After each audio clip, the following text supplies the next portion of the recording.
at home. Now, during the last lesson, we learned about the common forms of medicine that are found at home. Welcome to the lesson and hope that you will enjoy.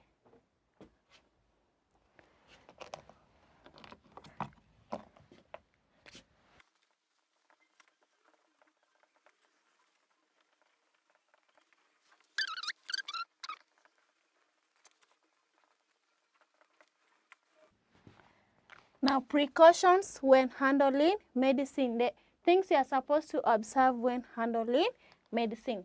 Now, in our previous lesson, we discussed about the common forms of medicine that are found at home. And we say that at home you can get different forms of medicine like capsules, tablets, syrups, ointment.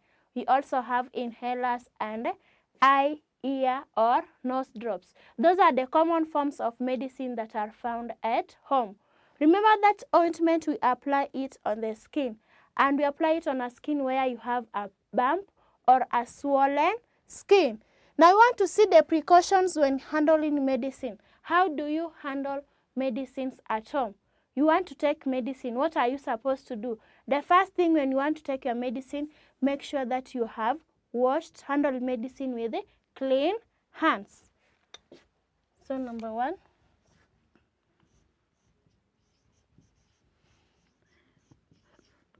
handle medicines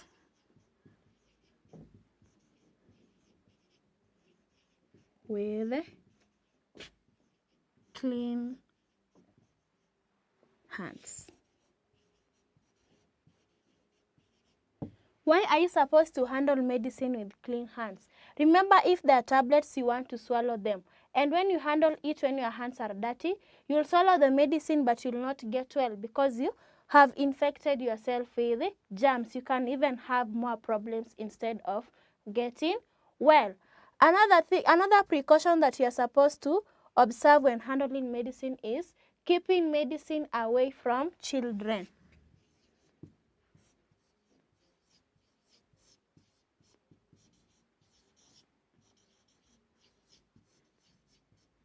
Keeping medicine away from children.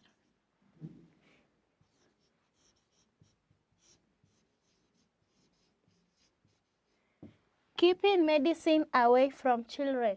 Children are very playful at home, and when you do not store your medicine well, they are going to get the medicine and even play with the medicine or take it instead of following the instructions. So keep all medicines away from children.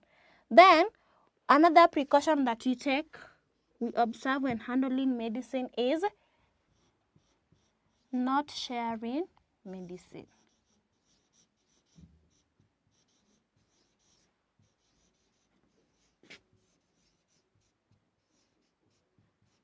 Not sharing medicine.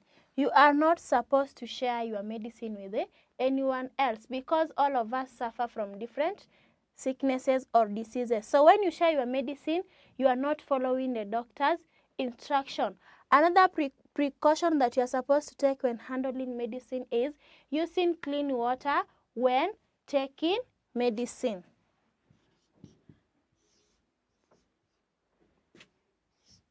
Use clean water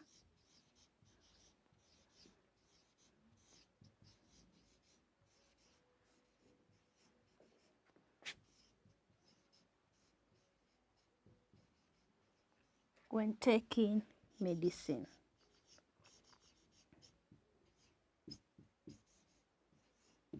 Use clean water when taking medicine. If you are supposed to swallow your medicine, make sure that you are using clean water. Another precaution when handling medicine, number 5, is taking the dosage as prescribed.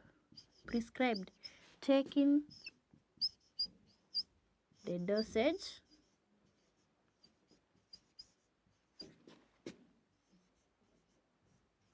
as prescribed.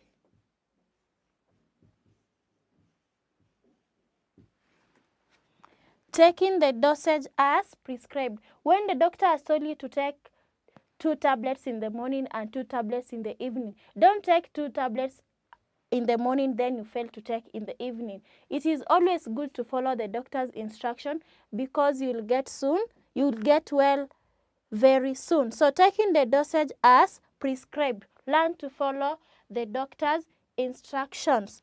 And lastly is proper storage of medicine.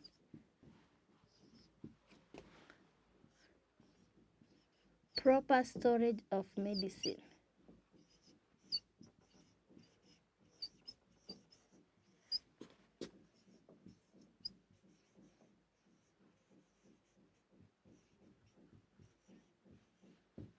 So proper storage of medicine. Make sure that you are keeping your medicines at a safer place. Now these are some of the precautions when handling medicine. The first one, make sure that you wash your hands before you handle the medicines. Number 2, keeping medicine away from children. Keep the medicines away from children because children can easily play with the medicine and some can even swallow the medicine, which is not good. Number 3, not sharing medicine. Make sure that when you have been given medicine by the doctor, you are finishing the medicine. Don't give it to any other person. You are the one who is sick. And number 4, use clean water when taking medicine. When you are taking your medicine, make sure that you are taking the medicine with clean water. Number 5, taking the dosage as prescribed. Follow the doctor's instruction. If the doctor told you to take 3 tablets in a day, make sure you are taking 3 tablets in a day and not 2 or 4. Don't take more or less. Take what has been instructed. And lastly, proper storage of medicine. These are the precautions when handling medicine back at home. Try to practice them.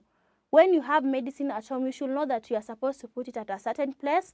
You know that you are not supposed to share the medicine. So I will write some questions for you on the board. Copy them in your exercise books and make sure that you also answer the questions.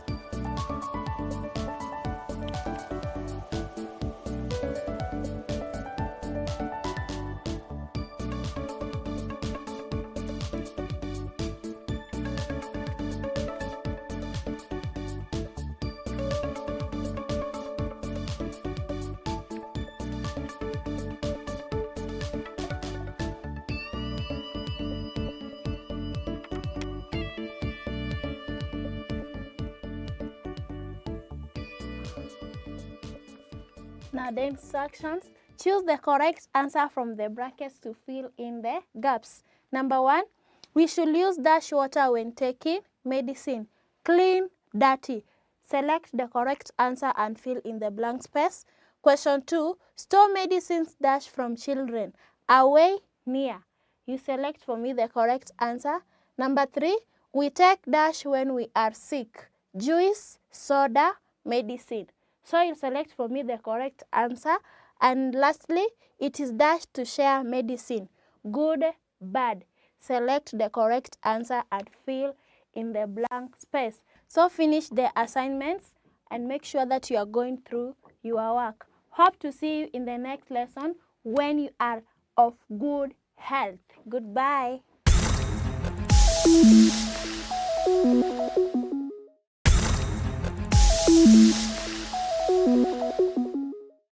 Welcome to our physics lesson today.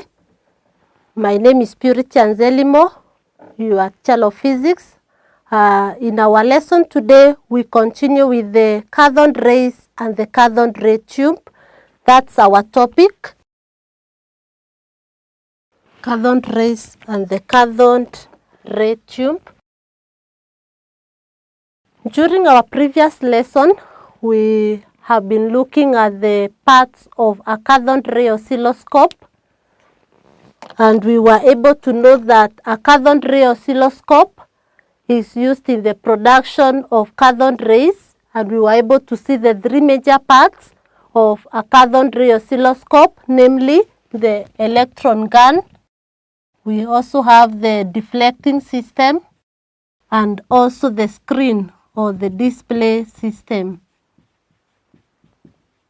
So those were the major parts, or those are the major parts of a CRO. In the electron gun, we have the cathode, that is the heated cathode, the ground, and the anodes. In the deflecting system, we have the X plates and the Y plates. And in the display system, we have the screen.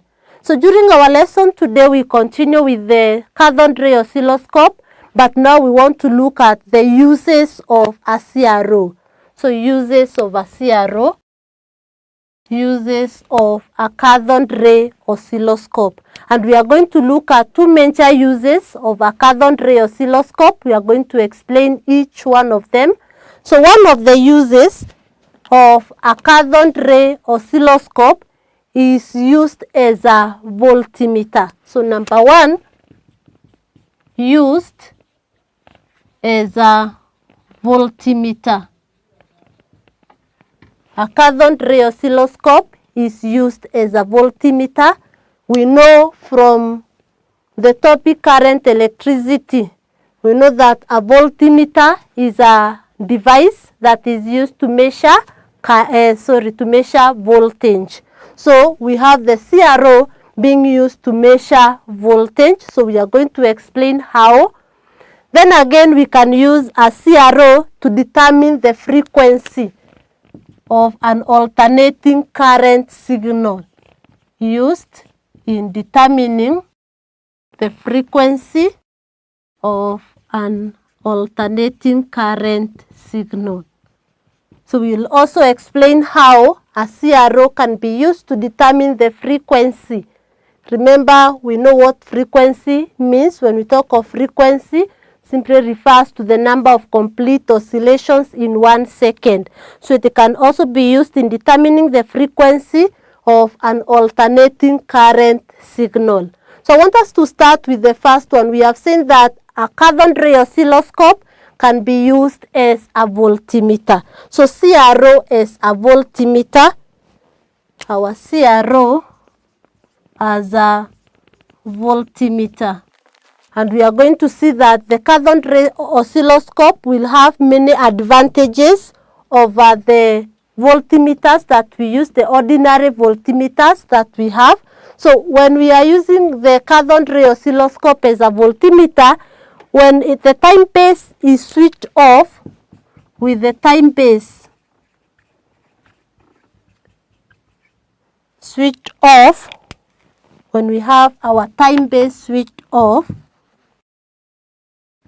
then we also have the X plates being earthed,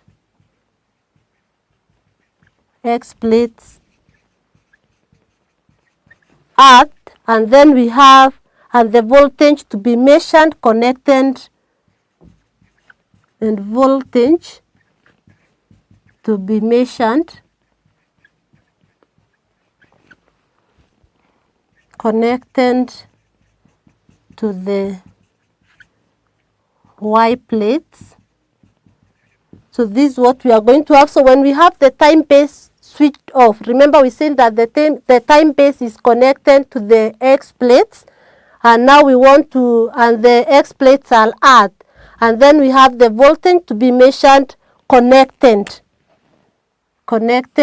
to the Y plates. Then we are going to have that the voltage, these are the Y plates. Remember we said there are two. So the voltage will be given by the displacement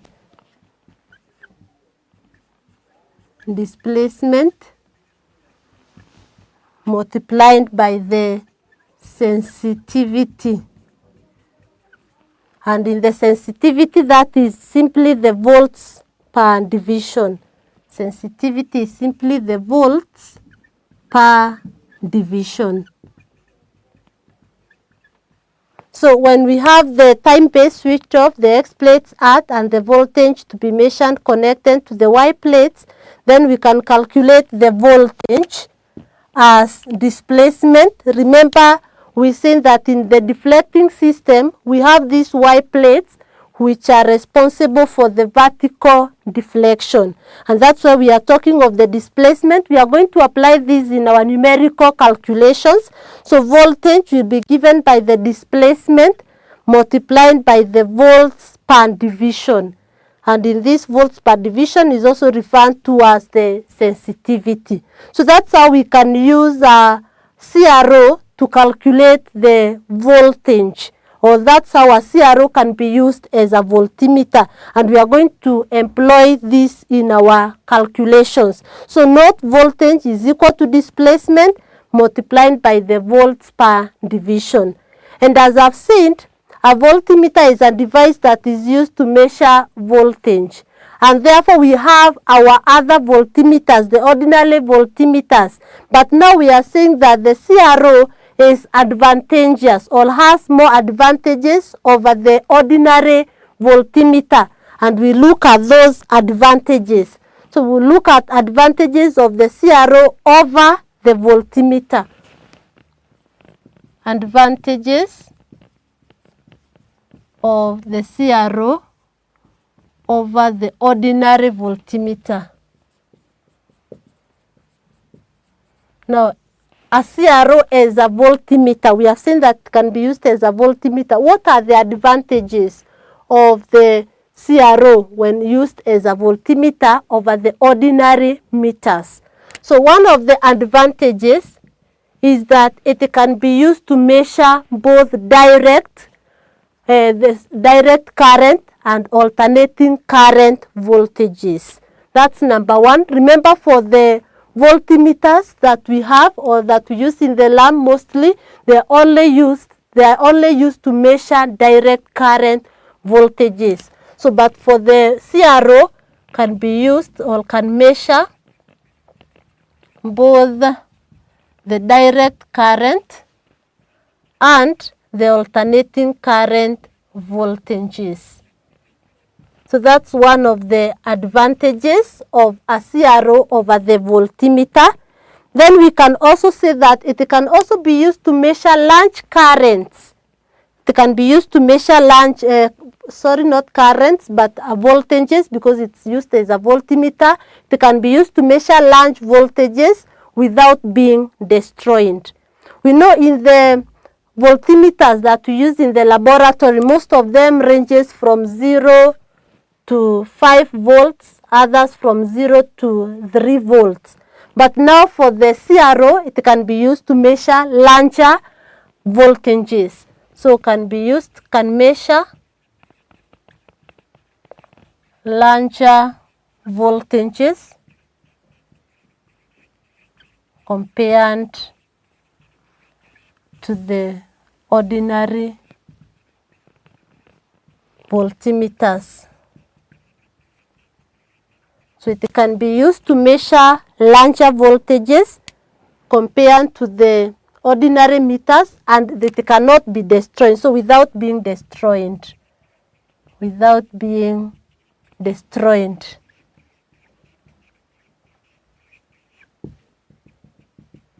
That is another advantage of a CRO over the ordinary voltmeters. Then we know very well when we are using the voltmeters, that is in electricity, when we use the voltmeter, when you want to read the screen or the reading, we usually check where the pointer, how the pointer moves. If, for example, this is my pointer, these are the readings here on the voltmeter.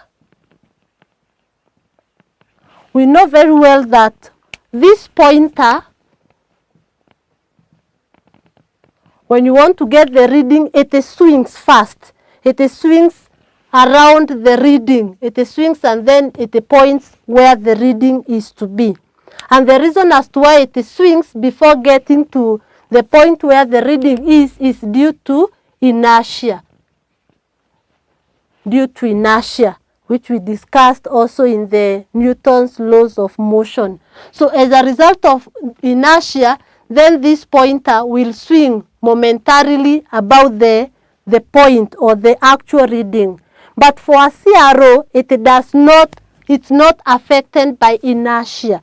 And therefore, the reading will just be ran directly instead of the pointer having to swing about the point where the reading is to be taken. So that is another advantage of a CRO. So we can say that it responds at an instant or instantaneously responds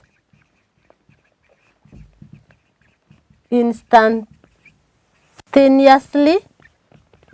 The response instantaneously, unlike the ordinary meters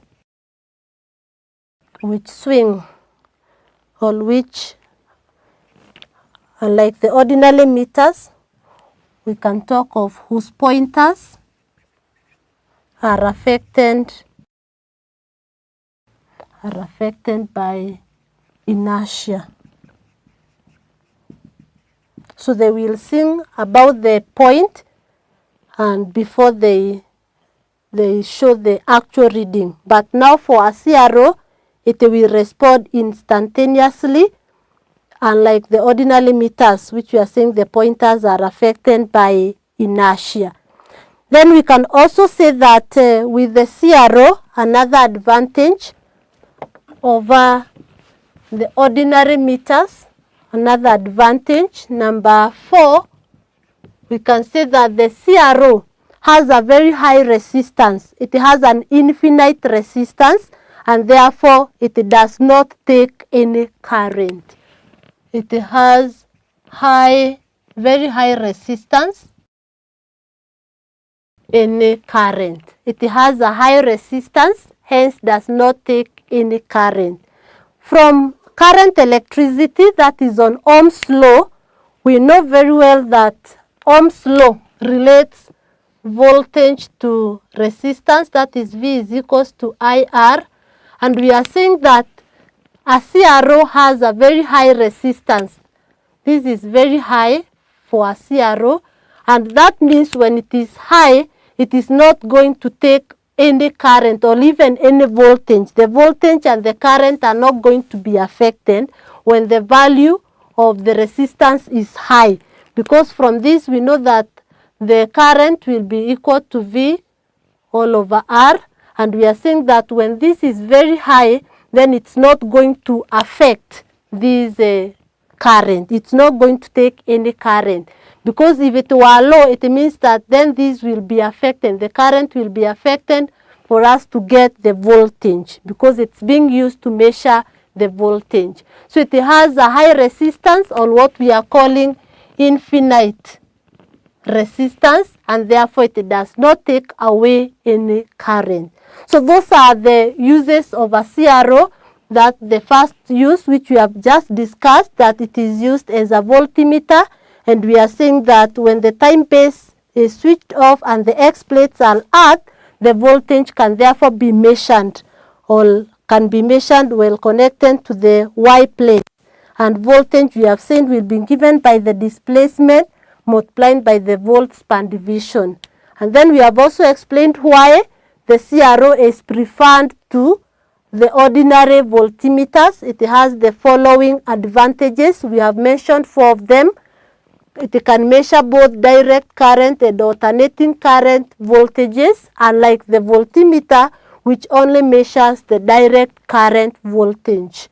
Then it can measure larger voltages compared to the ordinary voltmeters without being destroyed.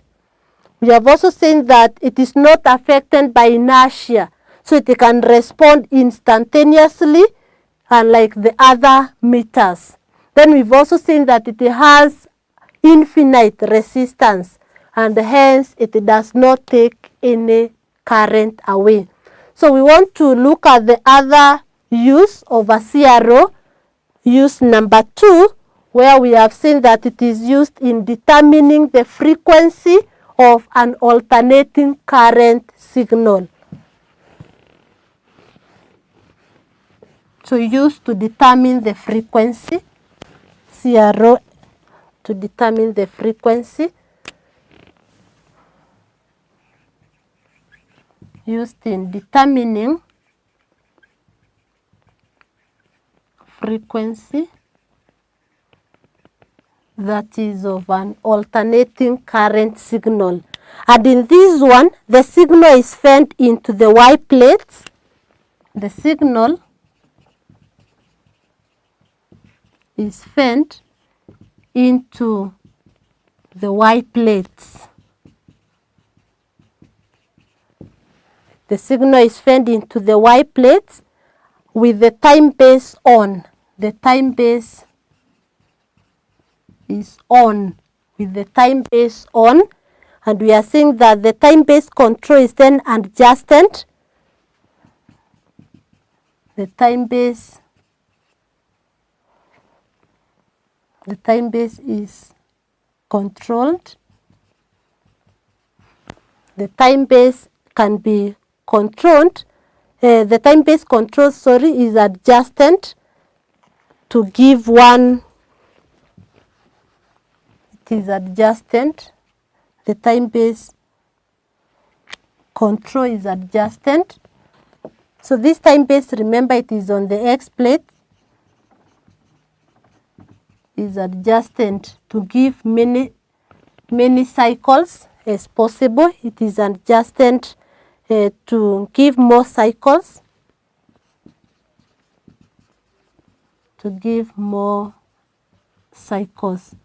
So remember, in this, we are going to have the formation of the cycles.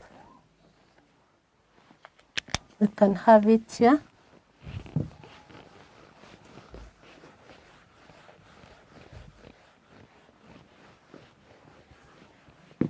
So there will be formation of the cycles. So we can have this. That's what we are going to have. So we are saying that when the time base is on, and this time base control is adjusted to give more cycles, and therefore from this, then we can say that when we want to calculate the frequency, the periodic time is recorded. The time, or what we call the periodic time is the time taken to complete one cycle. This time which is taken to complete this cycle, the time which is there, is what we are calling now periodic time, represented using a capital letter T. And we can say that the periodic time is determined. It is determined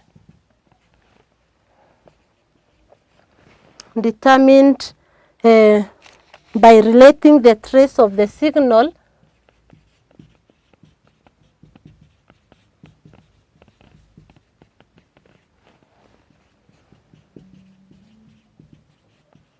by relating the trace of the signal on the screen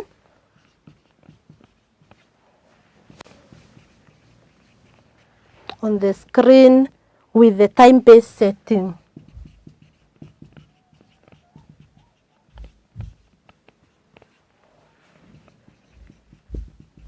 So the periodic time is now being determined by relating the trace of the signal, which we have seen, the trace of the signal on the screen with the time base setting. So we can be able now to get the periodic time, because we are saying that the time base is on.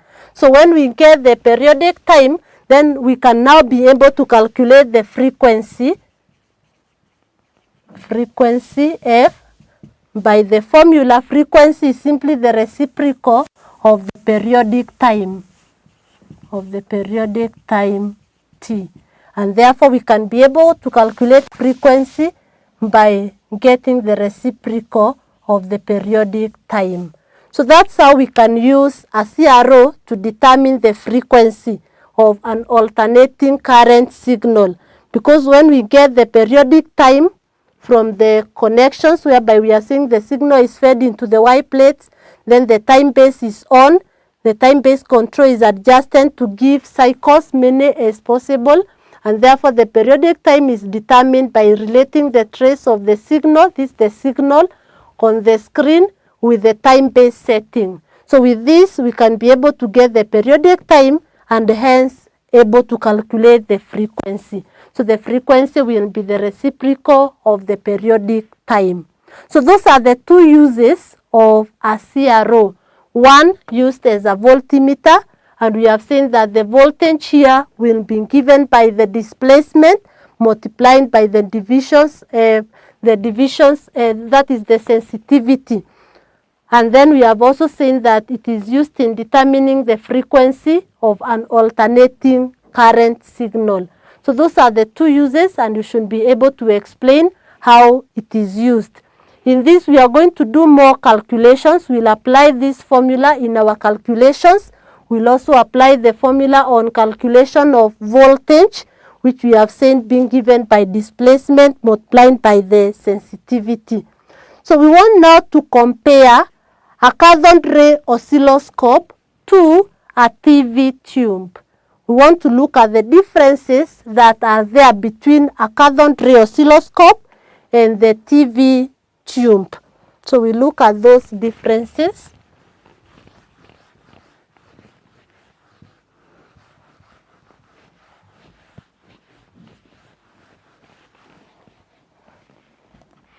So differences between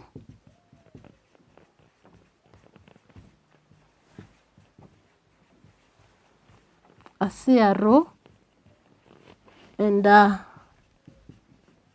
television tube. So what are the differences between the two?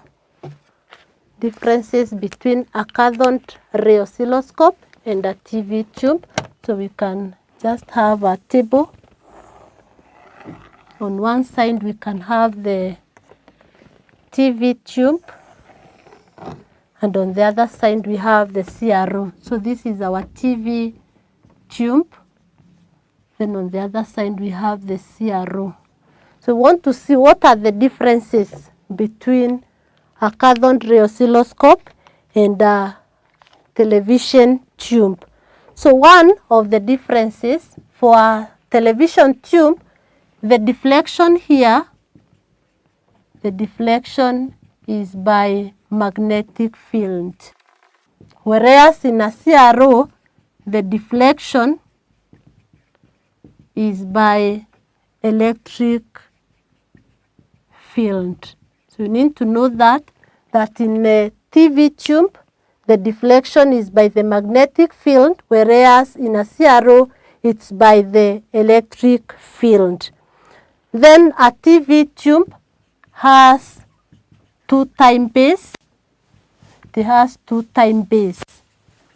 Whereas in a CRO, as we mentioned, it has only one time base, which we said it's on the X plates. Then we can also say that electrons light the whole screen for a TV tube, and that's why you are able to see the whole screen being lit in a TV. So the electrons light the whole screen.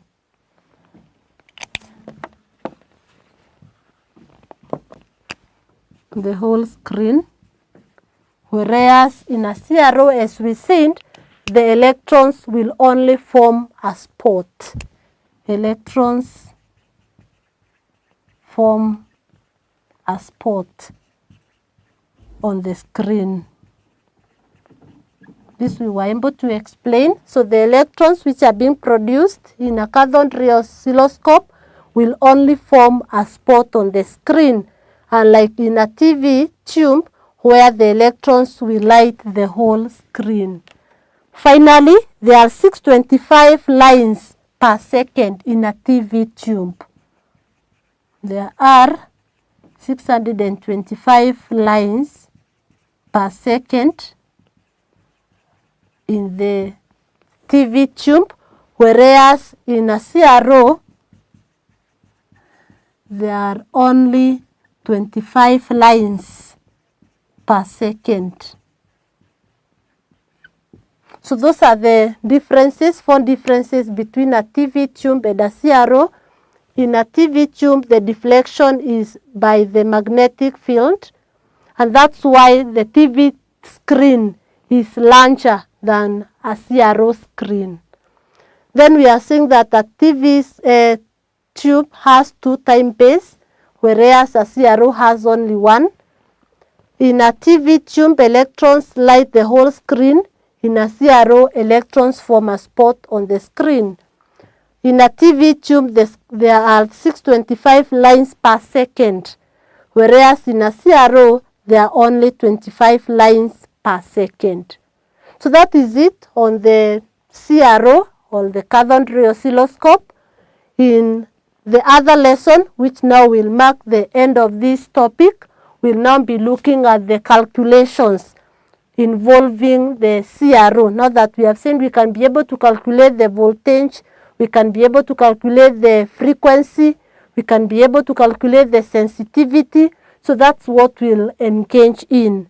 So I'd like to give you some exercise on what we have just covered on the uses of a CRO. So an assignment here for you. Answer the following.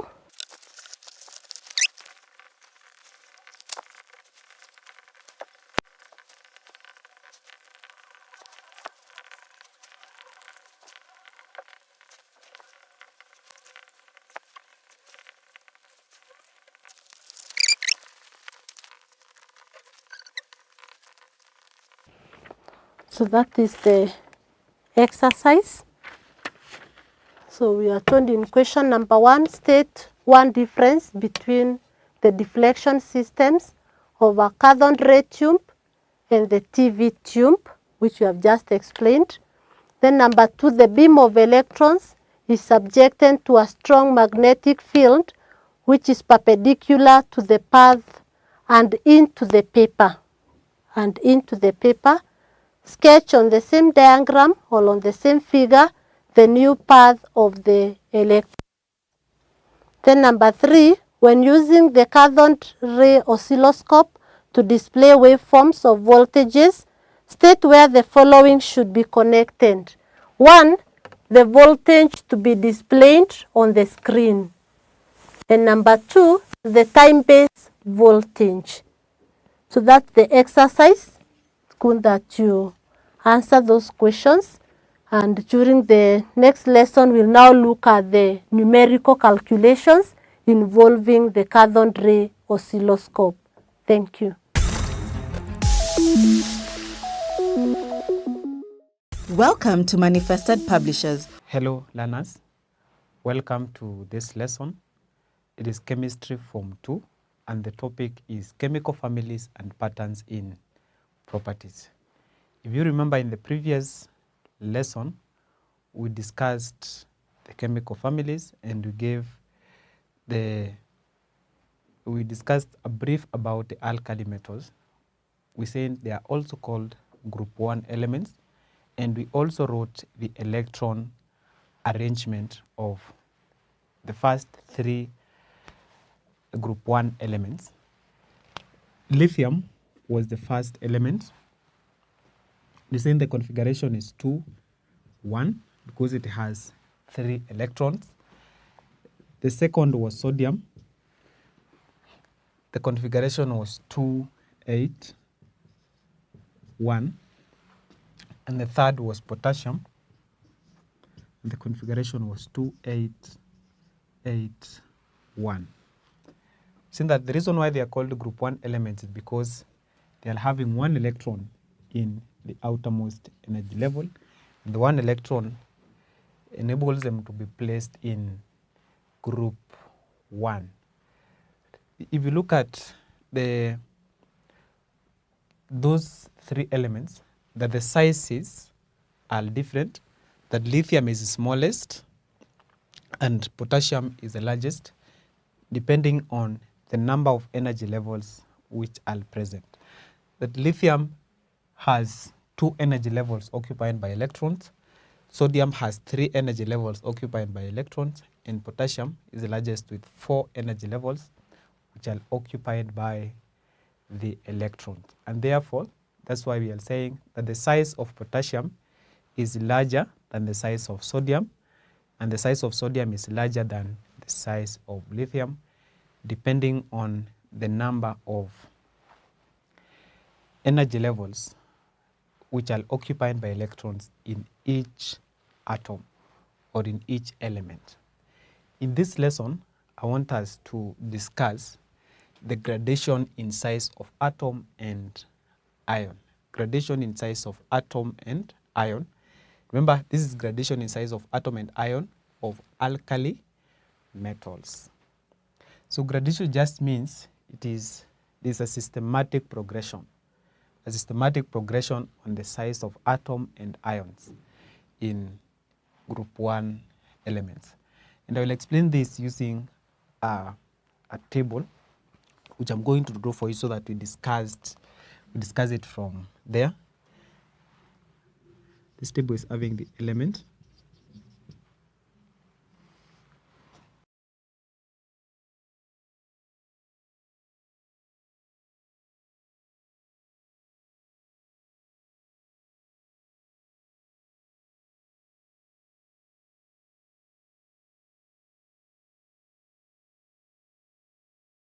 Therefore, that is the table. I want us to look at the gradation in size of the atom and the ion of alkali metals. These are the alkali metals. So the alkali metals are lithium, sodium, and potassium. Then their symbols, the letters are not supposed to be touching one another. So we have lithium, sodium, and potassium. Those are the symbols. The atomic number, lithium has atomic number 3, sodium has atomic number 11, and potassium has atomic number 19. Then writing the electron arrangement, these ones we have already written, or we discussed that in the previous lesson. So lithium has configuration of 2,1, sodium 2,8,1, then potassium 2,8,8,1. Then we look at the atomic radius, that the sizes of the atom and the ion, these ones are too small, and hence you cannot be able to measure them in the laboratory because their sizes are too small. You can see the units of measurements, they are nanometers. Nanometers are very small units. You cannot be able to measure them. It's too difficult because their sizes are too small. The sizes of the atoms of these metals or these elements are too small. So you cannot be able to measure them unless under special places. So the atomic radius are measured in nanometers. If you look at the atomic radius, lithium atomic radius 0.133. That is the atomic radius of lithium. Then sodium, the atomic radius is 0.157. Potassium, the atomic radius is 0.203. The ionic radius for lithium is 0.060. Then for sodium, the atomic radius is 0.095. And for potassium, the atomic radius, not atomic, but ionic radius is 0.133.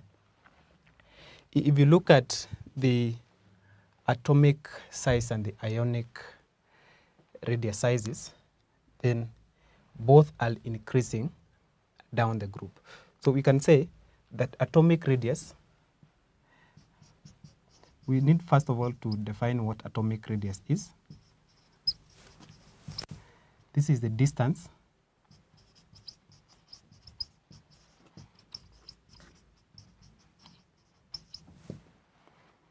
from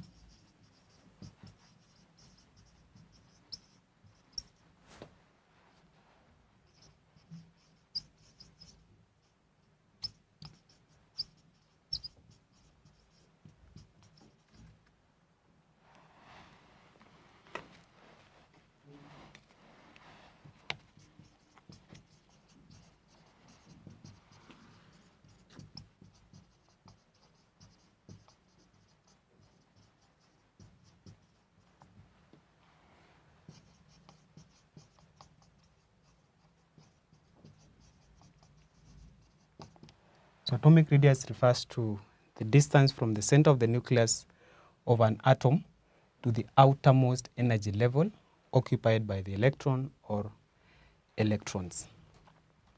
For example, if this is an atom,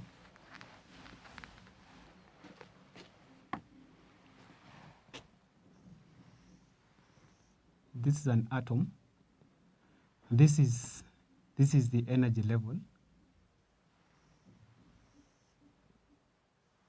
This is the nucleus of that atom. Let's say atom is lithium. So the lithium atom, this is the first energy level. The first energy level has 2 electrons, and the outermost energy level has 1 electron, because the configuration of lithium is 2, 1. So 2 electrons in the first energy level and 1 electron in the outermost energy level.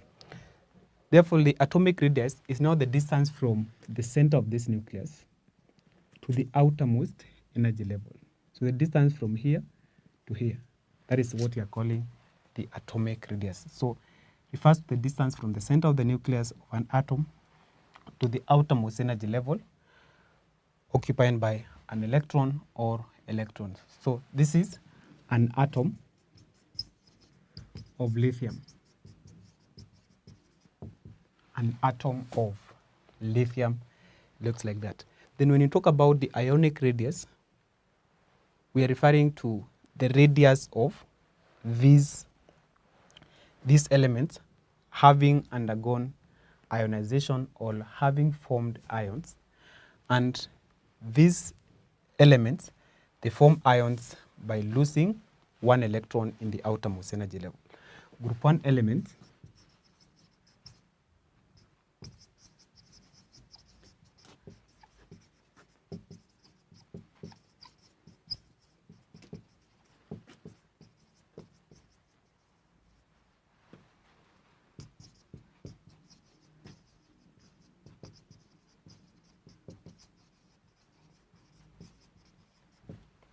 So group 1 elements form ions by losing 1 electron in the outermost energy level.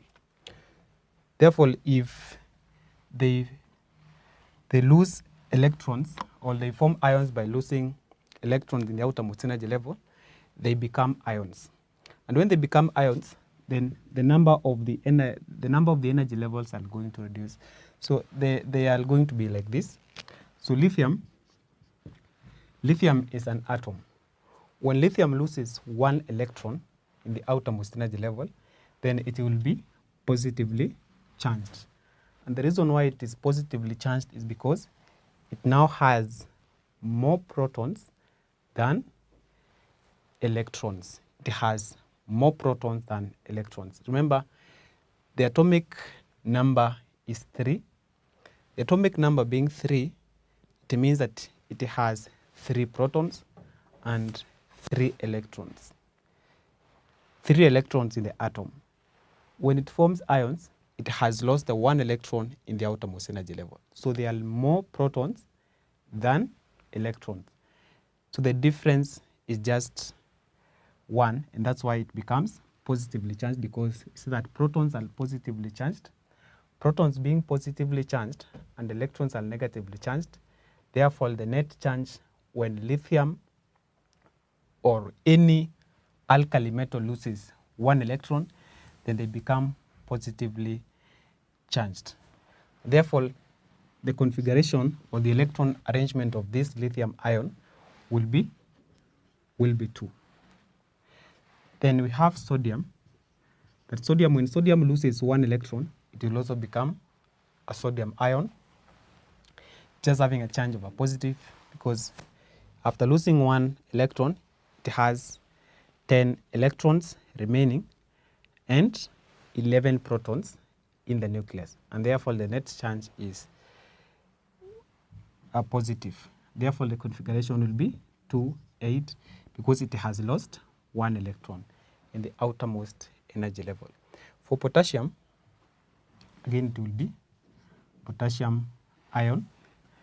And once it loses 1, the configuration will be 2, 8, 2, 8, 8. So those are the electron configuration of ions or group 1 elements when they lose or when they form ions. And they form ions by losing 1 electron in the outermost or from the outermost energy level. So you can see that these were the electron configurations of the ions. These are the electron configurations of atoms. These are the electron configuration of ions. And therefore, you can see that if you look at the atomic radius, or if you compare the atomic and ionic radius, then you can see there is a decrease in the size. But first of all, let us start with the atomic radius. How does the atomic radius of alkali metals compare? How does the atomic radius of alkali metals compare? So the atomic radius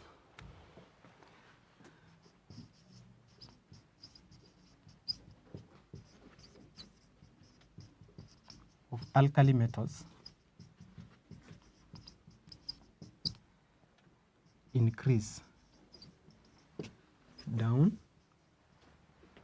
the group.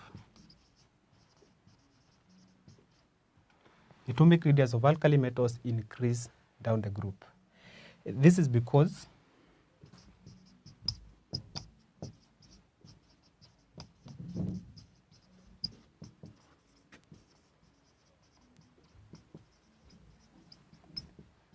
there is an extra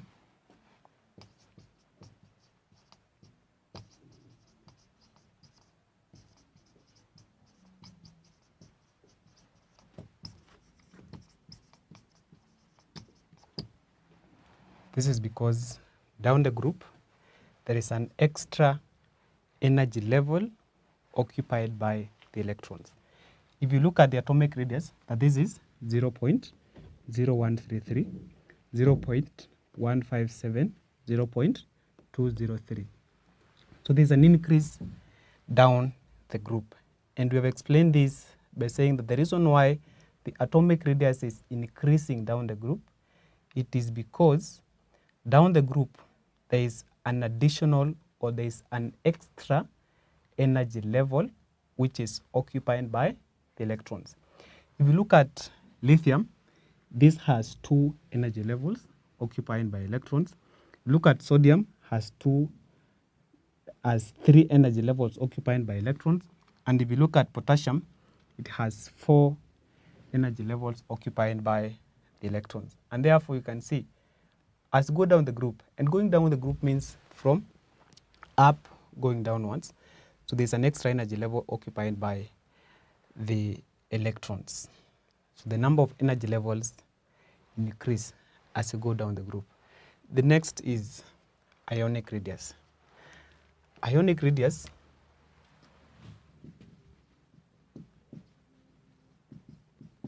increase down the group. This is because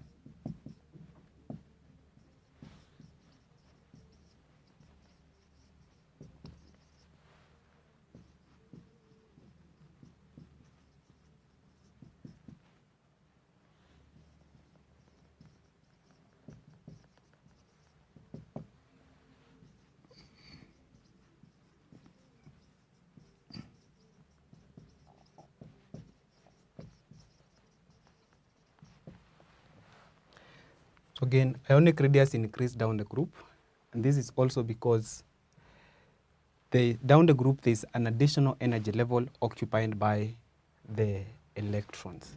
And this one can be explained using what I have written here, that lithium, after forming ions, has been left with 1 energy level. Sodium, after losing 1 electron, has been left with 2 energy levels.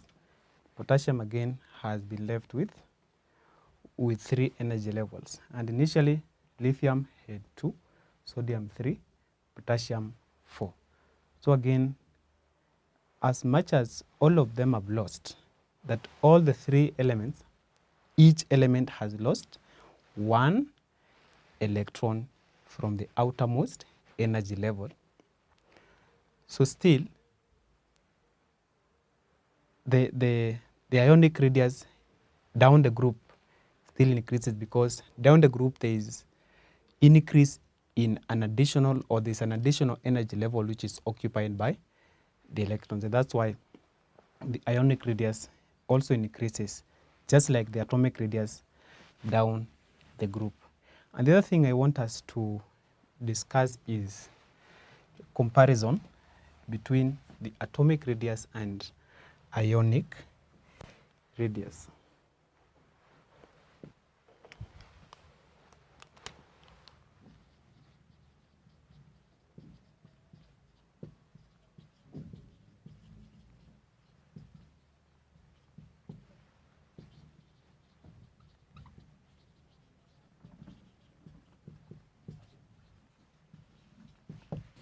comparison between atomic radius and ionic radius.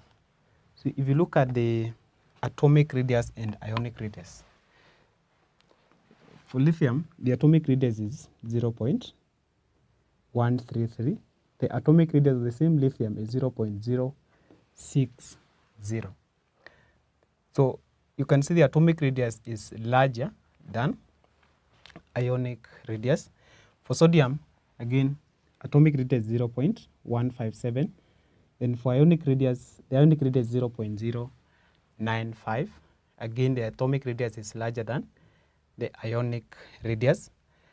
For potassium, the atomic radius is 0.203 and the ionic radius is 0.133, showing you that in alkali metals, all group 1 elements, that the atomic radius is always larger than the ionic radius.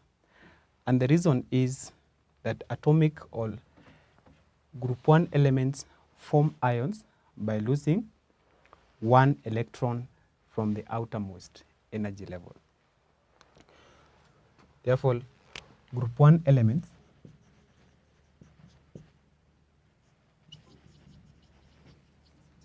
which we are calling alkali metals form ions by losing 1 electron from the outermost energy level.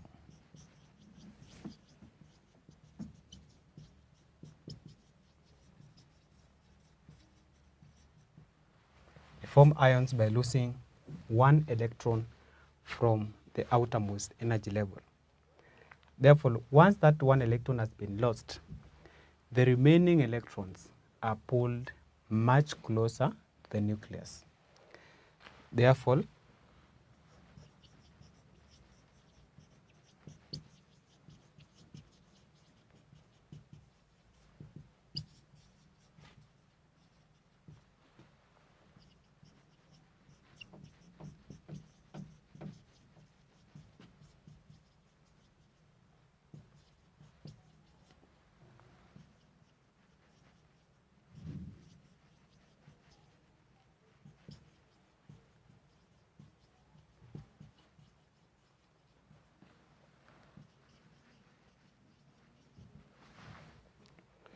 so the remaining electrons are pulled much closer to the nucleus due to the higher nuclear charge. What I mean is that once this, the atomic number is 3, for lithium is 3. It forms ions by losing 1 electron. Once it loses that 1 electron, 2 electrons are remaining. 2 electrons are now remaining in only 1 energy level. How many electrons are there in the nucleus? There are 3. So if this is a lithium atom, that here we have 3 protons which are positively charged in that nucleus. So these 3 protons which are positively charged, they are now pulling the 3 electrons in the energy levels. So if 1 electron is lost during ion formation, then 2 electrons are remaining. Therefore, it means that the force 3 protons is pulling 2 electrons is higher than the force it would use to pull the 3 electrons. So there is more force, or the 2 electrons are pulled much closer, or they are pulled more than the 3 electrons. And that's why we are saying that group 1 elements, that they form ions by losing 1 electron from the outermost energy level, and therefore the remaining electrons after ion formation, they are pulled much closer due to the higher nuclear charge at the nucleus. So this higher nuclear charge, and that's why the ionic radius for group 1 elements will always be higher. The ionic radius will always be lower than the atomic radius. Therefore, That is what I wanted you to understand in this. That when you are comparing, then use comparison terms, that the atomic radius is larger than ionic radius, then explain this way, that group 1 elements form ions by losing 1 electron from the outermost energy level, and therefore the remaining electrons are pulled much closer to the nucleus. We would have started by saying that the atomic radius is larger than ionic radius. Therefore, the atomic radius is always larger than the ionic radius because group 1 elements form ions by losing 1 electron from the outermost energy level, and therefore the remaining electrons, they are pulled much closer due to the higher nuclear charge at the nucleus. Therefore, that brings us to the end of our lesson today. But before that, I need to give you the assignment, and the assignment is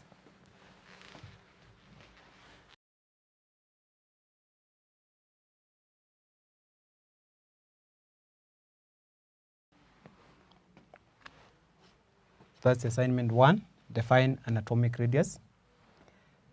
So you should be able to define because we have done that. And second, compare the atomic and ionic radius of alkali metals. You should be able to do that. So ensure that you've done that before you meet in the next lesson. In the next lesson, we'll be discussing the physical properties of alkali metals. Thank you for participating in the lesson. See you in the next lesson. Bye.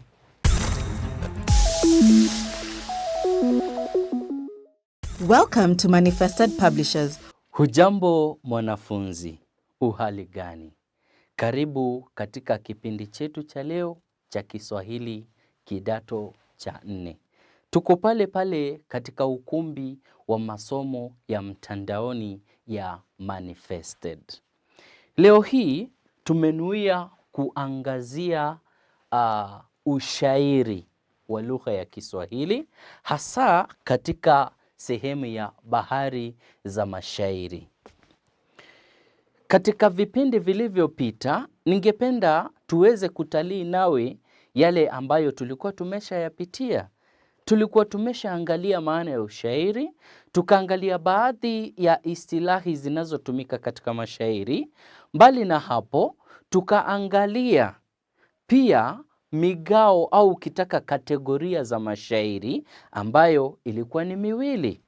Tukaangalia, tukaona kwamba mashairi yamegawika kuwili kulingana na jinsi yanavyoonekana, kulingana na namna ya utunzi wa mashairi yenyewe. Nitakukumbusha tu jinsi tulivyosema. Tukasema kwamba migao ya mashairi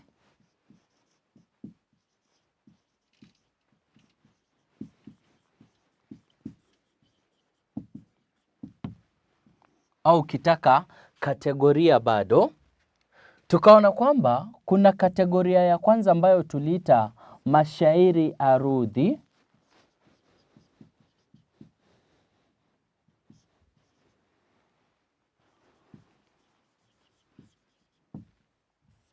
ambayo pia tuliyaita mashairi ya kimapokeo.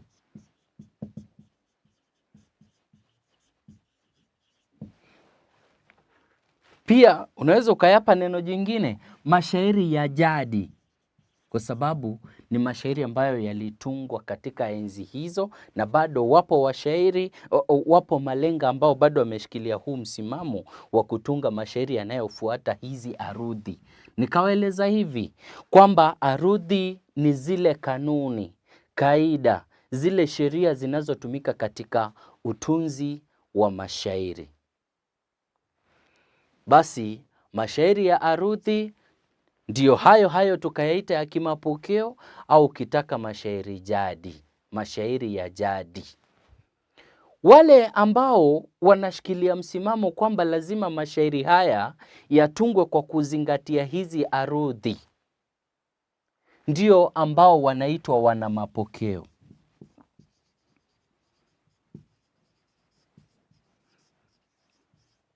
Hawa ni malenga wanaoshikilia kani kwamba ati lazima mashairi yapangwe, yaandikwe, yatungwe kwa kufuata arudhi, au ukitaka ndizo sheria, kaida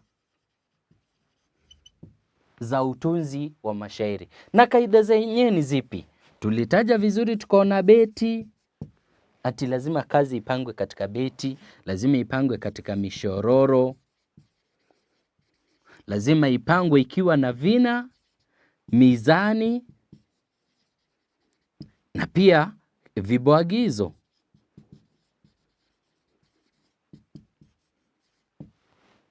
Wana mapokeo wanaamini kwamba lazima shairi lipangwe kwa kuzingatia hizi kaida, kwamba lazima liwe na beti, lazima liwe na mishororo, lazima liwe na vina, lazima liwe na mizani, vile vile kibwagizo, bila kusahau vipande. Basi hiyo ndiyo kategoria ya kwanza. Kategoria ya pili, hii sehemu ya bahari za mashairi tutashughulikia baadaye, lakini kwa sasa wacha tuangalie kategoria ya pili. Ni hii ya mashairi huru.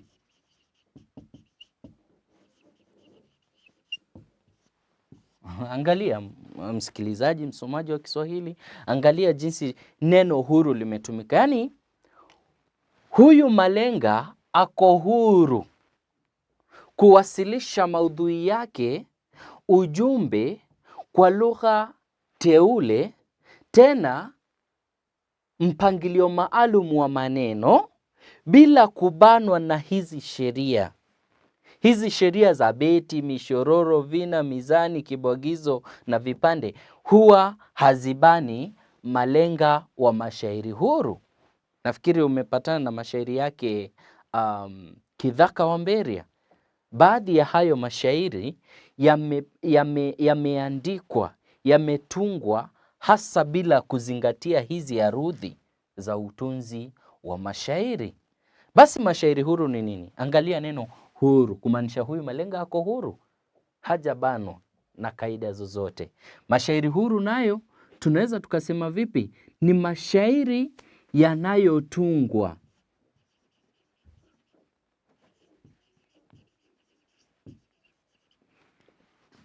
bila kuzingatia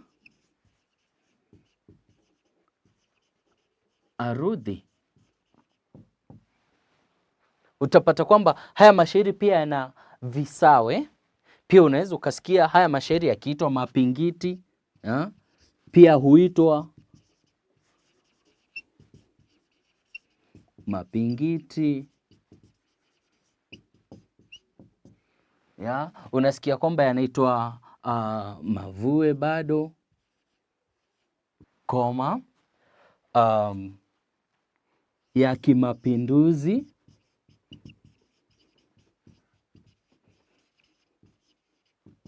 pia utasikia yanaitwa zuhali, au pia usikia yanaitwa masivina kwa kuwa hayana vina. Kuna neno guni, bado ni guni, mashairi guni. Yaani hivi ni visawe vyote vya mashairi ambayo ni huru. Ni mashairi yanaitwa mapingiti, mavue, ya kimapinduzi, zuhali, masivina. Pia utasikia kwamba yanaitwa mashairi guni. Mpendwa msomi wa lugha ya Kiswahili, pia ningependa nikufahamishe kwamba wale wakereketwa, wale malenga ambao wanaonelea kwamba bora tu una maudhui na dhamira yako kama mshairi, sio lazima ubanwe na hizi kaida za utunzi, wana usasa, ndio ambao wanaitwa wana mapinduzi.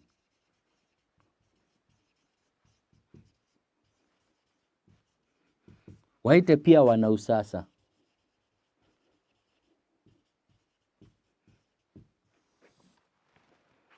wale wanafuata huu mkondo wa mashairi huru. Haya basi, mwanafunzi wa kidato cha 4, katika hicho kipindi nilikuwa nimekupa kazi mradi ambayo ulifaa kushughulikia, ambayo ulifaa kuangazia tofauti kati ya mashairi ya arudhi na mashairi huru. Tofauti zenyewe ndizo hizi. Utapata kwamba haya mashairi huru ambayo yanafuata hizi kaida ama sheria za utunzi wa mashairi yamepangwa katika beti zinazofanana, beti zenye mishororo iliyo sawa, ilhali upande huu mwingine wa mashairi huru, beti za mashairi haya hazifanani. Unapata kwamba ubeti wa kwanza una mishororo 3, ubeti wa 3 una mishororo 12, ubeti wa 4 una mishororo 7 na kadhalika, namna hiyo. Tuangalie mishororo. Mishororo katika mashairi ya arudhi inakuwa ni sawa na yenye vipande vilivyo sawa.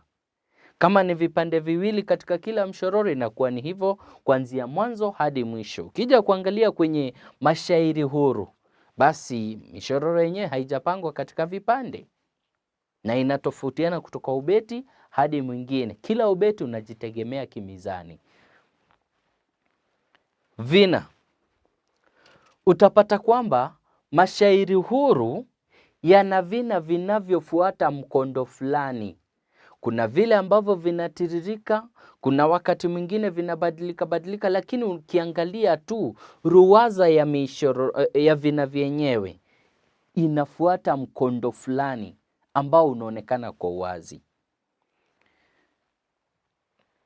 Lakini ukija kuingia katika mashairi huru na ukiangalia msamiati ama jina lake ni masivina, hili shairi halina vina.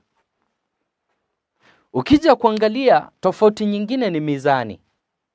Mizani inakuwa sawa katika kila mshororo. Kama mshororo wa kwanza una mizani 16, wa pili una mishororo 16 na mshororo wa 15 vile vile una mishororo 16. Vivyo hivyo. Yaani kumaanisha vipi? Lazima hiyo sheria imefuatwa. Lakini ukija kuingia katika mashairi huru, hakuna urari wa mizani. Hakuna urari wa mizani.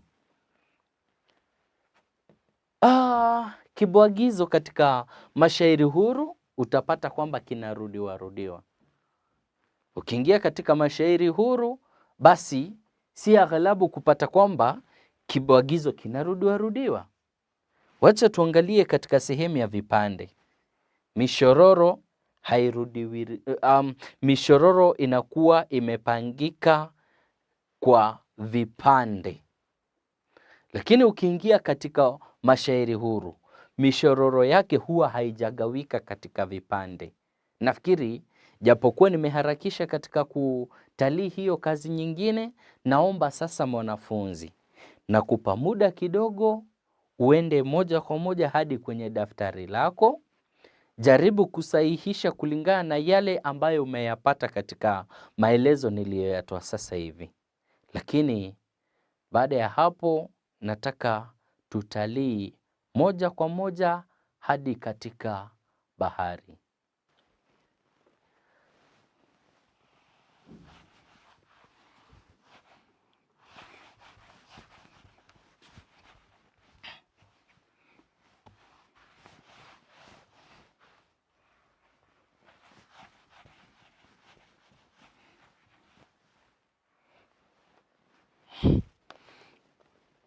Mwanafunzi mpenzi wa Kiswahili, napotaja neno bahari simaanishi kwamba ya bahari ya Hindi, la hasha. Simaanishi baadhi ya maziwa, la. Bahari katika ushairi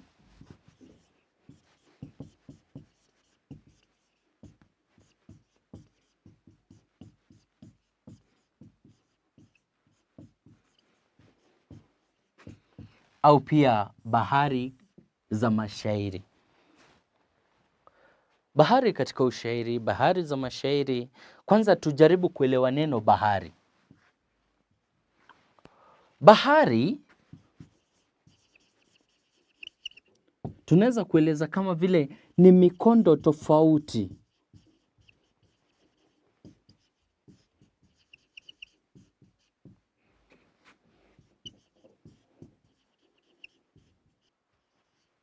ya mashairi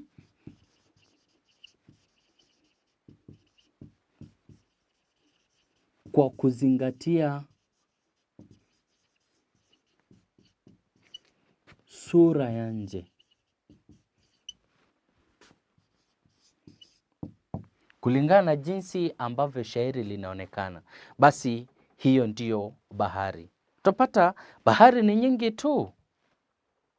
Bahari ni nyingi.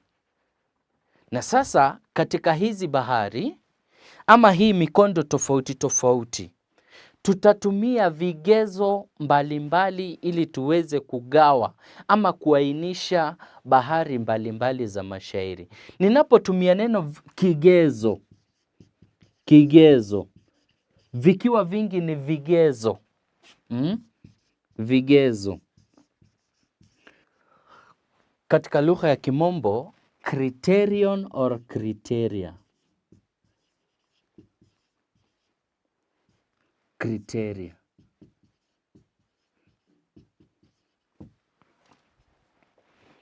Pana baadhi ya vigezo vinavyotumika. Navyo hivi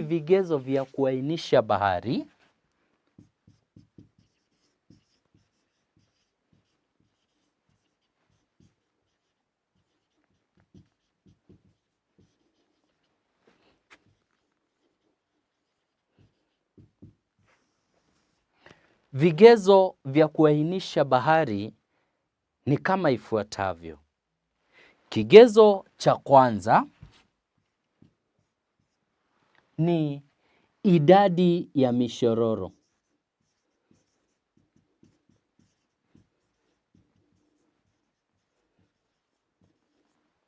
Katika beti.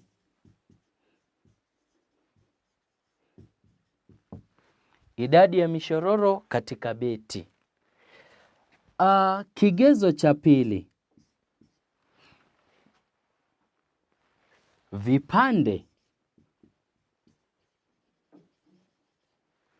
vipande katika mishororo.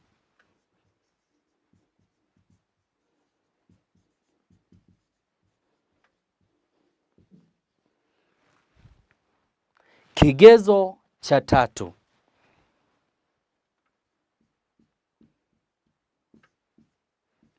vina. Kigezo cha nne,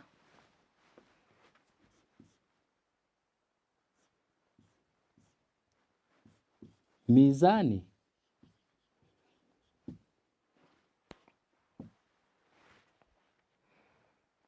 Kigezo cha tano,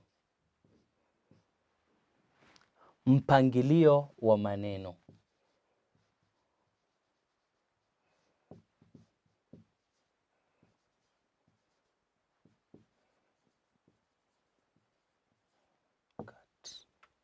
Basi hivyo ndivyo vigezo vinavyotumika katika kuainisha bahari mbalimbali. Mwanafunzi, naamini bado umeandika mawili matatu, hasa kuhusiana na vigezo vinavyotumika katika kuainisha bahari mbalimbali za mashairi. Wacha tuangalie kigezo cha kwanza ambacho ni idadi ya mishororo katika beti. Kigezo cha kwanza, bahari kulingana na idadi ya mishororo.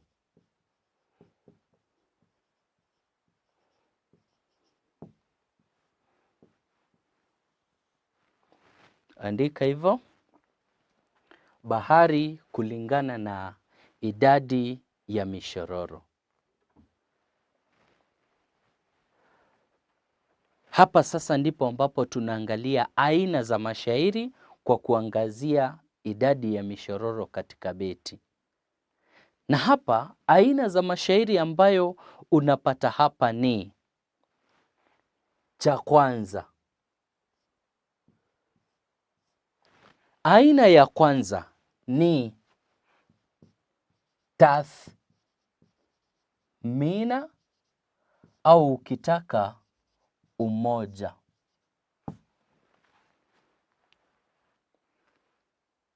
Tathmina au umoja. Kumbuka ni bahari kulingana na idadi ya mishororo katika ubeti. Katika kila ubeti, iwapo utapata kwamba katika kila ubeti, basi shairi lina mshororo mmoja mmoja mmoja, basi hilo shairi liko katika bahari ya tathmina au ukitaka pia uite umoja. Basi hili ni shairi lenye mshororo mmoja.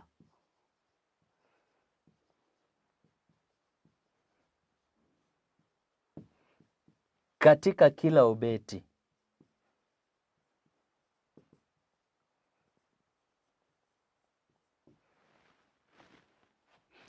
Angalia mfano kama huu. Unapata kwamba mfano mshororo wa kwanza una huu ubeti wake, mshororo wake ni huo mmoja. Ubeti wa kwanza. Ubeti wa pili, mshororo mwingine mmoja.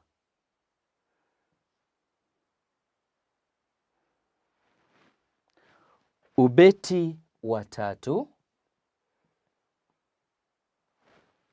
mshororo mwingine mmoja. Hilo ni shairi katika bahari ya tathmina au umoja. Yaani shairi lenye mshororo mmoja katika kila ubeti. Hilo lipo shairi la aina hiyo. Lakini aghalabu hutayapata sana mashairi haya yakitumika. Lakini iwapo unaweza kutunga lako mwanafunzi, pia tutashukuru sana. Wacha tuangalie bahari nyingine. Shairi lenye mishororo miwili. Hili lilikuwa shairi lenye mshororo moja. Wacha tuandike hii sehemu hapa. Nambari ya pili,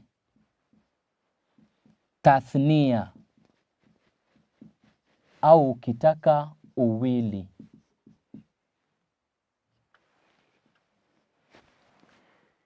Hili ni shairi ambalo lina mishororo miwili katika kila ubeti. Hili ni shairi lenye mishororo miwili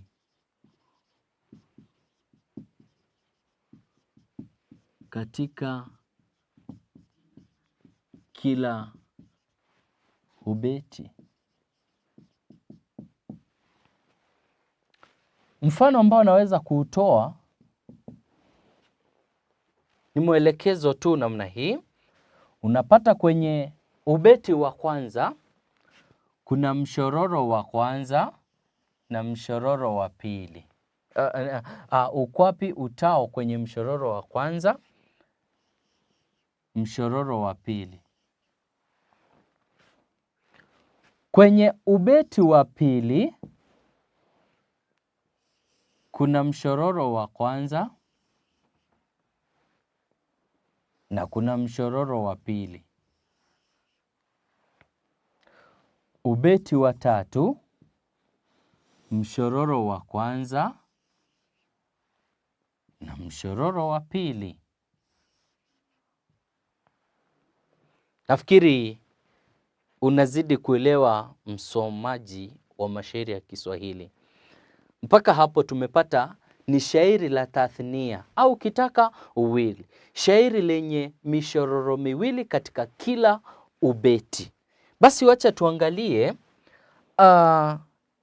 bahari nyingine ya mashairi ya Kiswahili kwa kutumia kigezo cha idadi ya mishororo. Hili litaitwa tathlitha, au ukitaka utatu. Pia linaitwa wimbo. Wimbo.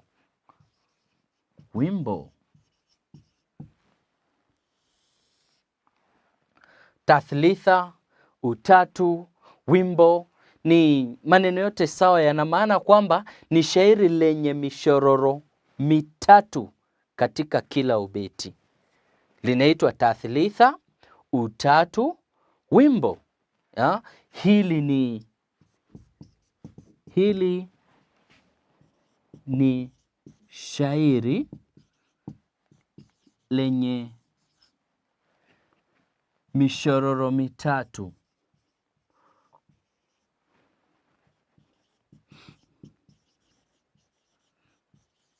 katika kila ubeti.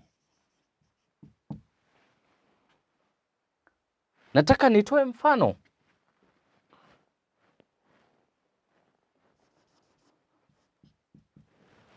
Namna hii. Ubeti wa kwanza una mshororo wa kwanza, wa pili, wa tatu. Huo ni ubeti wa kwanza. Ubeti wa pili vivyo hivyo una mshororo wa kwanza, wa pili na wa tatu. Vivyo hivyo katika ubeti wa tatu. Msikilizaji, naomba kuendelea. Naamini kwamba unafuata, unaandika yale ambayo unaelewa katika somo letu la leo. Wacha tuendelee.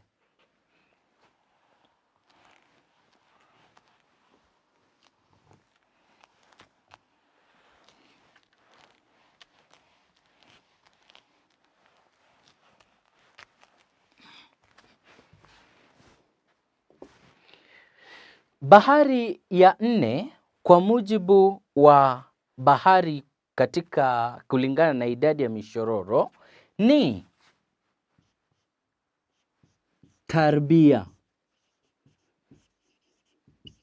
au pia unaweza ukasema ni unne.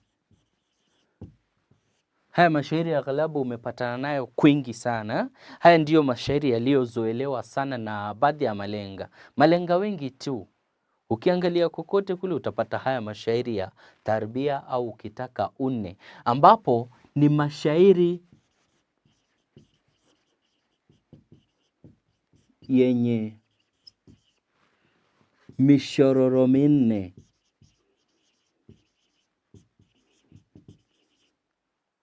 Samahani, minne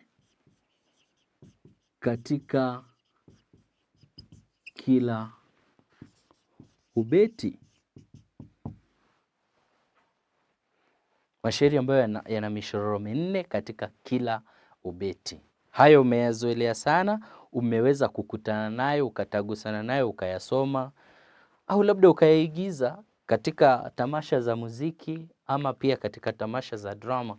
Mashairi hayo utayapata kwa wingi sana, ambayo unapata kwamba kila ubeti, mfano ni kwamba kila ubeti wa kwanza una mishororo minne.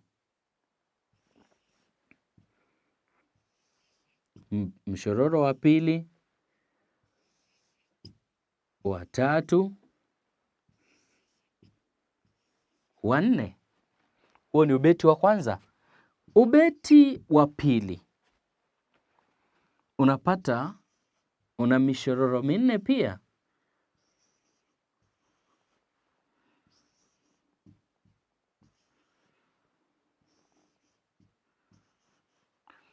Vivyo hivyo katika mshororo wa tatu, katika ubeti wa tatu, ubeti wa nne, ubeti wa tano. Vivyo hivyo. Basi tarbia au unne ni shairi lenye mishororo minne katika kila ubeti. Shairi jingine ni lile ambalo liko katika bahari ya takhmisa. Takhmisa, naomba kufuta ile sehemu tafadhali kwa ajili ya kupata nafasi zaidi.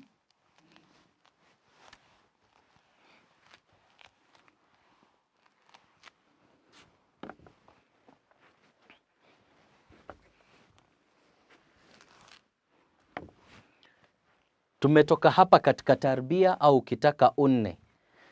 Bahari nyingine ni hii ya tano, ni takhmisa.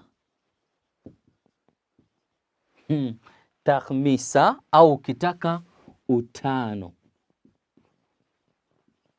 Bila shaka hapo unaelewa maana yake. Takhmisa, utano, yani shairi ambalo lina mishororo mitano katika kila beti. Shairi lenye mishororo mitano.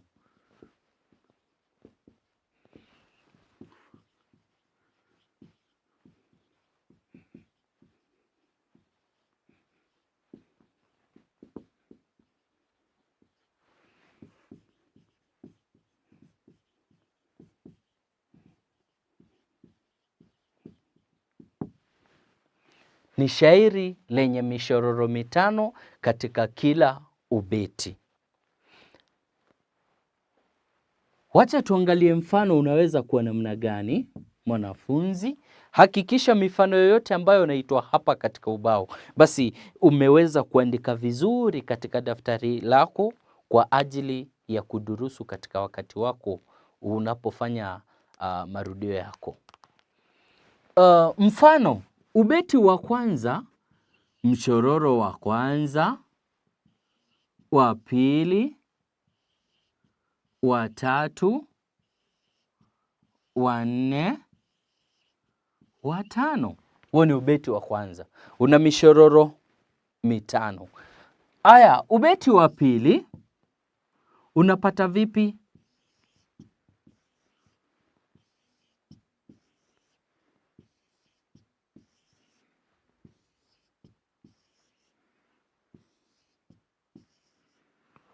Vile vile ubeti wa pili unakuwa na mishororo mitano.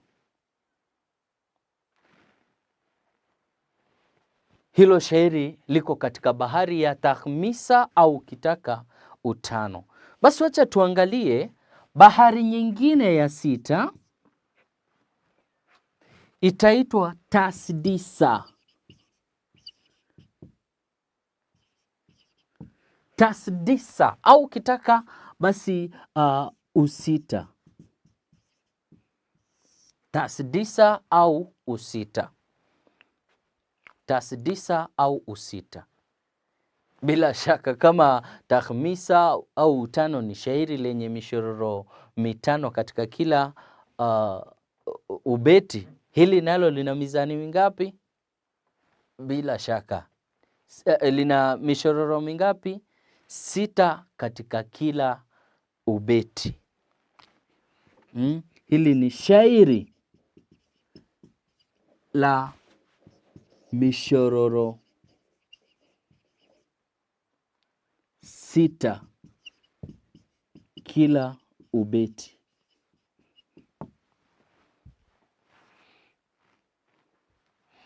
Mfano tu ndo huu. Ubeti wa kwanza, mshororo wa kwanza, wa pili, wa tatu, wa nne, sita, wa tano na sita. Huo ni ubeti wa kwanza. Ubeti wa pili, vivyo hivyo, mishororo 6.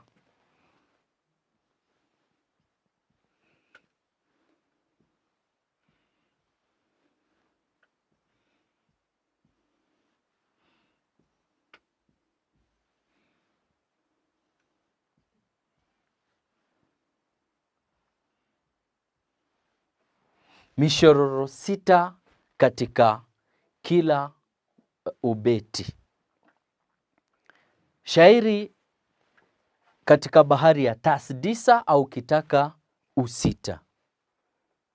Msikilizaji, mwanafunzi, naomba kuendelea kutalii nawe hizi bahari za mashairi kwa kuzingatia hiki kigezo cha idadi ya mishororo. Bado nambari ya 7 naomba kufuta hapa bado kwa ajili ya kupata nafasi zaidi.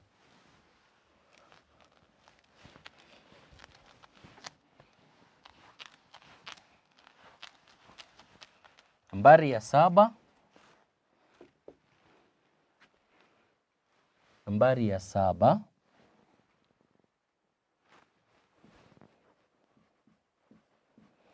Nambari ya 7, hili shairi litaitwa tasbia au usaba. Hili bila shaka ni shairi lenye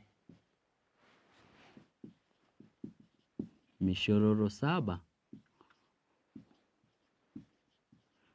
kila ubeti. Kila ubeti mishororo 7 katika kila ubeti. Mfano uko wapi? Ndio huu. Ubeti wa kwanza una mshororo wa kwanza.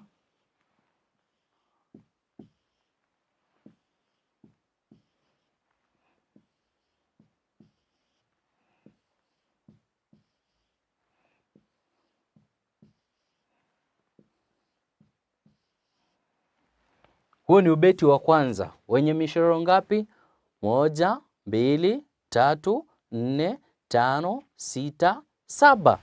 Shairi la usaba au kitaka tasbia. Ubeti wa pili vivyo hivyo.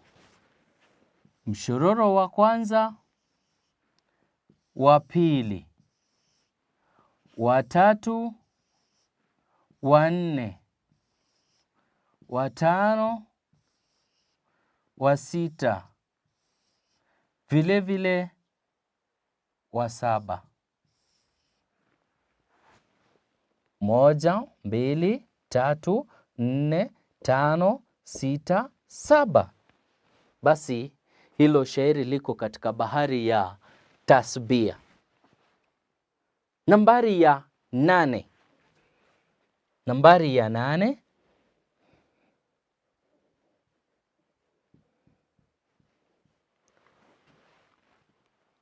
Shairi kwa jina naudi. Neno naudi au uite unane. Bila shaka hili ni shairi la sampuli gani? Ni shairi lenye mishororo 8 katika kila ubeti. Ni shairi lenye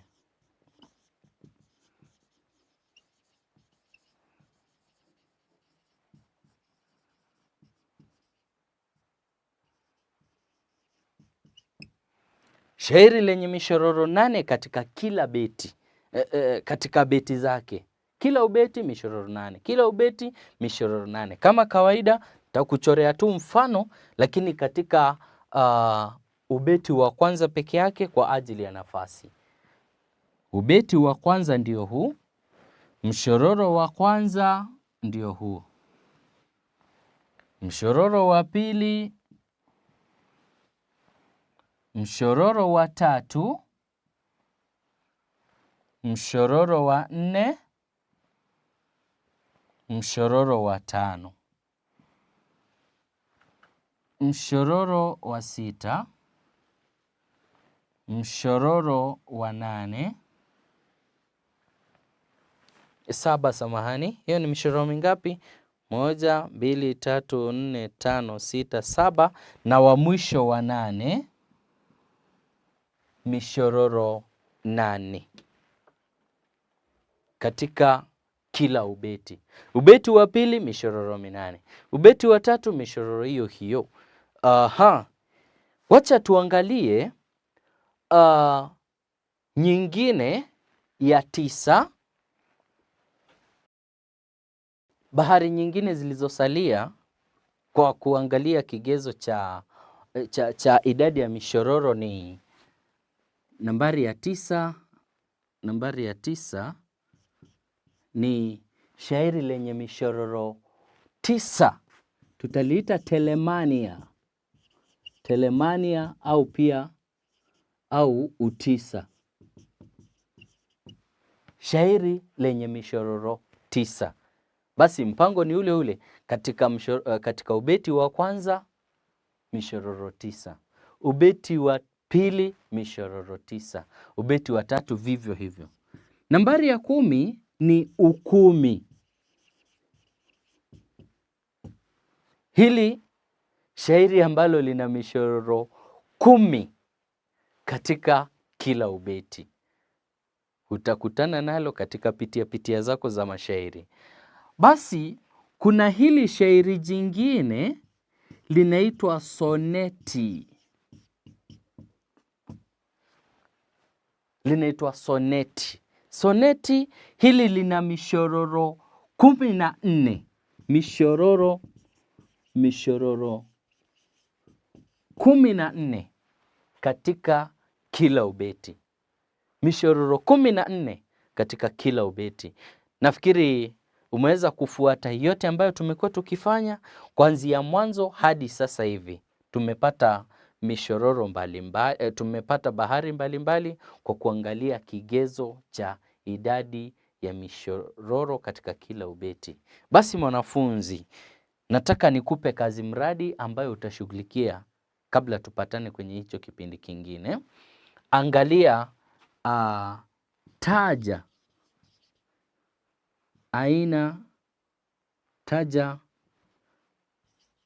aina za mashairi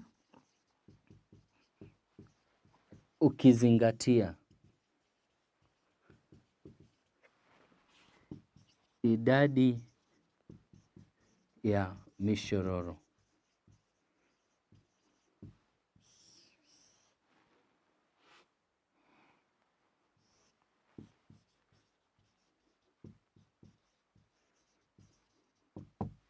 Hiyo ndio kazi utakayoshughulikia. Nakili hili swali katika daftari lako. Nashukuru kwa ajili ya kunisikiliza kwa uzingatifu mkubwa. Hadi kipindi kingine, asanti. Mimi wako Mugambi James. Welcome to Manifested Publishers. Hello learners, my name is Stephen Kariungi, and we continue with our topic of discussion, a topic in Form 2 chemistry, and this is structure and bonding. Now, we are going to see the various ways of illustrating ionic bonds, and during our last lesson, we saw an example of how to illustrate by use of a dot and cross diagram the structure of sodium chloride. So today we are going to illustrate formation of magnesium fluoride. So magnesium fluoride is also an ionic compound because magnesium is a metal and therefore it forms a positively charged ion. Fluorine is a non-metal and therefore forms a negatively charged ion. So the attraction between the positive and the negative ion creates an ionic compound, which is magnesium fluoride. On the other hand, we can say that magnesium loses electrons while fluorine gains electrons. And that's what leads to the formation of the ionic bond. So in this case, we can say that magnesium, this one has 12 electrons arranged as 2, 8, 2. And we are saying that it therefore requires to lose 2 electrons. Fluorine, this one has 9 electrons arranged as 2, 7,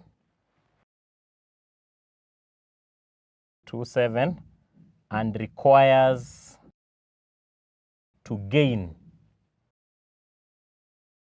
1 electron. So that's the bottom line, that magnesium with the 12 electrons, that is the arrangement, 282.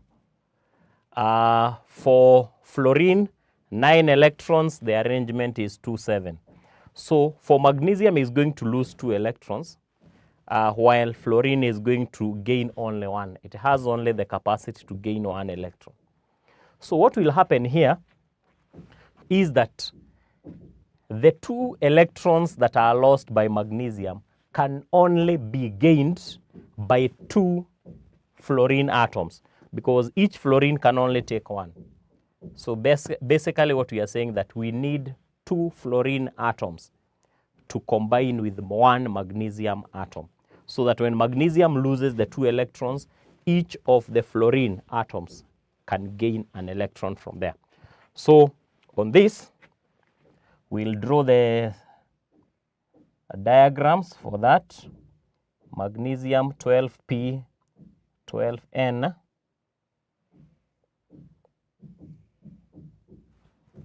Can use a different illustration. So that is 282, that is for magnesium.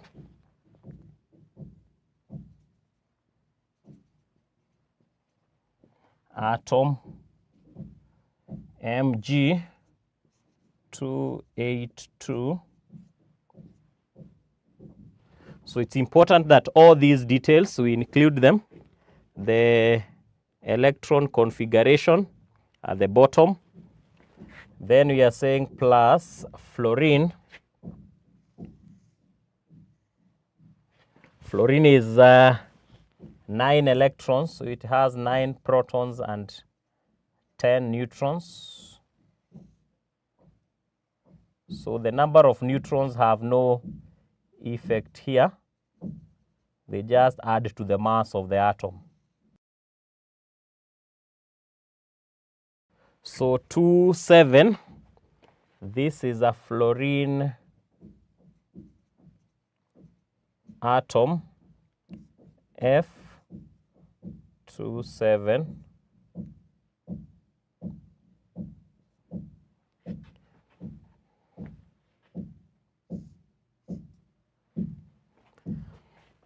So we are saying that because magnesium is losing 1, 2, and fluorine can only take 1 here, so we shall need 2 fluorine atoms. So here we'll say 2 to show that these are 2 fluorine atoms, so that when you draw it, now we have magnesium 12P, 12N.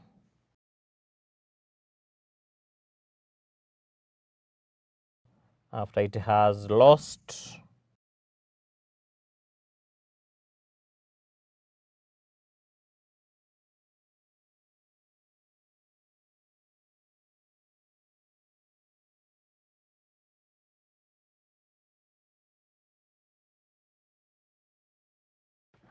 the 2 electrons. So now the number of protons are 12 and the electrons are 10. So we have an excess of 2 protons, so 2 positive charges. Fluorine, we are saying there are 2 fluorine atoms. You can either put a 2 here to show that there are 2, or you can draw them separately, but each will gain only 1 of the 2 that are lost by magnesium. So we'll have fluorine, the nucleus is 9p, 10n, remains the same. The first energy level not affected, but the second energy level gains an electron.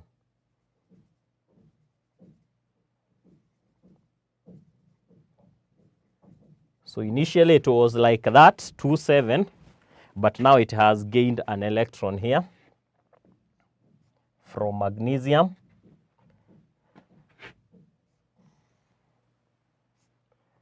Because it has gained an electron, the electrons are more than the protons by 1, so we put a negative charge here. Put a negative there. And then because we had 2 fluorine atoms, we'll also have 2 fluoride ions. So magnesium ion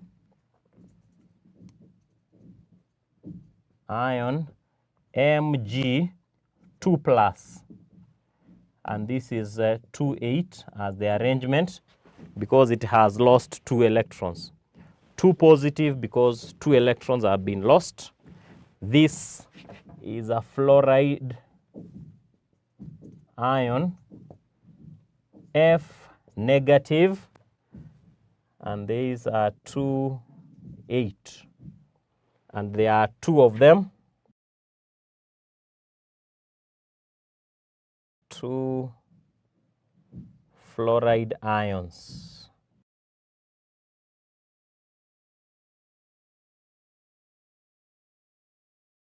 And you can say that the compound formed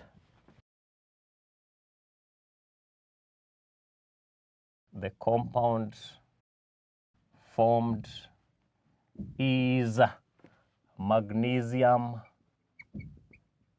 fluoride, which is MgF2, because we have 2 fluoride ions combining with 1 magnesium ion. So the formula is MgF2. We used 2 fluorine atoms because magnesium is losing 2, but fluorine can only gain 1. So we can also have another one of formation of magnesium oxide. And this one we can directly go to the diagram. So magnesium and oxygen. 12P, 12N.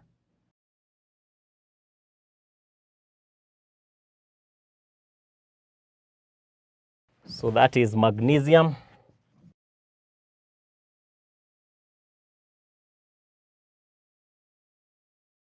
(282) plus oxygen.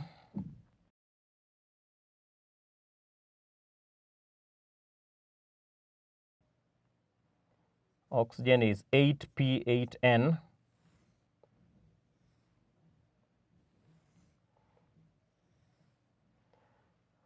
We use the dots here.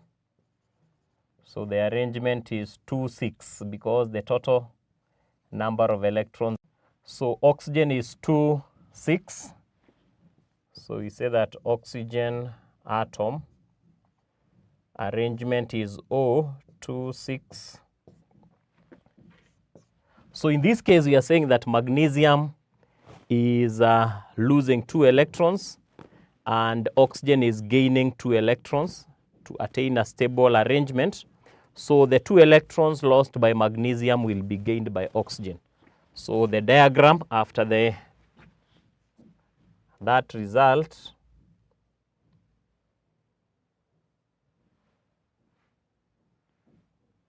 that diagram will not fit here. Let's just is a continuation. Let's have it here.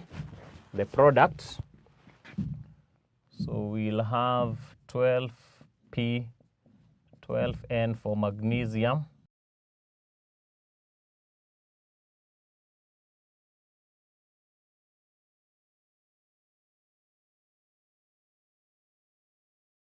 So these will be 1, 2. We usually put the electrons in pairs unless it is 1. So that is 2, 8 magnesium after losing 2 electrons. So after losing 2, it acquires 2 positive charge. Then we have oxygen. Oxygen was 8p8n.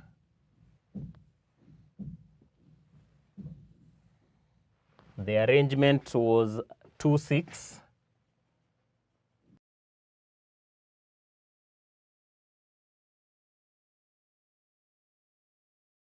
Now it is 2, 8 because it has gained some 2 electrons here from magnesium. So by gaining, it acquires a charge that is 2 negative. So this is a magnesium ion, Mg, 2 positive. The arrangement is 2, 8. Oxygen forms an oxide ion. So O2 minus, like that.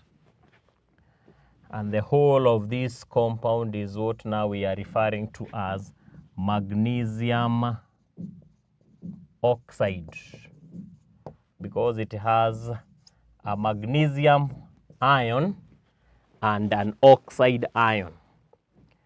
So there's something that is important to note here, that for non-metals, when they form their respective ions, their name changes a bit, and we add an IDE at the end. So for oxygen, we have oxide. For chlorine, we have chloride. For fluorine, we have fluoride. So, but for the metals, the name just remains. Magnesium remains, calcium remains, sodium remains. But for the ions of non-metals,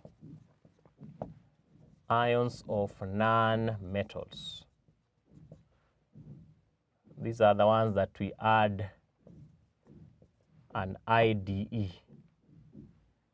at the end. So hence oxide, not oxygen ion, but oxide ion. Not fluorine ion, but fluoride ion.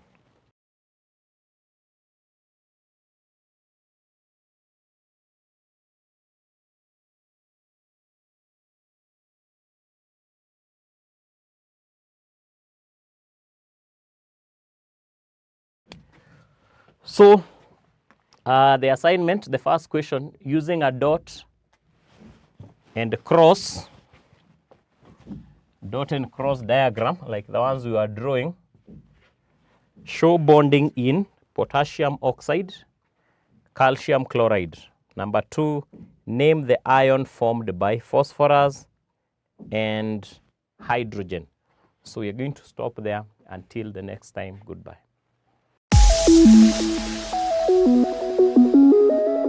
Welcome to Manifested Publishers.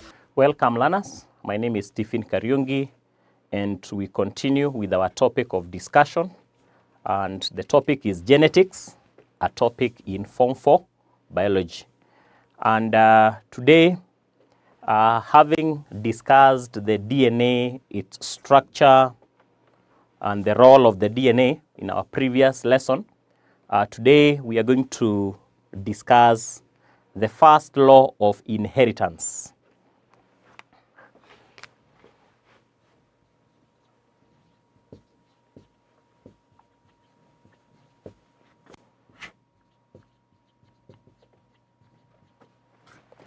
And this first law of inheritance is also referred to as the law of segregation. The law of segregation. First of all, this first law of inheritance was arrived at by a biologist who is referred to as the father of modern genetics. The father of modern genetics. And that is Gregor Mendel.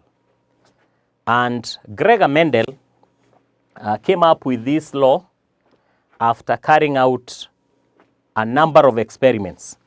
After carrying out a number of experiments using the garden pea.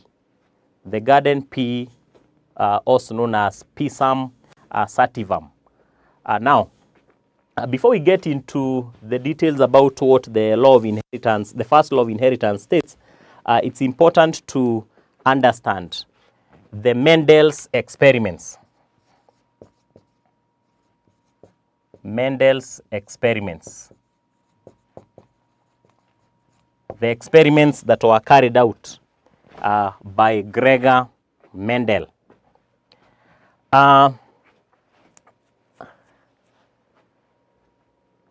So first of all, we are saying that Gregor Mendel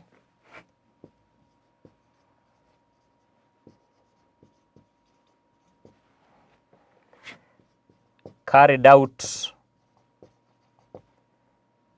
his experiments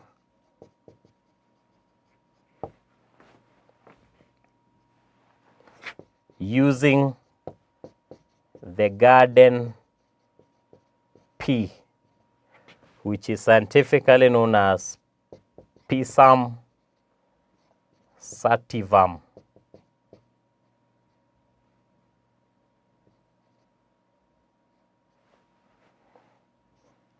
It's a scientific name, so it's important you write it according to the rules of binomial nomenclature, whereby the first letter of the genus name should be capitalized and all the other letters should be small. The species name should be small letters entirely. They should be underlined separately when handwritten. And of course, when they are typed in printed work, they should be in italics. Now, Gregor Mendel carried out experiments using the garden pea. And the first question I would want us to ask ourselves, why he chose the garden pea? Why Gregor Mendel, or why Mendel chose the garden pea?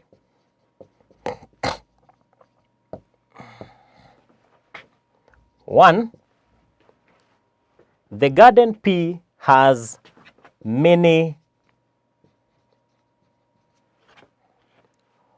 observable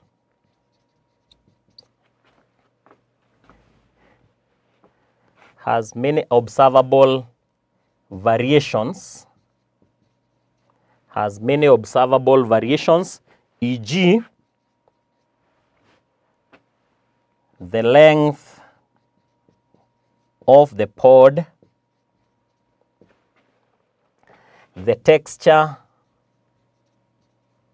of the seeds, whether they are smooth or they are wrinkled, the color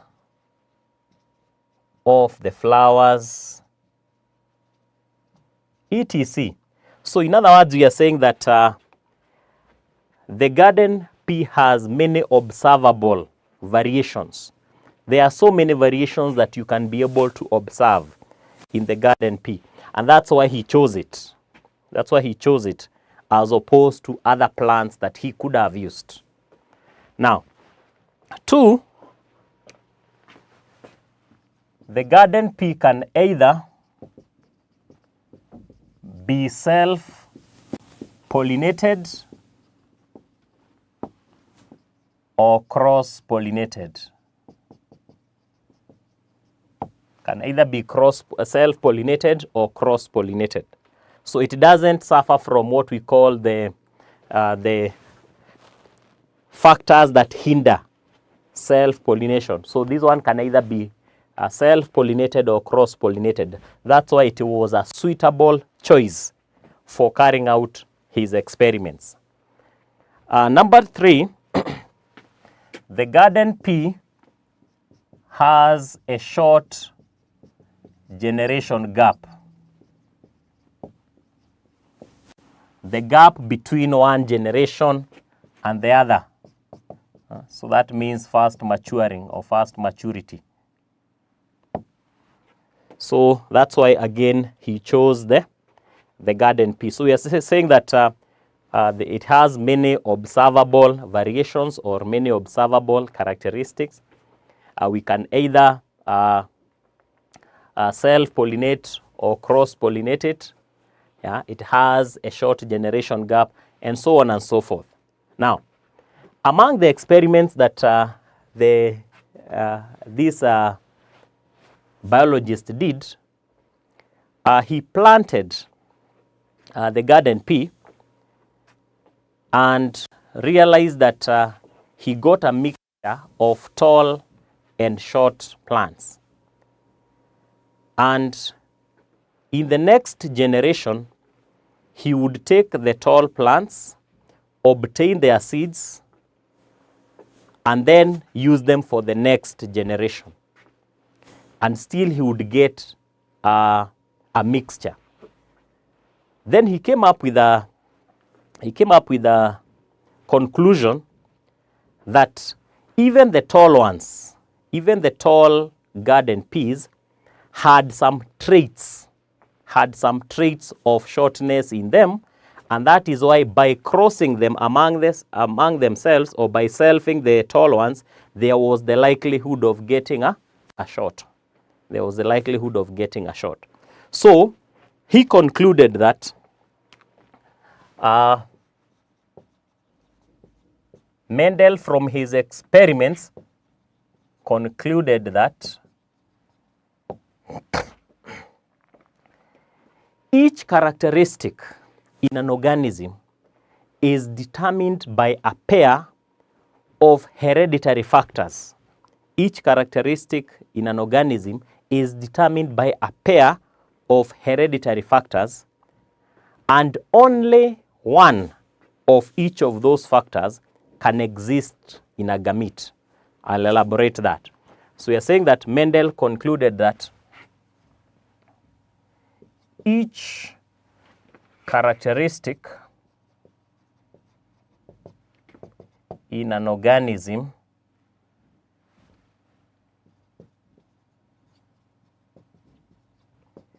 is determined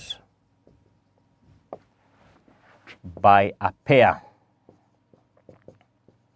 of hereditary factors, and only one of those factors exists in a gamete.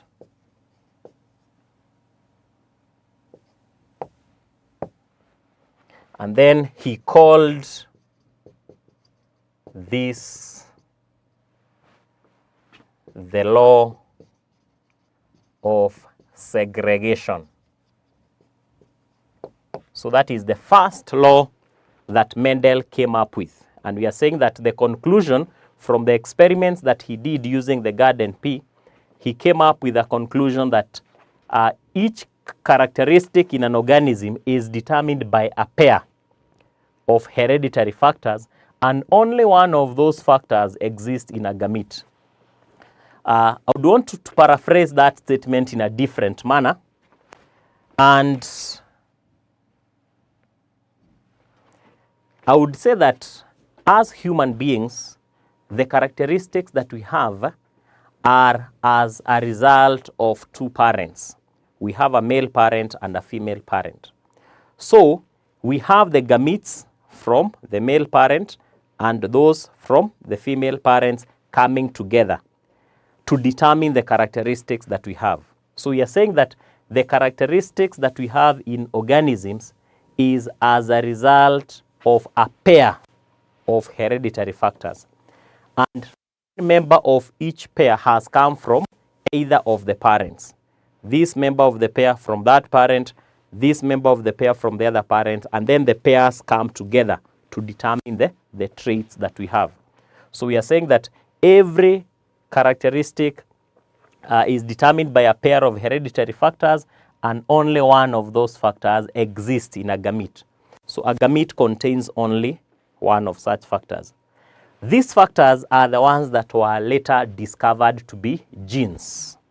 These are the factors that were later discovered to be genes. But at this point, they had not been known as, they had not been referred to as the genes. They were just called hereditary factors. But at the back of our mind, we know that these are the current genes that we have. Now, we want to ask ourselves, why was Mendel successful even when many biologists ahead of him had failed?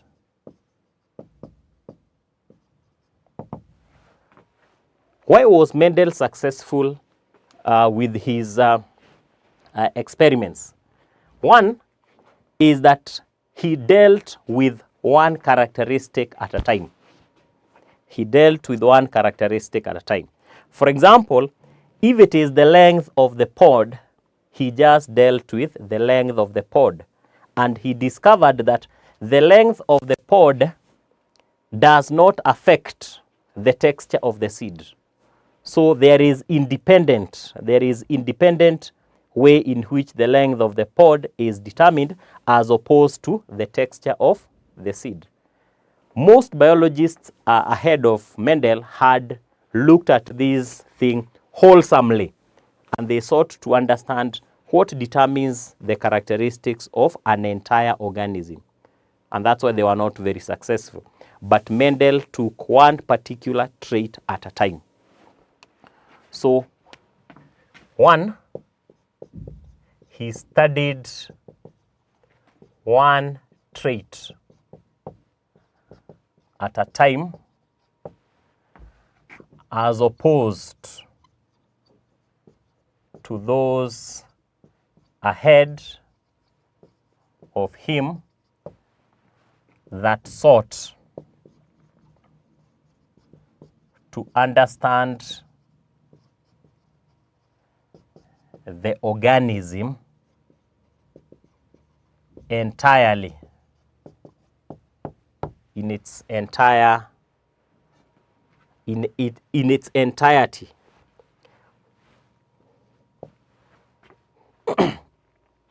Then another reason why he was very successful, he chose his specimens well, e.g., the garden pea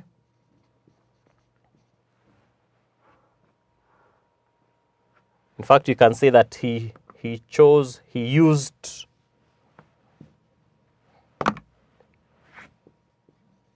suitable materials, e.g. the garden pea can either be selved or cross-pollinated.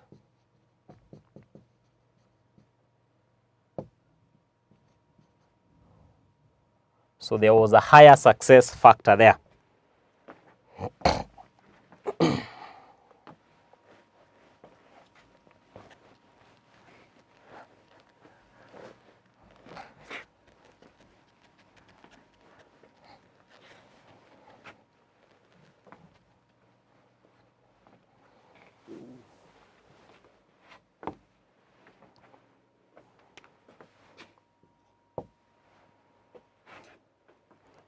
Another reason why he was very successful, he kept a record of all the outcomes that were obtained during the experiments.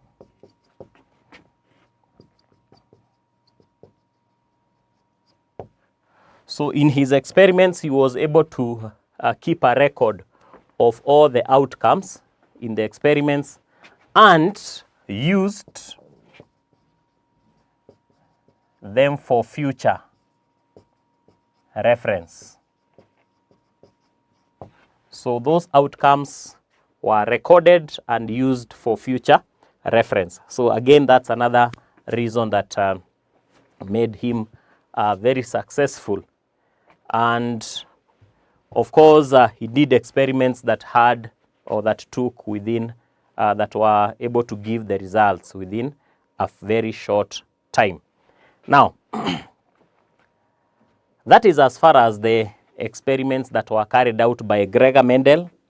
Why he chose the garden pea, we have seen the reason why. Why he was very successful in an area where most people had not succeeded, and what he came up with. So he came up with the law that we have said that is the law of segregation, that says that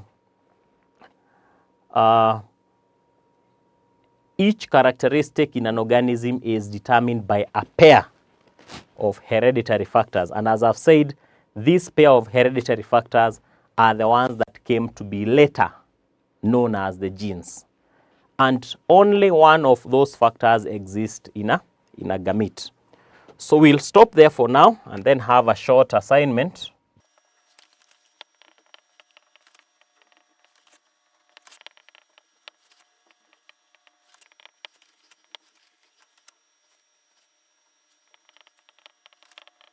So the assignment, the first question, explain why Mendel was very successful in his experiments where many people had failed before.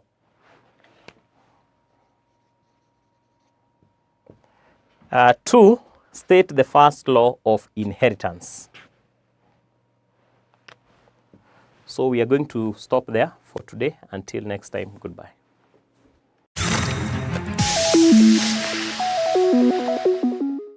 Welcome to Manifested Publishers. Hello learners, my name is Stephen Kariungi, and we continue with our topic of discussion in Form 4 chemistry, and the topic is reaction rates and reversible reactions.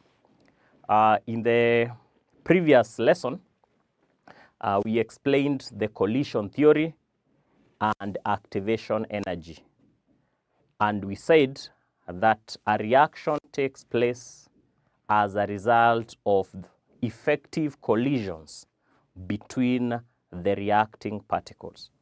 So if there are no effective collisions between the reacting particles, then a reaction cannot take place. Then we said that the minimum amount of energy that is required to have or to cause effective collisions is referred to as activation energy. And we showed how that activation energy can be represented in a graph, for instance. Then we also discussed some of the factors affecting the rate of reaction, and today we shall explore on those factors, starting with concentration. So number one, concentration, and we'll demonstrate this in form of an experiment to investigate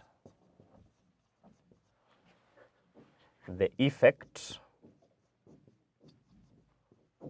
of change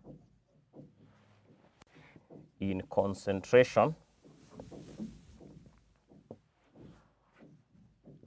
of sulfuric 6 acid on the rate of reaction.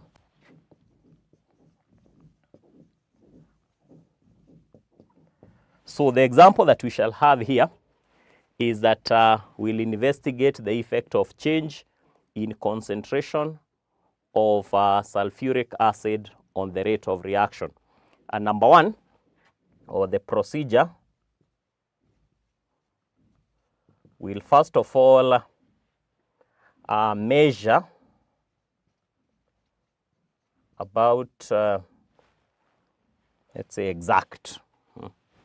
Measure 40 cubic centimeters of 2 molar sulfuric 6 acid and transfer it into a conical flask. Step number 2, we also measure 30, then 20, and 10 of 2 molar sulfuric 6 acid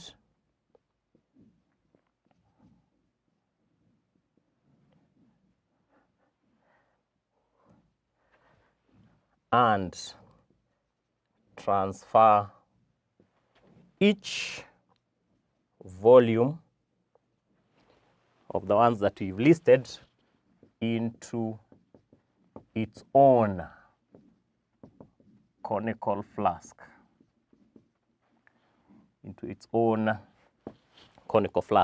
So we have 4 flasks. The first one has 40 cubic centimeters of 2 molar sulfuric 6 acid. The second flask has 30 cubic centimeters. The third has 20, and the last one has 10. So each of the flasks have different volumes of 2 molar sulfuric 6 acid. Then see, to the first flask,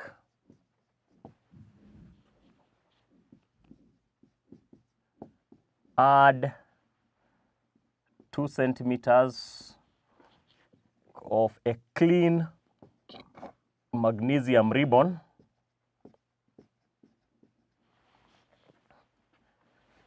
and immediately start a stopwatch. So you put 2 centimeters of a clean magnesium ribbon into the first flask, the one that has 40, and then immediately you start a stopwatch. And then measure and record the time taken for the magnesium ribbon to disappear. So the magnesium ribbon will react with the sulfuric acid until it disappears. So we measure the time taken for the magnesium ribbon to disappear. And then D, repeat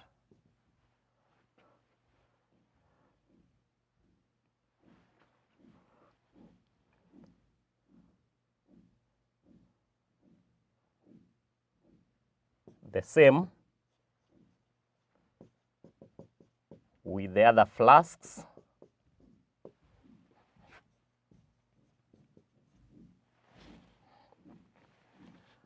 While making sure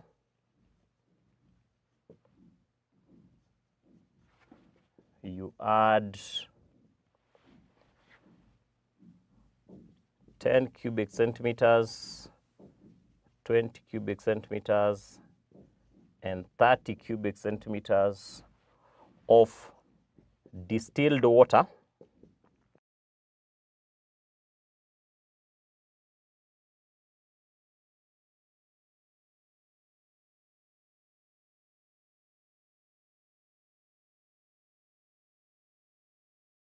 So we are repeating the step number C, whereby for the flask that we had put 30 cubic centimeters of the acid, we top it up with 10 cubic centimeters of distilled water, so that the total volume is 40, like the first one. For the flask with the 20 cubic centimeters of sulfuric acid, we'll add 20 of distilled water so that the total volume is 40. And the last flask with the 10 of acid, we shall add 30 of the distilled water so that the total volume again is 40. And then after that, we'll add the same size of magnesium ribbon and determine the time taken for the magnesium to disappear in each case.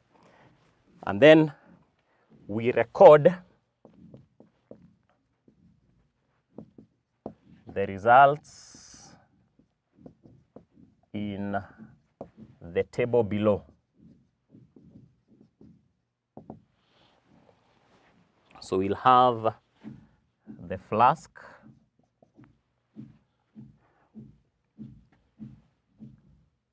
then we'll have the volume of acid added,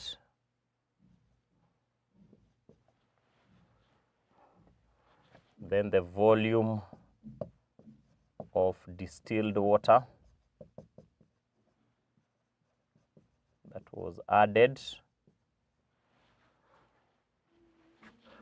the concentration of the acid,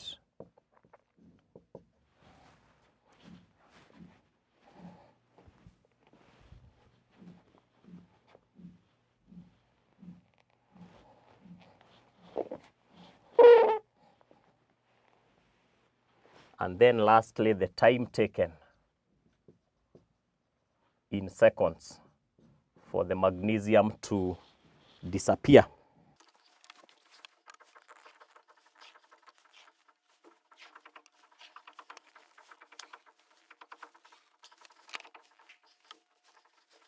So in this table, we have flasks. We can number them as A, B, C, and D. There were 4 of them. A, we added 40 cubic centimeters of the acid. B, we added 30, or we put 30. C, we put 20. And D, we put 10 of the acid. Remember, we are adding the same size of the magnesium ribbon. That is 2 centimeters to each.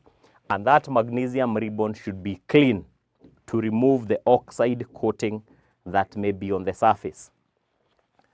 Then the first flask, we didn't add any distilled water because the total volume was already 40. We are adding distilled water to top up the volume to 40. So the one that had 30, we added 10. The one that had 20, we added 20. And the one with 10, we added 30 to make the total volume to 30. Then the question I would want us to ask ourselves is to determine, 1, the concentration of the acid in each flask, and 2, the time taken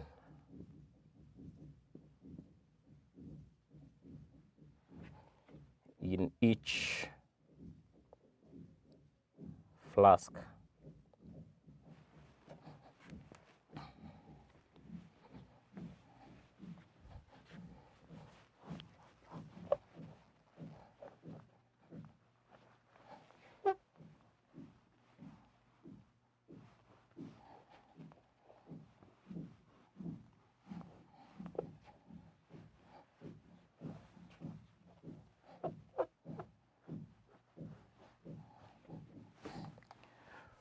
So the first flask of 40, we used 2 moles per dm cubed.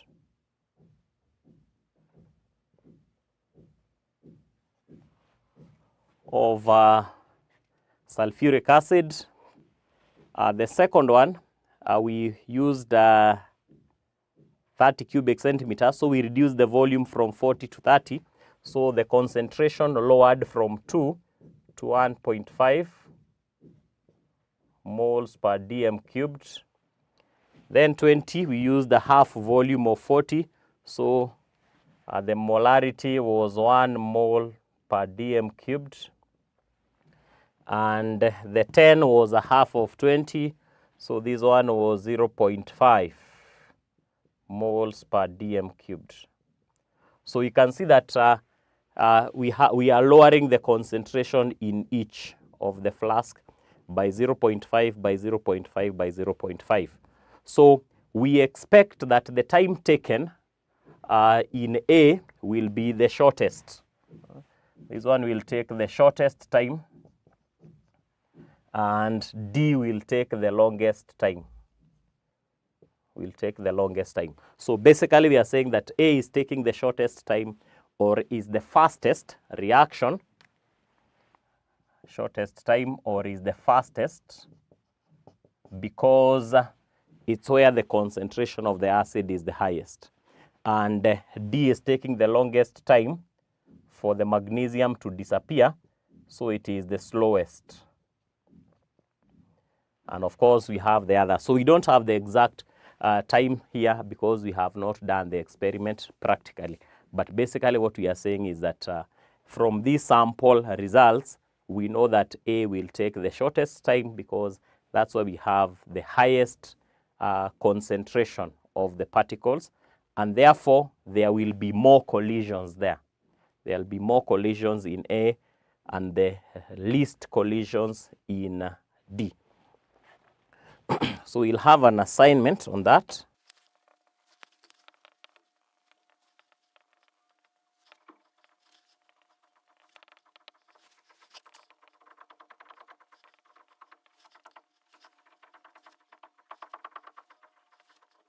So the first question, write a balanced chemical equation for the reaction between magnesium and dilute sulfuric acid that is taking place in this experiment. 2, explain how the concentration affects the rate of reaction. And then 3, sketch a graph of rate of reaction against concentration. So we'll stop there until the next time. Goodbye. Welcome to Manifested Publishers. Welcome learners, my name is Stephen Kariungi. Today we continue with our biology lesson, Form 1, and today we are going to discuss cell organization.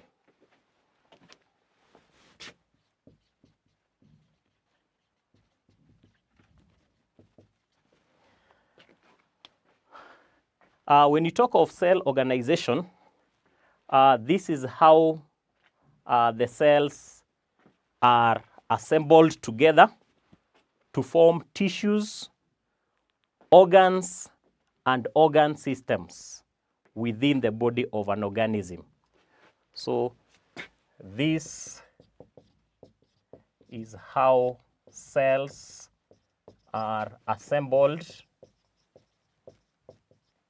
together to form tissues, organs, and organ systems. In living organisms. So the first level of organization are the tissues. We have tissues, and a tissue is a group of cells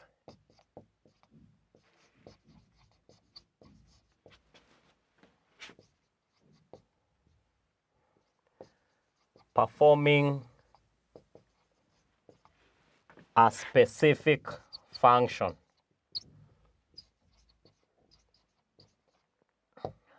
A group of cells performing a specific function make a tissue. So we'll have A, animal tissues,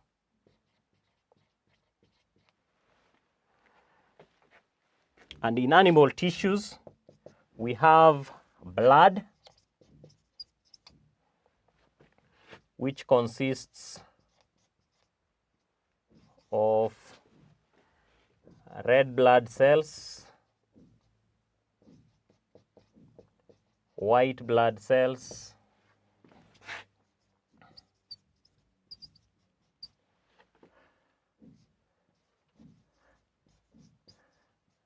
and platelets. All those are blood cells, or they are cells that make the tissue that we call blood. Another example of animal tissue,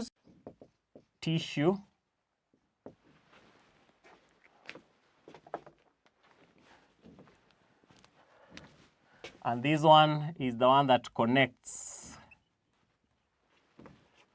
various organs in the body.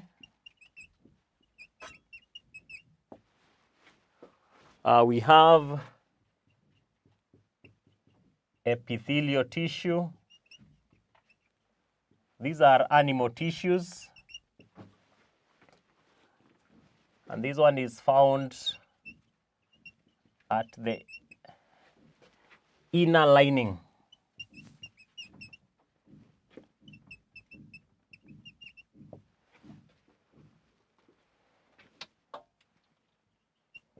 of tubular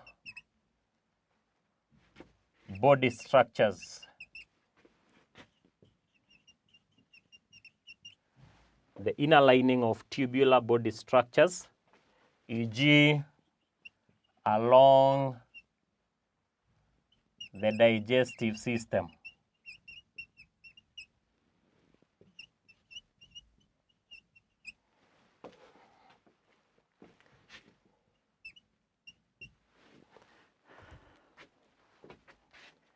Another example of the animal tissue, we can also talk of the muscles or the muscle tissue, made up of groups of cells that bring about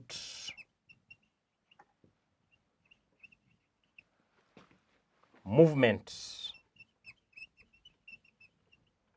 So basically, those four are examples of animal tissues. We have blood, connective tissue, epithelial tissue, and muscle tissue. So let's go through various examples of plant tissues, tissues that are found in plants. So plant tissues include, 1, epidermal tissue,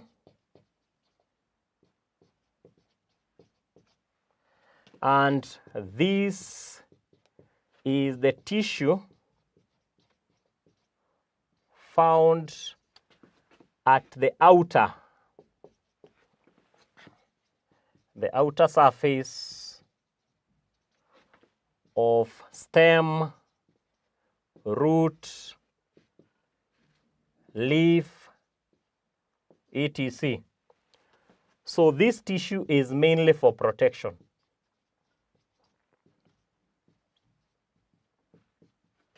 It's mainly for protection.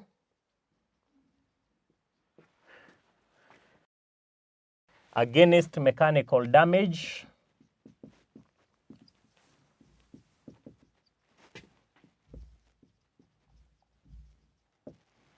Attack by microorganisms.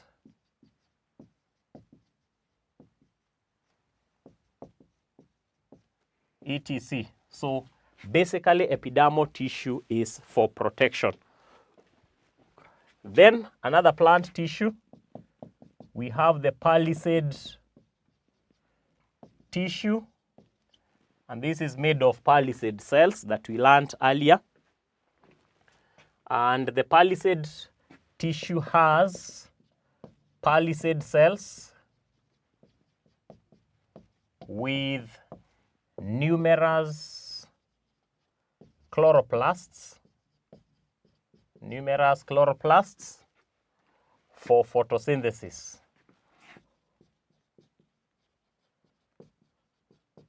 So this tissue is found in the leaves, and it's the main area where photosynthesis occurs. There is the vascular tissue. This one is mainly for transport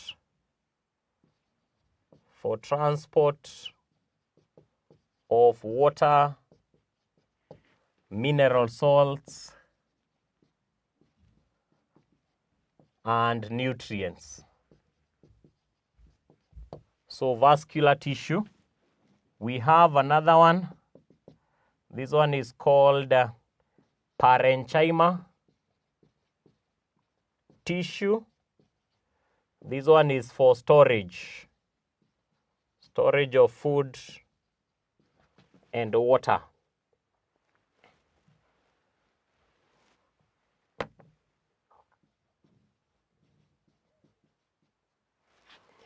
So basically those are some of the tissues we have in animals and also in plants, and they carry out different functions.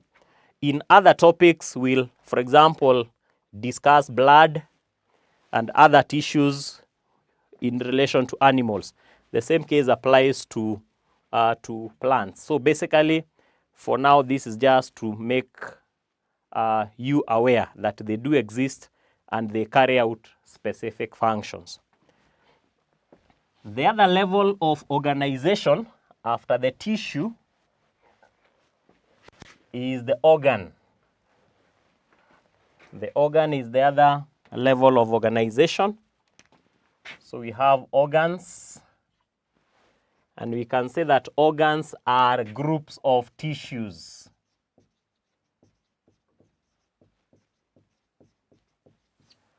That perform related functions. We have very many organs in our bodies, and all those organs are made of groups of tissues. For example, we have organs such as the heart. The heart is an organ. The kidney. So those ones are made of various tissues. Then, in plants also, we have organs such as the leaves, made of the plant tissues. We have things like the stem, made of various tissues, and so on and so forth. So the last level of organization is called the organ system. And these are groups of organs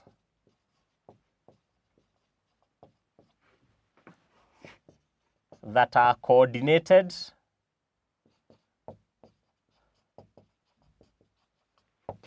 and synchronized together. Groups of organs that are coordinated and synchronized together to perform certain functions. Examples of an organ system is, e.g., the digestive system. So this is a system made of groups of organs. For example, in the digestive system, we have the stomach, we have the intestines, we have the esophagus, and so on and so forth. So that's an organ system. We have the excretory system, made of the kidney, the urinary bladder, and so on and so forth. So those ones are a group of organs. They form an organ system. But a group of tissues form an organ, like the heart, the kidney, and so on.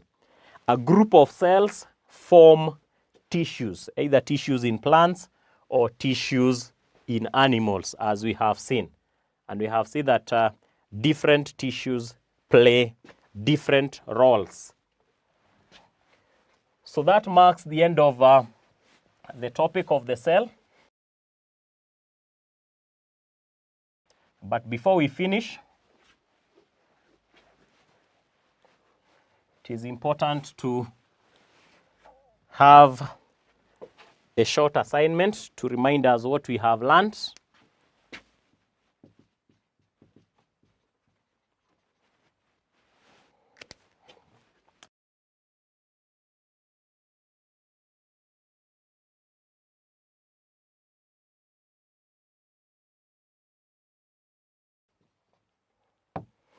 So the first question in the assignment, what is a tissue? We have discussed that. Number B, name 3 tissues in plants and their functions. Any 3 tissues in plants and their functions. Number 2A, what is an organ system? B, explain why the digestive system is an organ system. Why the digestive system is an organ system. So we'll stop there. That marks the end of the cell. We shall meet in other topics to come. Goodbye.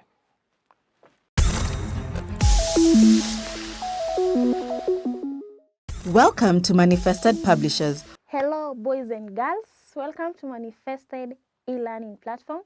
I am Teacher Purity and I will be teaching you Christian religious education activities for grade 4. So welcome to this lesson. Now allow me to welcome you to grade 4. It is a new class. Most of you are excited to be in this new class because you know you are going to explore a lot. Now let's talk about Christian religious education as a subject in this class.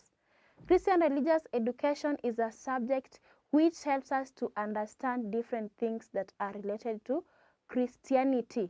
For example, knowing about God, how you are supposed to live with others, how some of the things you are supposed to do, they guide us on what we are supposed to do. In grade 4, we are going to learn about creation. We shall talk about self-awareness. We shall also learn Bible stories and many, many more. So it is my hope that all of you are going to enjoy learning CRE, especially for this class. Now, the very first topic that we are going to start with is about creation. And under creation, we shall start learning about self-awareness. Under self-awareness, we shall talk about my name makes me special. Let's remind ourselves the meaning of the word creation. Creation is bringing something that was not in existence to exist. You are creating something that was not there before. That is what we mean by the word creation. And for this case, you are talking about God's creation, whatever God created. Then we have the word self-awareness. Self means yourself. We are talking about yourself. And awareness is to understand or know something. So the word self-awareness means knowing more about yourself. You want to know more about yourself, who you are, what you like doing, who created you, and many, many more things about yourself. Now, self-awareness is knowing oneself much better.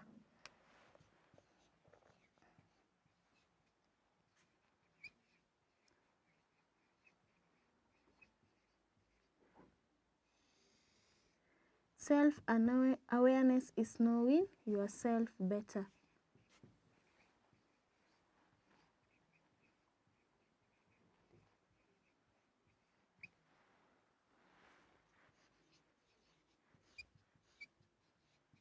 Is knowing yourself better. And we are talking about my name makes me special. Now, all of us or each of us has a name. Why are you given a name? There is no single person who doesn't have a name. There's no person called nameless. No, at least each of us has a name. And a name is something that helps people to easily identify you, who you are. It is just an identification of you, of who you are. So we all have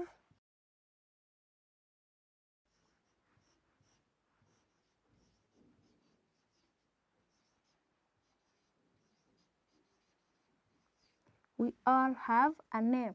Remember that I said a name helps us to be identified by other people. And when a person wants to talk to you or wants to call you, he or she will call you by your name. For example, I am Purity and another person is Mary. So Mary has a name, I also have my name. When a person wants to talk to me, he or she will call me by my name. So that means that people call us, people call me, let's say people call me, you are talking about yourself, people call me by my name. People call me by my name. And all children must have names. Remember that it is also one of the rights of children. A child has a right to be given a name. That's why everyone, after you are born, you are given a name. So people call me by my name. Why do people call you by your name? Even God knows you by name. So God created us in his own image and therefore he knows us by our names. So God also knows me by name. So God knows my name. God knows my name. And because God knows your name or my name, he calls you by your name. When God wants to talk to you, he will just call you, Mary, I want to send you to maybe a place. God wants you to send you for a mission, maybe to preach, to sing, to dance, or even teach other children. So God knows my name. He therefore calls me by my name. He calls me by my name. God knows my name. He calls me by my name. If you can remember the story of Samuel, God just called Samuel by his name. He called him Samuel, Samuel. He called Samuel 4 times, but Samuel responded the 4th time. That means that God knows each and every one of us name. So God knows my name. He calls me by my name. Therefore, your name makes you special. So my name makes me special to God. My name makes me special to God.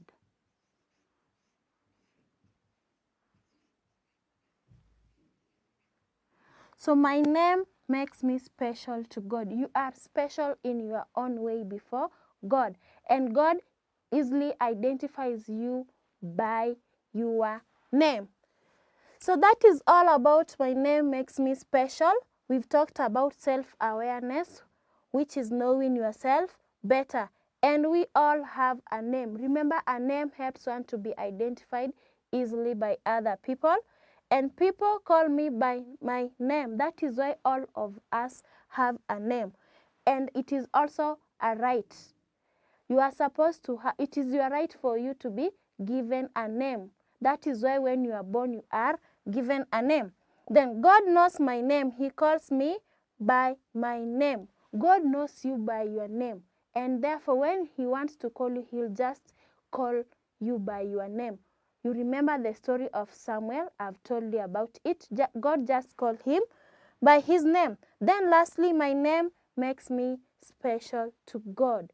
Your name makes you special before God. God knows that this is Shayla, this is Joy, this is Joanne, this is John, and he is able to know how special you are before him. Now I want to give you some work about what I have taught on self-awareness and my name makes me special. So take your exercise book and copy the questions.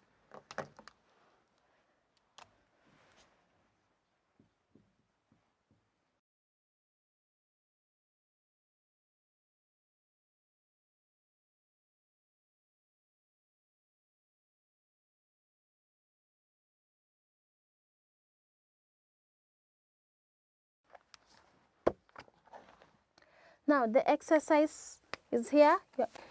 Only 3 questions. The instruction says answer the following questions. Answer the following questions. Number 1, what is your name? So you are going to write your name in the blank space provided. Question 2, how is your name different from your friend's name? How is your name different from your friend's name? How is your name different from your friend's name? So you write there what you think. Then question 3, why should people call you by your name? Why should the people call you by your name and not another person's name? You also write your answer in the blank space provided. So thanks for being good listeners. Hope to see you in the next lesson.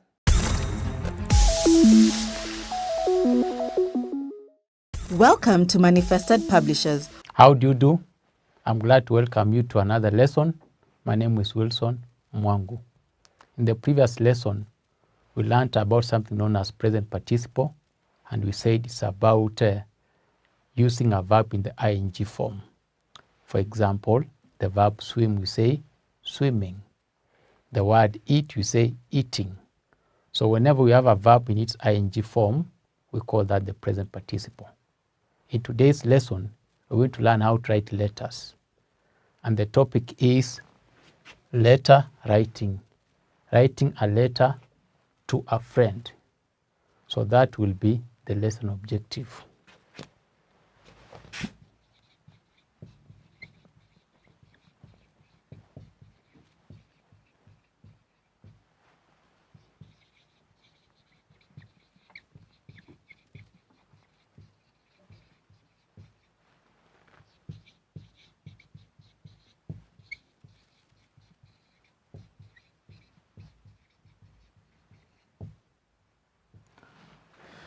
So by the end of this lesson, I want you to be able to write a letter to your friend. Now I have to tell you this. We have 2 types of letters. There's what we call a formal letter and a friendly letter.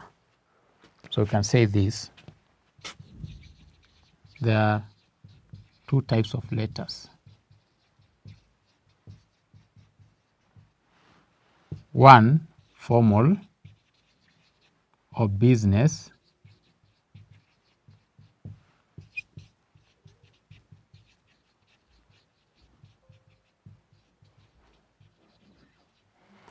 One is called a formal business letter, and number 2 is called a friendly or an informal letter. For today's lesson, this being standard 5, we shall focus on a friendly letter. As for now, let us forget about business letter. We shall do that at a later date, maybe in standard 6, not in standard 5. So let us look at a friendly or informal letter.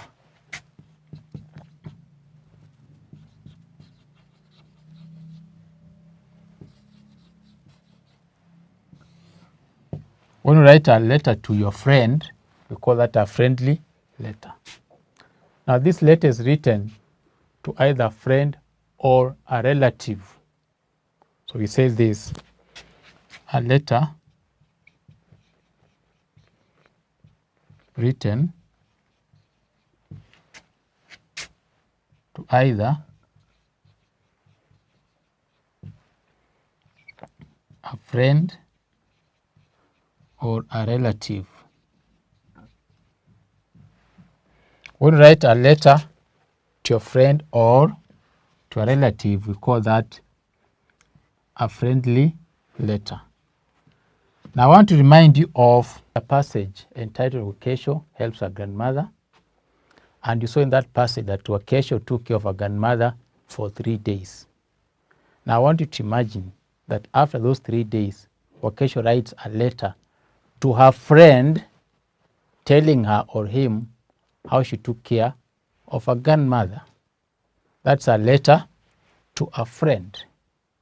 Or maybe you yourself, you did something, you helped somebody.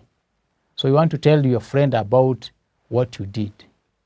You're going to write a letter to your friend, okay? Or even maybe your friend went to another school, transferred to another school, So you write him or her a letter asking him or her how the school is. That's a letter to your friend. So I want us to imagine of those various scenarios that will make you write a letter to your friend. That's called a friendly letter. So I want us to look at the format of a friendly letter. What is contained in that letter? So the letter will have the following.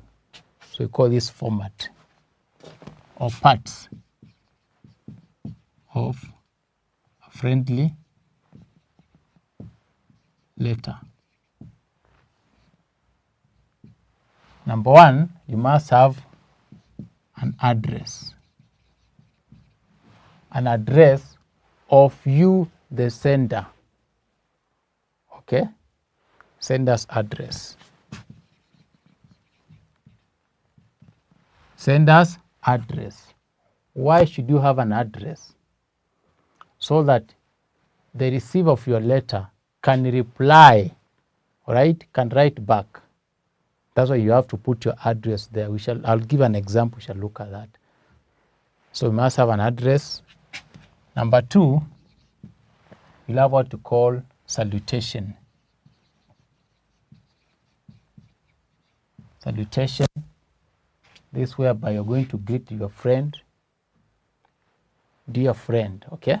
We call that salutation. We also have now the body. Now the main part of the letter, it will have greetings. Yes, you must greet someone. Purpose of the letter. Why are you writing that letter? Okay. Then best wishes. Best wishes. And then the last part is the ending of the letter. The ending of the letter. So these are the major sections of a friendly letter. One, as I said, it will have an address of you, the sender. It will have a salutation. It will have a body, and the body will have greetings, the first paragraph, the purpose, then the best wishes in the last paragraph. And then it will have an ending. All right? So I want to show you an example of, I've shown you the parts now, the format of that letter, how to write that letter. And I'm going to use this part here to show you how we're going to write that letter. So you're going to write your address here, the sender's address. Okay? For example, you go to this school called Warevu Primary School.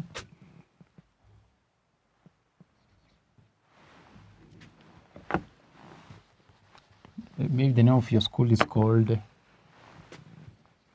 Mashiri Primary School. Let me just write it again.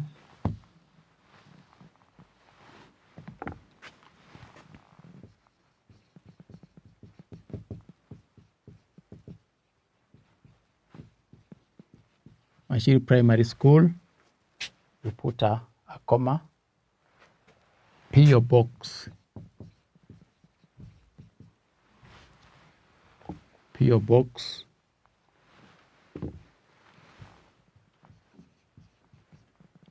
(425) Where?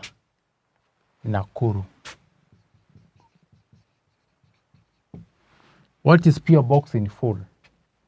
P.O. Box is post office box. Post office box. Now, every letter is normally sent through a post office, all right? And each post office has a number. It has a unique box. This would be the number. Your school has been assigned a box at the post office. And that box has its own unique number, all right? So you write the number here, okay? Yes, that's why you have the P.O. Box. post office box. Each post office has a number, and there are so many boxes. Maybe you have seen when you go some near the post office, you're going to see so many boxes. So each school has been given a key and its own box. All right. So each box has a number. So the number is normally indicated there. So PO Box 425 Nakuru, the place where the box is found. So after this, now this is the address of the sender. Now you skip one line and write the date of the letter when you're writing the letter. Okay. For example, you're writing this letter on 22nd. You can just write 22/04/2020. Yes. You're writing the letter on the 22nd of April 2020. But I've said you skip a line. And look at my date. My date, if I can use this ruler, when you are writing the address, you make what you call a slant. I hope you can see a slant. Slant. Okay. Then the date should be at the same line with the first, should be on the same line with the first letter. Should be on the same line with the first letter, that's the date. But the other part should be slant. So once you write the date, you skip a line, okay? This is the address of the receiver, whom we call the recipient. You skip a line, you come to this other side, left-hand side, where you write the salutation now that I talked about.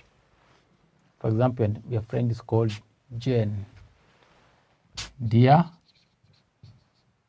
Jane. And before then you skip a line. Dear Jane. Then you put a comma. Okay? We call this salutation. Now after this, we begin writing your letter.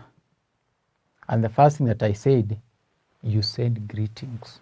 No, this is your friend. Jane is your friend, okay? You have missed her. So the first thing you're going to do is to send her greetings, right? So, dear Jane.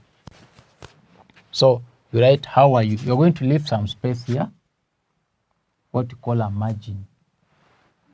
How are you?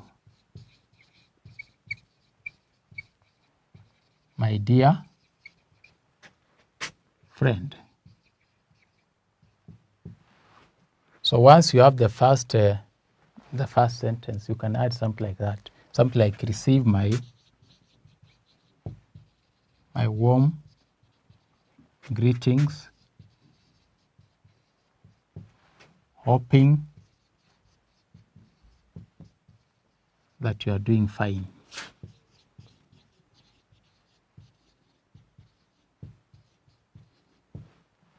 Hoping that you are doing fine.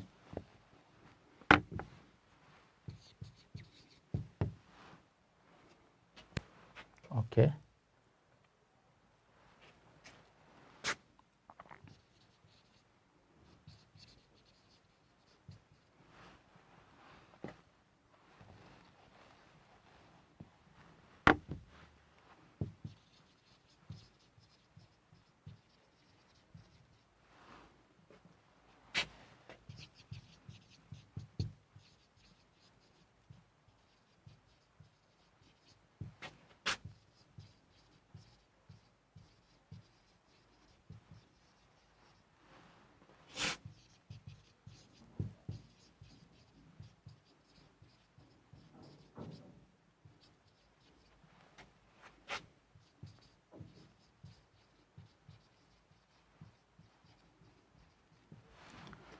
So you can have another statement like, my classmates and I have missed you a great deal since you transferred to your new school, right?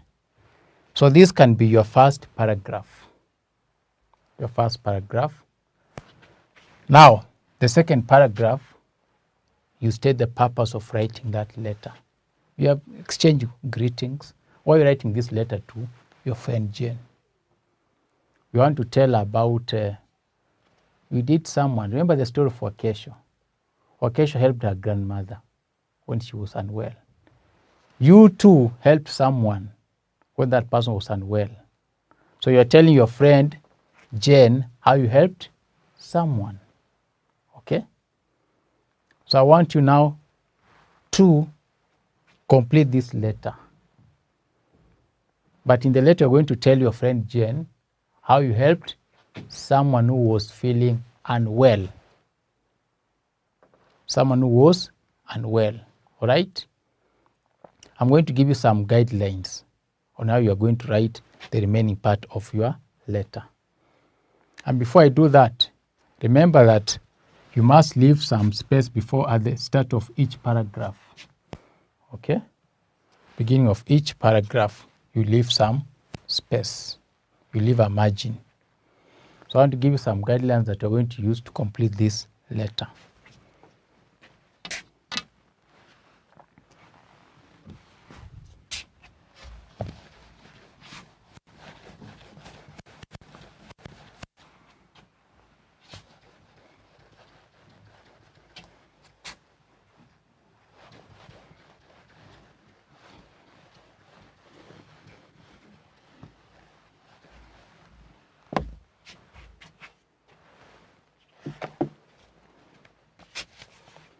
So these are the guidelines or the guiding questions.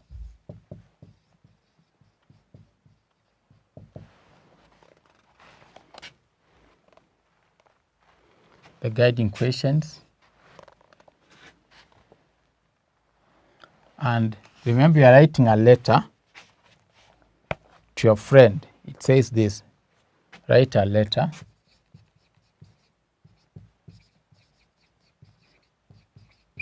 to your friend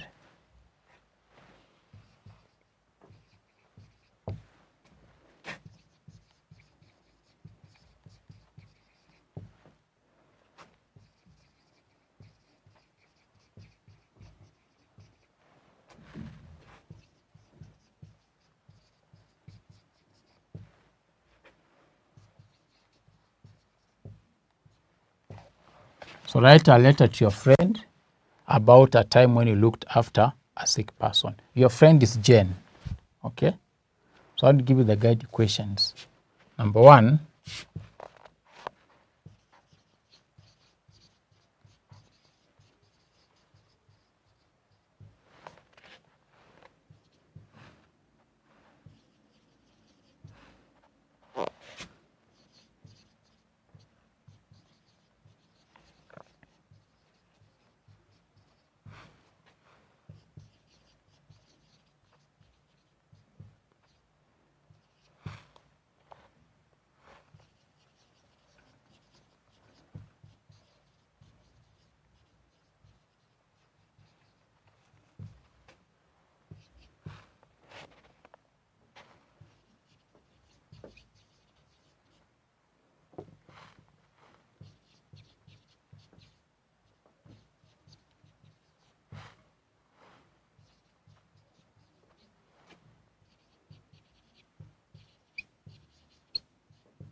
so these are the guiding questions.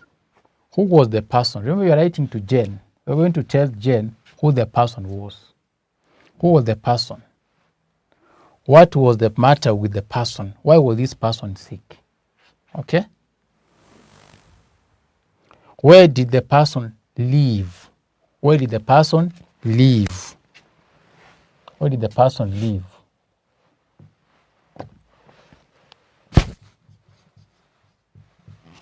Where did the person live?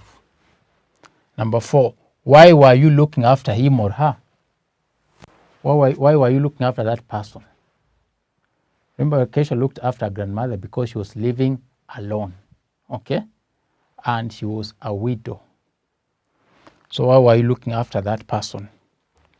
Next, what did you do for the person? What did you do for that person when you looked after him or her? Number 6, did the person get better? Did the person get better? And lastly, did you enjoy looking after the person? Did you enjoy looking after the person? So these are the guiding questions that you're going to answer as you write your letter here. So in the second paragraph, but you can even have just 3 paragraphs, okay? The second paragraph, answer these questions. Okay? Answer these questions. Then you can answer question 5 and question 6 in the third paragraph. Third paragraph. So second paragraph. Second paragraph.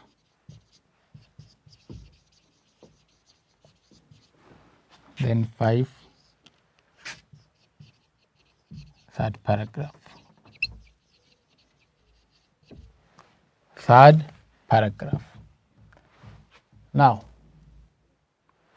once you are through with your major sections, we have the last paragraph, okay? What you call now the ending of the letter or the signing off. You can write something like this. I'm assuming that you have written your second paragraph here, your third paragraph here. Now, the last paragraph, okay? It's normally a short one. Normally a short one. So I'll write from here. I'll visit you.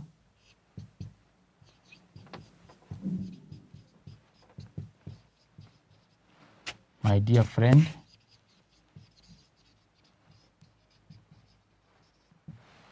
when we close school.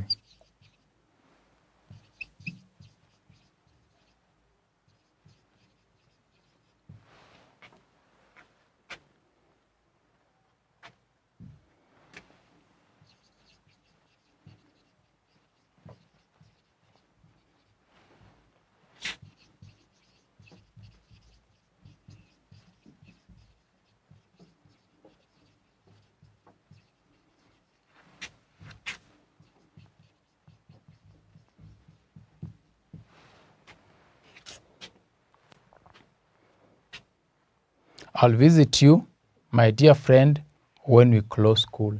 Send my warm regards to your parents and siblings. And then you now skip a line and write. You write here, your loving friend. You write here, your loving friend, Aisha.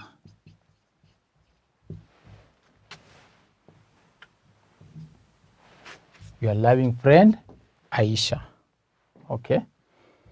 So once you are through with the final paragraph, you skip a line, then you write here, your loving friend, Aisha. So that's how we write a friendly letter. But I've said before you write this final paragraph, you should have written paragraph 2 and paragraph 3, and these are the guiding questions. All right? So my dear learner, I want you to complete this letter. We have done together paragraph 1 and paragraph 4.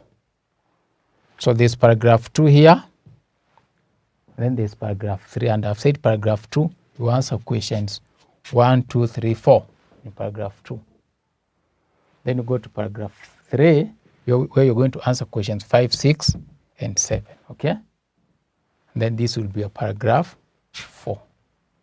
So complete paragraph 2 and 3 before you write paragraph 4 and 5. And that's how we write a friendly letter. So my dear learner, today we have learned about writing a friendly letter, and we have said we write that letter to either friends or relatives. And the letter will have an address of the receiver, all right? It will also have what we call a salutation. Use words, the word dear. Then it will have a body while you're writing that letter. Then it will have an ending, all right, as I've shown here. So please practice writing letters, and once you attempt, you can even send to us your sample so that you can also mark and see if you have understood today's lesson. So until next time, my dear learner, thank you so much for being a wonderful student. God bless you, and goodbye for now. Welcome to Manifested Publishers. Welcome learners, my name is Stephen Kariungi, and today we are continuing with our discussion on the topic of nitrogen and its compounds, and we are going to look at an alternative method of preparing nitrogen 4 oxide. Previously, we saw that nitrogen 4 oxide is prepared by the action of concentrated nitric 5 acid on copper tannings. That is the method that we discussed previously. So today we are going to look at an alternative method, and this is through thermodecomposition of metal nitrates. Now, metal nitrates that are below sodium in the reactivity series, when they go through thermodecomposition, that means decomposition by use of heat, they break down in such a way that nitrogen 4 oxide is produced as one of the gases. And in our case here, we'll prefer using lead 2 nitrate. And the reason why we prefer using lead 2 nitrate is because it is not hydrated, or it doesn't contain the water of crystallization. So, alternative method of preparing nitrogen 4 oxide.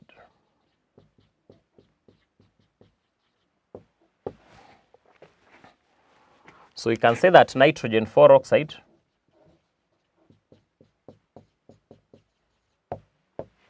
can also be prepared by the action of heat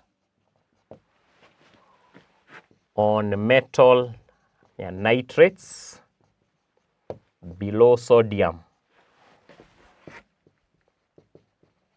in the reactivity series.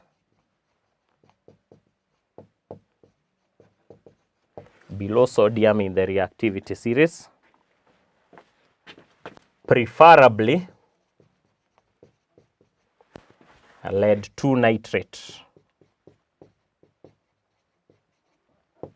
because it is not hydrated. It doesn't have the water of crystallization.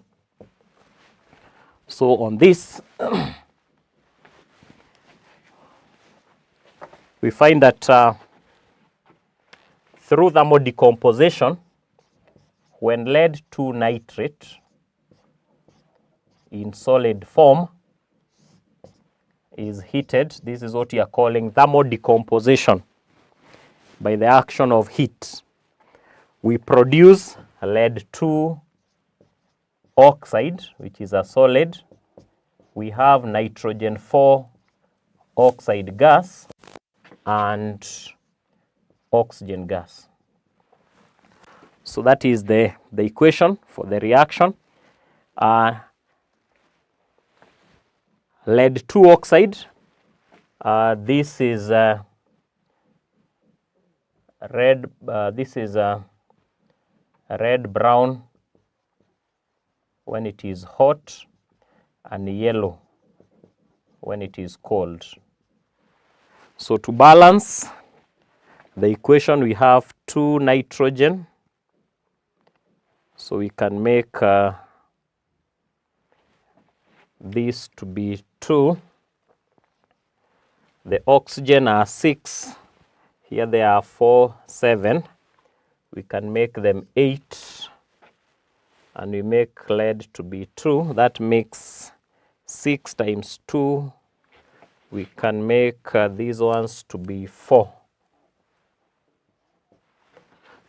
So that is lead is balanced. Nitrogen, they are 2 times 2, 4. Oxygen is 12. 2 plus 8, 10 plus, yeah. So the equation is balanced as it is. So we're going to have a diagram to show how that preparation is done.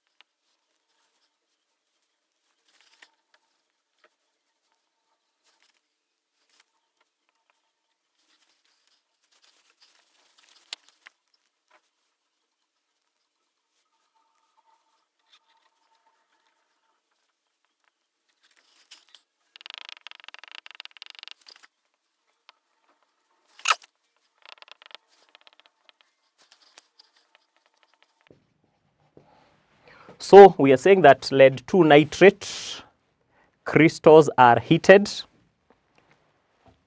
and when they are heated, they go through thermal decomposition to produce nitrogen 4 oxide. The nitrogen 4 oxide is passed through ice salt mixture where the gas is condensed,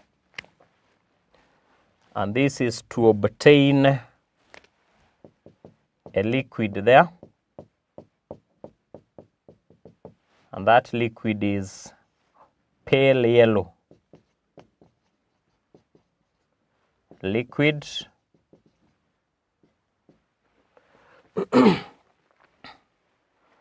And then of course the remaining gas, which is oxygen, is collected in a gas jar over water. So this is another way of a laboratory preparation of nitrogen 4 oxide.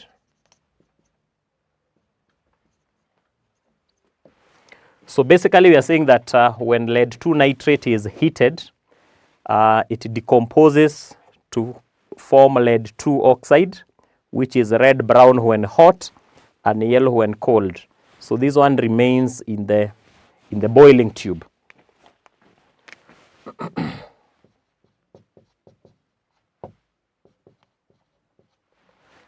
And the nitrogen 4 oxide gas is condensed to form a pale yellow liquid that is collected in a U tube. So this is a U tube, a U-shaped tube that has been immersed in ice salt mixture to allow condensation of the gas. And this pale yellow liquid is called dinitrogen tetraoxide. We are going to see more of that. And then oxygen is collected over water, as shown there in the diagram. So that is an alternative method. So we are saying that nitrogen 4 oxide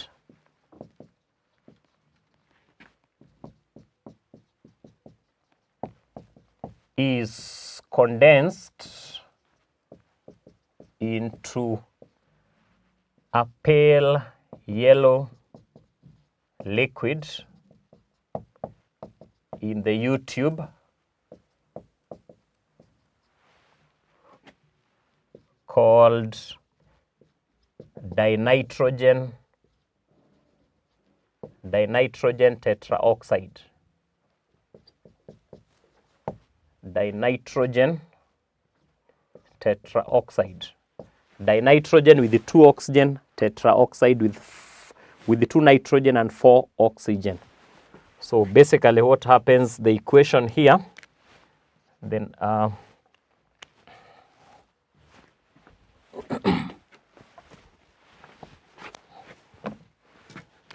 nitrogen 4 oxide gas on cooling, it changes into dinitrogen tetraoxide, and this is a reversible reaction. That is, on heating, the reverse takes place. So this is that. Nitrogen 4 oxide is red brown. Dinitrogen tetraoxide is pale yellow.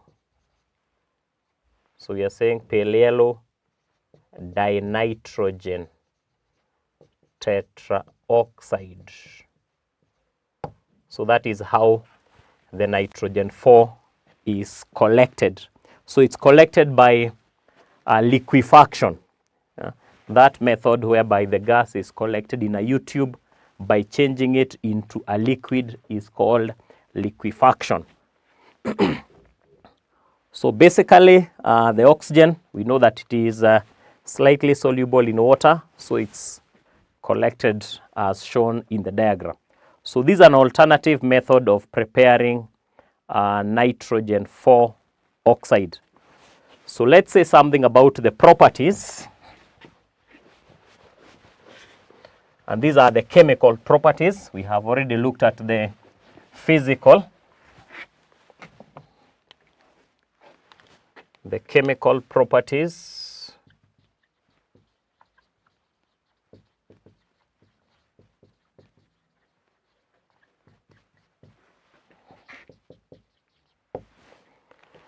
And we can say that one, nitrogen 4 oxide dissolves in water to form an acidic solution. And this solution, which is a mixture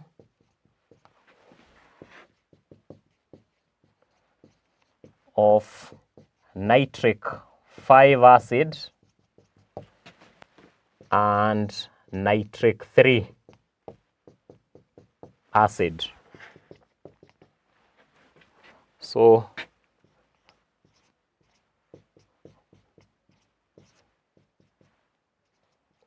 when the gas dissolves in water, we form 2 acids.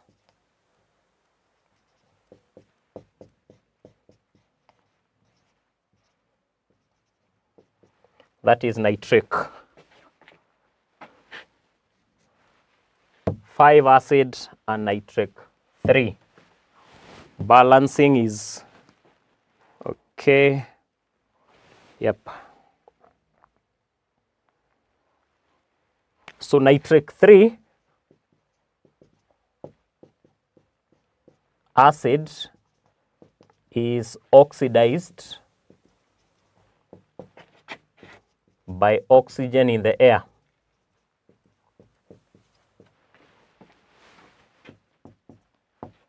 To form nitric 5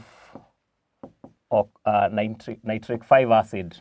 So we can say that nitric 3 acid is not very stable. So after a short while, it changes into nitric 5 because of its exposure to the oxygen in the air, and it becomes oxidized. So we can see that HNO2 plus oxygen that is in the air we form nitric 5.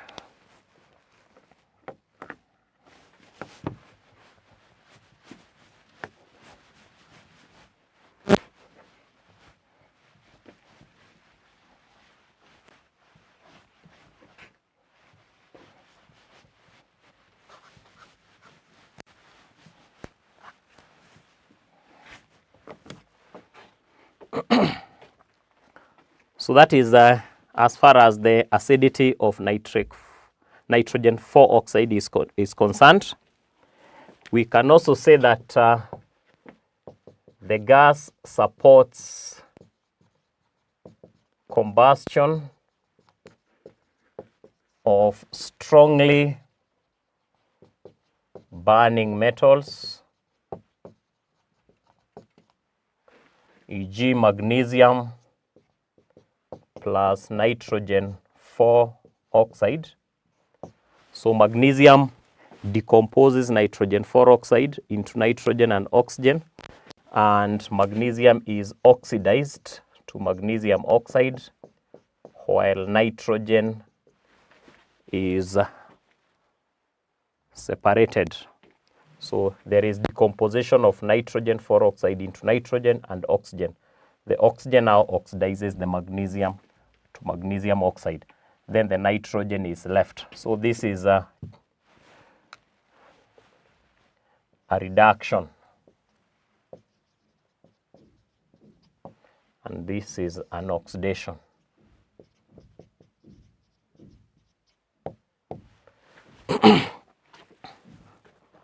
So we are going to stop there and have an assignment.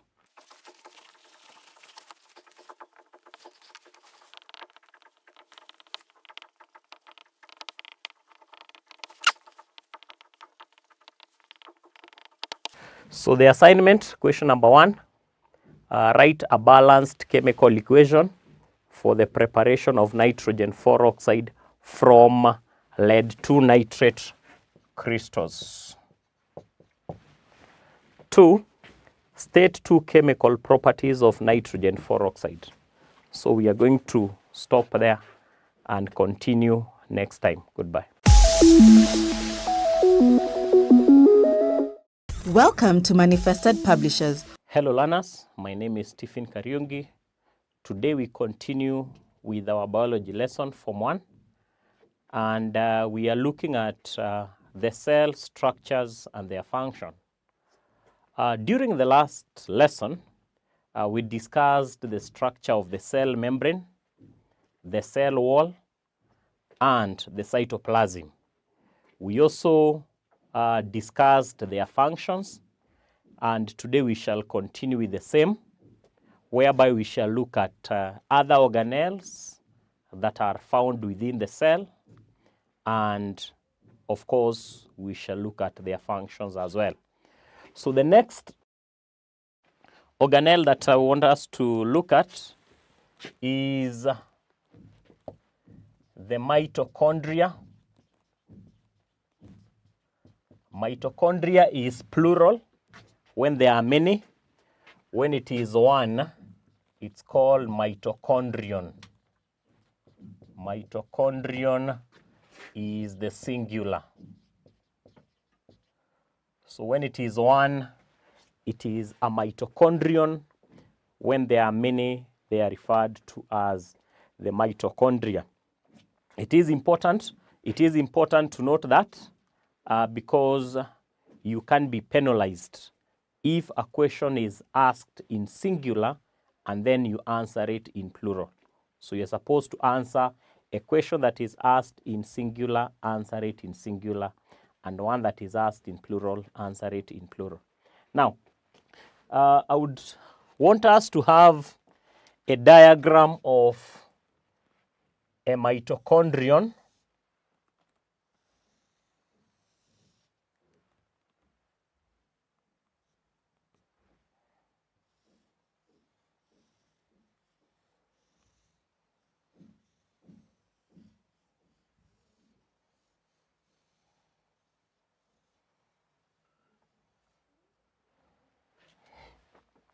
So a mitochondrion looks like that. It's sausage shaped. It has a double membrane. So there is the outer membrane, and then there is the inner membrane, and this inner membrane is folded into structures known as cristae. These foldings, they are referred to as cristae. Then inside there is a fluid that we refer to as the matrix, and we shall look at the functions of each one of them. So this is a mitochondrion. So as I've said, when it is one, it's called mitochondrion. When there are many, they are referred to as the mitochondria.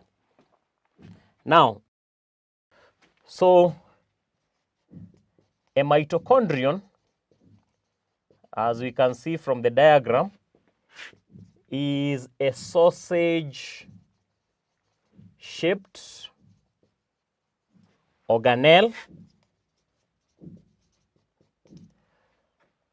consisting of a double membrane. Consisting of a double membrane. The inner membrane, as you can see from the diagram,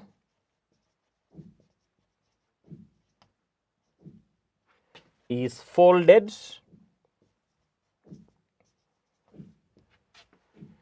into projections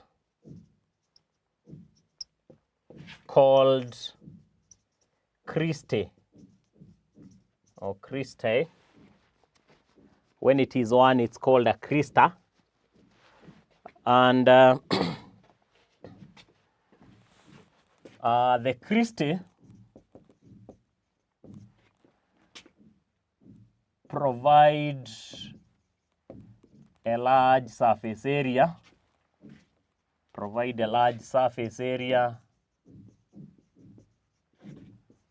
for the attachment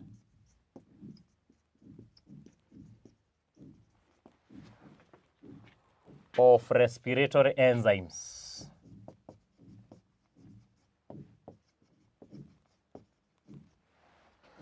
So the cristae, then the matrix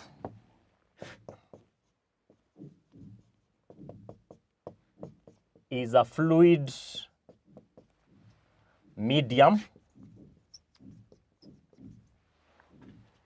in which respiratory activities take place.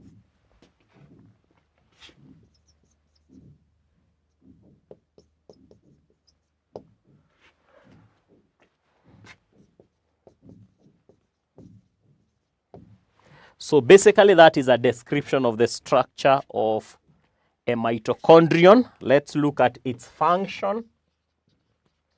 Its function we have mentioned as we are discussing the other parts. Basically, the mitochondrion is the site for respiration. So the function is that the mitochondrion, it is the site for respiration. So respiration occurs within the mitochondrion. It's also good to note that we have some cells that have more mitochondria than others.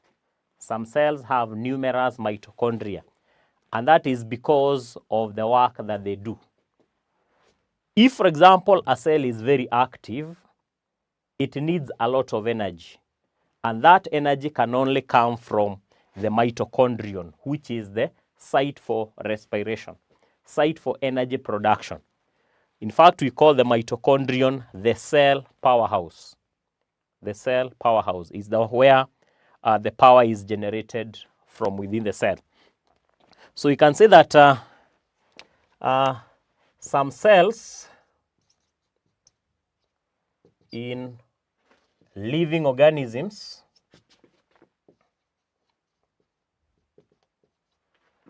contain numerous mitochondria. Numerous mitochondria, and these include, among the cells that have numerous mitochondria, we have the muscle cells, sperm cells, kidney cells,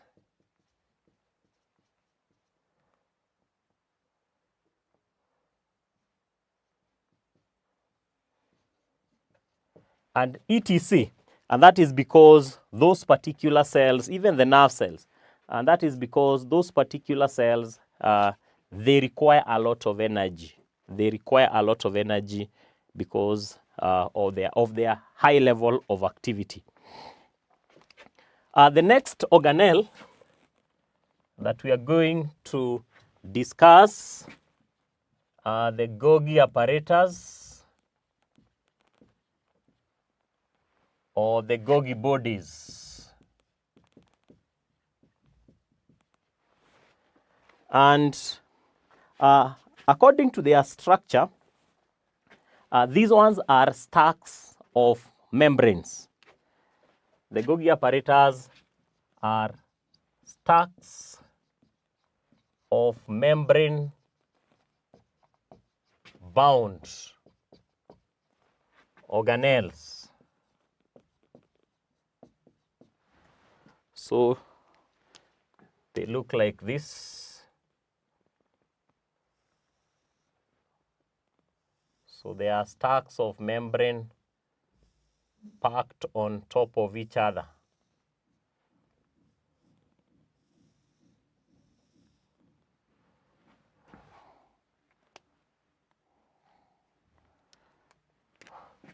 Placed on top of each other.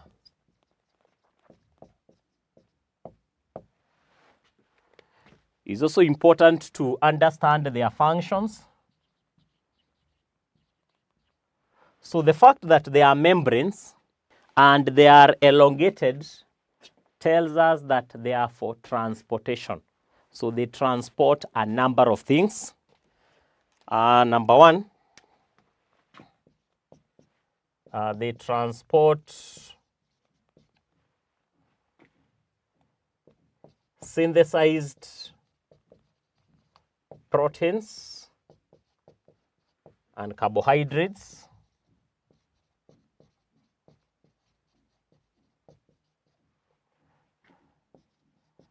They transport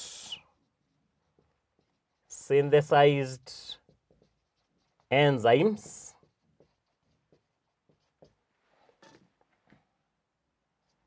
They are also responsible for packaging and transport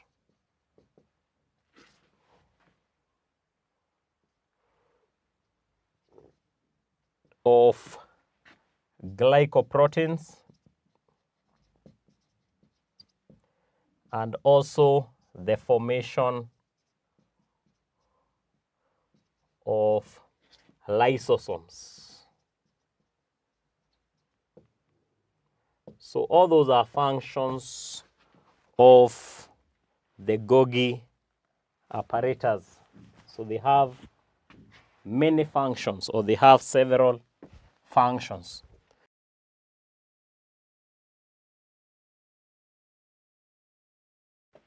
Next, we discuss endoplasmic reticulum. And these ones are tubular and interconnected. Tubular and interconnected membranes with a cistern, or with a hollow part inside. So just to have a view of how they look like.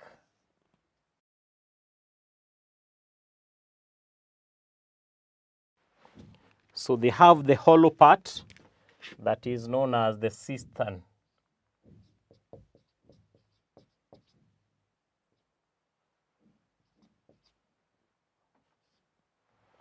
They have the cistern. So this is an example of a smooth endoplasmic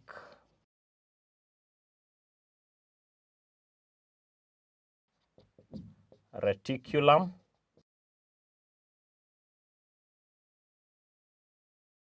So the function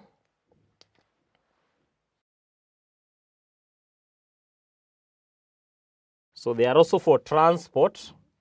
That's why they are tubular, they are tube-like.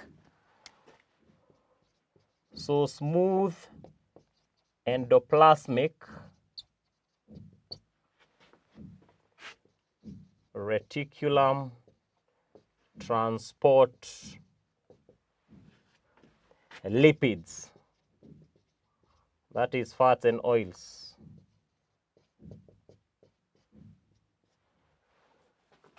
On the other hand, we have the rough endoplasmic reticulum, and the only difference is that rough ones contain some structures that we refer to as the ribosomes.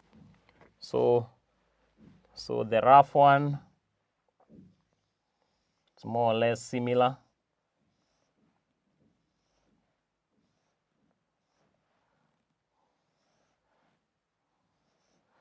Except that it has some granules on the surface.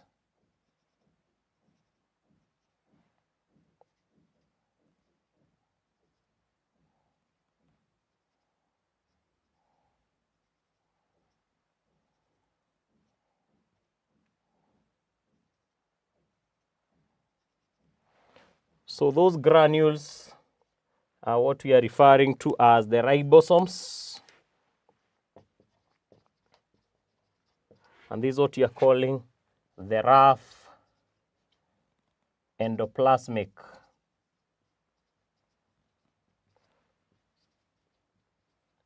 reticulum. So it's called rough because it contains the ribosomes. It contains the ribosomes that make it have a rough surface. Ribosomes are granules. And these granules, we'll see what they are for just in a minute. So first of all, the function of the rough endoplasmic reticulum. Rough endoplasmic reticulum transport proteins. They transport proteins. And of course, those proteins come from the ribosomes. The proteins come from the ribosomes.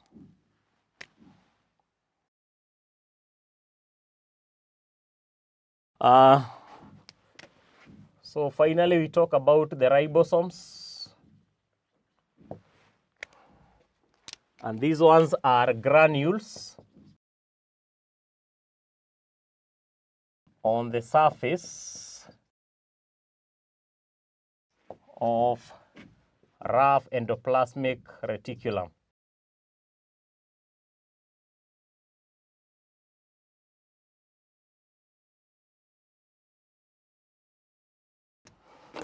The function, they are sites for protein. So they are the sites in which proteins are synthesized. So basically, we've discussed the mitochondria, the Golgi apparatus, the endoplasmic reticulum, and the ribosomes, and of course their functions. So just to clarify something here, the rough endoplasmic reticulum are called rough because on their surface, they have the ribosomes, which are some granules that act as the site for protein synthesis. And that is why the rough endoplasmic reticulum, its work is to transport the proteins that have been synthesized by the ribosomes. The smooth endoplasmic reticulum lacks the ribosomes, has no ribosomes. So it is smooth on its surface. So its work is to transport lipids, and lipids are fats and oils. So our assignment for today,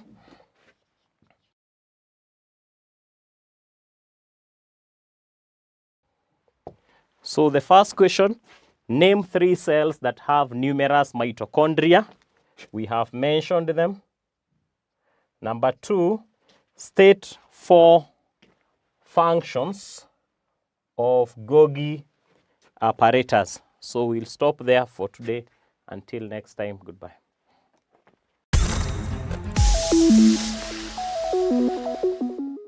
Enroll your child for the Manifested e-learning platform and see their grades grow tremendously.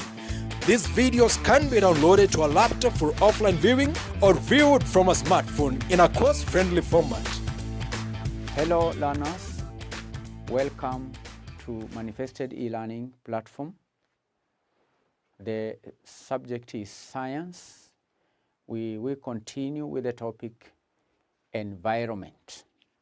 Welcome to the lesson. The subject is science, standard 8, the unit environment. The unit is environment. We will proceed from where we stopped in our last lesson. Learners, under this topic, environment, so far we have defined soil pollution. We learned about the harmful substances that can pollute the soil. In our last lesson, we discussed the effects of soil pollution on plants and also the effects of soil pollution on animals. That's what we have covered so far under the topic environment. In our today's lesson, we will define the term soil conservation. We are going to define soil conservation.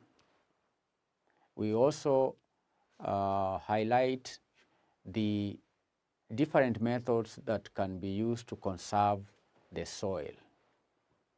So learners, the subtopic here is soil conservation. Soil conservation. We will start by defining soil conservation. Then we will list some of the methods that can be used to conserve soil. Now, learners, soil conservation is the act of protecting soil from pollution. Soil conservation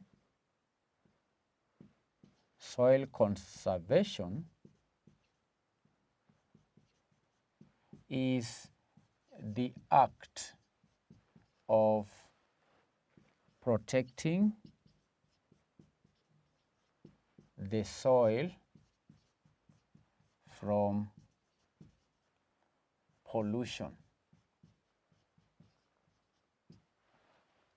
And learners, you will recall that pollution is the introduction of harmful substances into an object. For example, soil. When we say soil pollution, we mean the introduction of harmful substances into the soil. So, learners, soil conservation then, we are defining it as the act of protecting the soil from pollution. or we can say, or destruction by natural or human activities, or destruction by natural or human activities. So soil pollution can occur due to destruction by natural or human activities. There are certain activities that human beings engage in that pollute the soil. So soil conservation is the act of protecting the soil from destruction by natural or human activities, or it may be defined as the act of protecting the soil from pollution. So learners, soil conservation is the act of protecting soil from pollution or destruction by natural or supernatural activities, and it involves proper use and care and protection of soil so that it can continue being productive and also useful to plants and animals. Learners, in Standard 7, we learned the usefulness of soil to the environment. We learned how soil is useful to plants, how soil is useful to animals. So learners, soil conservation involves proper use, care and protection of soil. It involves proper use. Let me write that point down. It's an important point. It involves proper use, care and protection of the soil. It involves proper use, care and protection of soil so that it can continue being productive and useful to plants and animals. Soil is very important to plants and animals because one of the reasons why soil is important to plants is that the soil supports plant growth. Soil contains the food that plants require for growth, and these plants are used by animals for food. So if there is no soil, or if soil is not properly taken care of and protected, then that will affect human life, that will affect the life of animals, it will also affect the life of plants.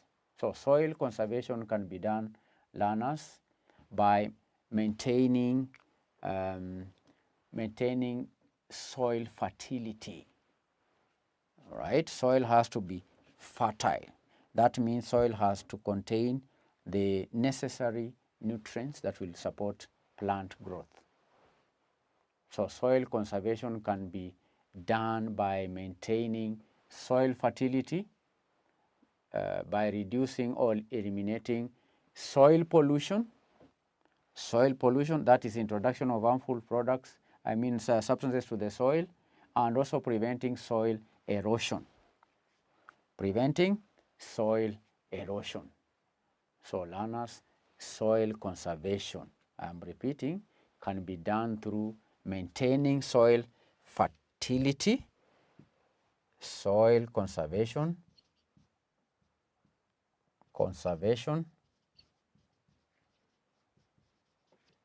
can be done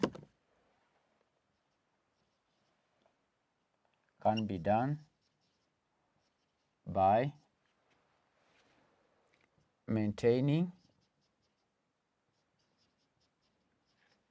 soil fertility. Learners, I hope as I'm writing, you also make sure you write. Okay? Then reducing, we're saying here, soil conservation can be done by 1, maintaining soil fertility, reducing or eliminating soil pollution, reducing or eliminating soil pollution, or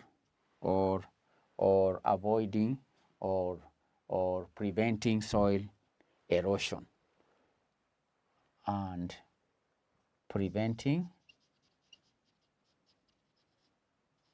soil erosion. Preventing soil erosion, because soil erosion causes the soil to lose its fertility. So soil conservation can be done by maintaining soil fertility, reducing or eliminating soil pollution, or preventing soil erosion. In standard 7 again, we learned ways in which soil can be polluted. We learned ways in which soil can be polluted. So now, what methods can we use in order to conserve soil? Soil conservation methods. Soil conservation methods. Let's discuss soil conservation methods. Soil conservation methods. What are these methods that we can use in order to conserve the soil? Now, learners, there are different methods which can be used to conserve soil. There are different methods that can be used to conserve soil. There are different methods that can be used to conserve soil. So learners, I'm going to list these methods down. I'm going to list them down first, then we'll discuss the methods one by one. Number 1 is avoiding excessive use of fertilizers. Avoiding excessive use of fertilizers. Insecticides, pesticides, and so on. Avoid excessive use of fertilizers, insecticides, pesticides, herbicides. You can add herbicides, etc. Avoid excessive use of fertilizers, insecticides, pesticides, herbicides, and so on. Number 2, or B, avoid dumping of waste on soil. Avoid dumping of waste on soil. That is the second method. Number 3, avoid burning. Avoid burning vegetation cover. Vegetation. Avoid burning vegetation cover. D, mulching.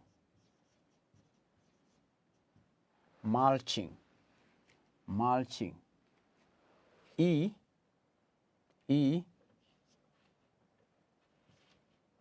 planting cover crops.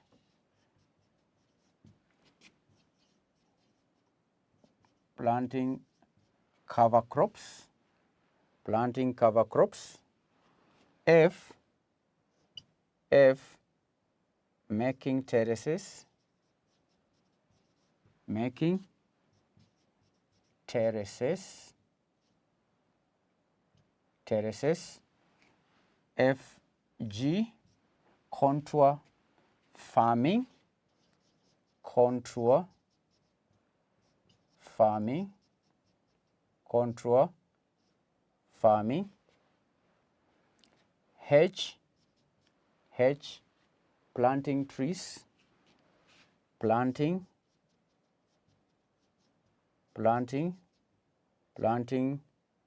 trees. Planting trees. Then we have HI, learners. We've said we are listing soil conservation methods. Soil conservation methods.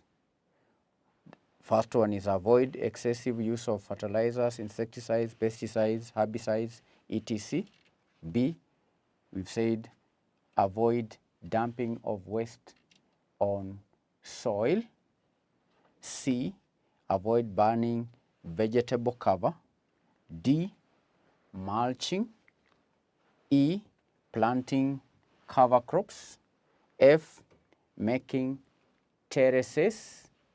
Okay. G, contour farming. H, planting trees. I, construction or constructing gabions. Construction of gabions. Then we have controlled grazing. Controlled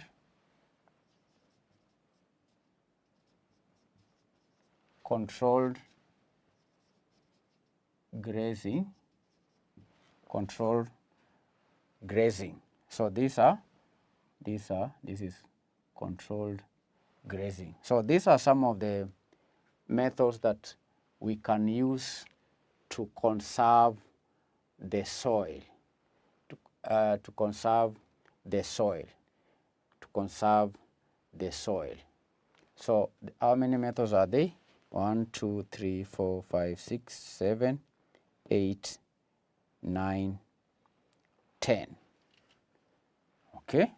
Controlled grazing learners can also be known as proper stocking. Let's write or proper stocking. Goes hand in hand with proper stocking. So learners, we are going to discuss each and every method one by one. In this lesson, we will learn about avoiding excessive use of fertilizers, insecticides, pesticides, herbicides, and so on. So let's explain. I'm going to explain the first method, which is avoiding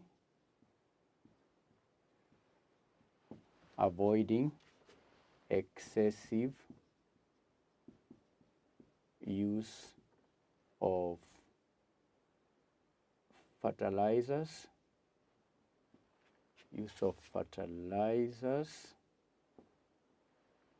insecticides,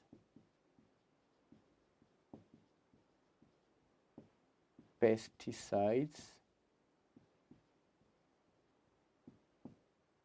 We also have herbicides, etc.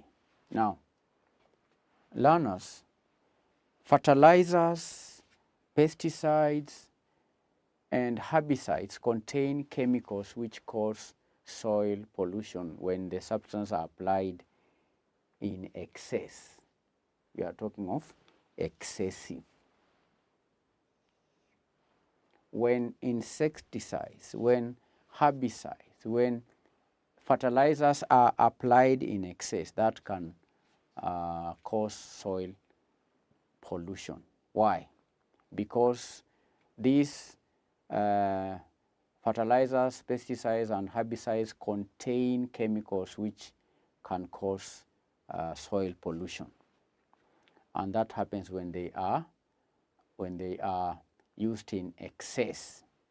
So learners, we should therefore avoid excessive use of these chemicals, and we should strictly follow instructions when using them, because instructions are always given by manufacturers on how to use these chemicals.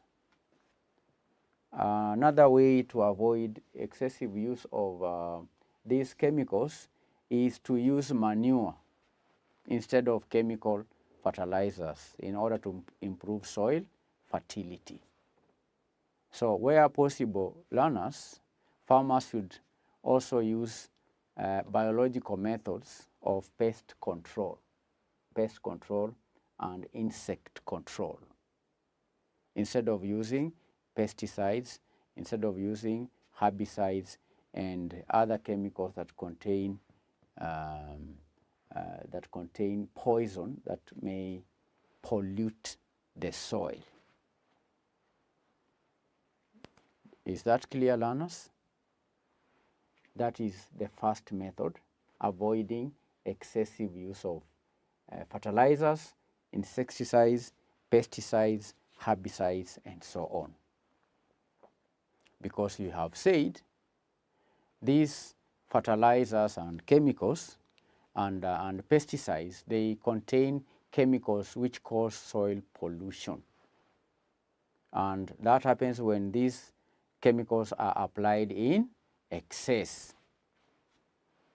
So instructions should be followed on how these chemicals are applied on the soil. And we've said that farmers should instead use manure, and where possible they should use biological methods in controlling pests, controlling insects. So learners, that will mark the end of our today's lesson. In our subsequent lessons, we are going to discuss in detail the other methods of conserving the soil, that is avoiding dumping of waste on soil, because this dumping of waste on soil can be done by industries and factories. They can also be done by people, okay, domestically. So we will be discussing all these other methods in our following lessons. Today we will stop at that, but just to recap what we've done in our today's lesson, learners, we introduced soil conservation, whereby we also defined soil conservation as the act of protecting the soil from pollution or destruction by natural or human activities. We've said that soil conservation involves proper use, care, and protection of soil. And soil pollution, we said, also can be done by maintaining soil fertility, reducing or eliminating soil pollution, or preventing soil erosion. Then we have listed the various methods or different methods that can be used to conserve soil. One is avoiding excessive use of fertilizers, insecticides, pesticides, herbicides, and so on. B, avoid dumping of waste on soil. C, avoid burning vegetation cover. D, mulching. E, planting cover crops. F, making terraces. G, control farming. H, planting trees. I, construction of gabions. Then lastly, controlled grazing or proper stocking. So learners, before we stop the lesson, I'm going to give you assignment. This is your assignment.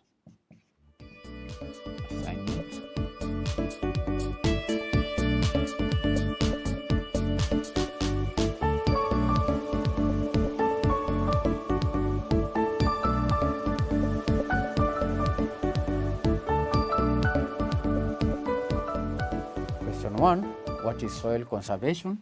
Question 2, list 5 methods that can be used to conserve soil erosion.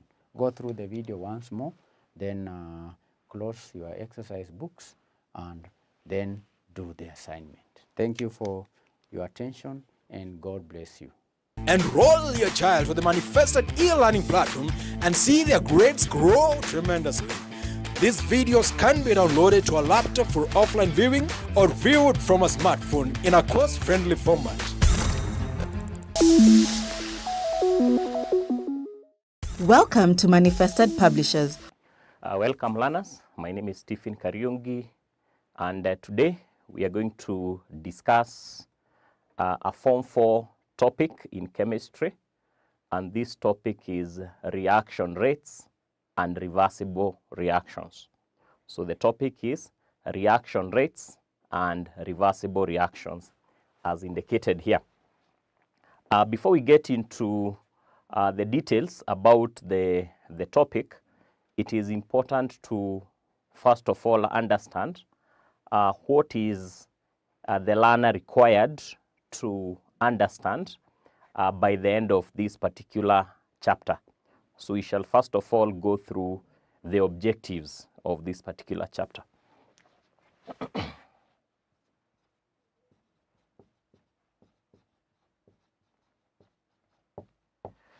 Chapter objectives. First of all, we should be able to define what is the rate of reaction. We should be able to define what is the rate of reaction, as the topic suggests reaction rates. So we should be able to define the rate of reaction and also explain a concept that is referred to as activation energy. So define the rate of reaction and also explain activation energy. So that's one of our objectives. Number 2, we should be able to describe some of the methods that can be used to measure the rate of a reaction. So to describe methods that can be used to measure the rate of reaction. Then number 3, we should be able to explain some of the factors that determine the rate of reaction. Explain some of the factors that affect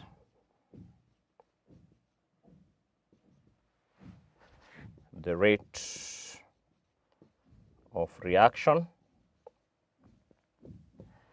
After having done that, we should be able to draw graphs and interpret data from those graphs, targeting at measuring the rates of reaction. So we should be able to draw graphs and interpret data from those graphs. The data that is pertaining to measuring the rate of reaction. Then number 5, we should be able to explain now the second part of the topic, reversible reactions, simple reversible reactions. And lastly, number 6, we should be able to explain the concept of equilibrium. The concept of equilibrium and factors that affect the equilibrium. So basically those are the objectives that we need to fulfill by the end of this chapter. So we are saying that we should be able to define the rate of reaction and explain the term activation energy. Number 2, we should be able to describe methods that can be used to measure the rate of reaction. Number 3, explain some of the factors. Explain some of the factors that affect the rate of reaction. Then we draw graphs and interpret data pertaining to measuring the rate of reaction. Explain simple reversible reactions and also the concept of equilibrium and also the factors that affect the equilibrium. So having done that, now we'll start on the topic.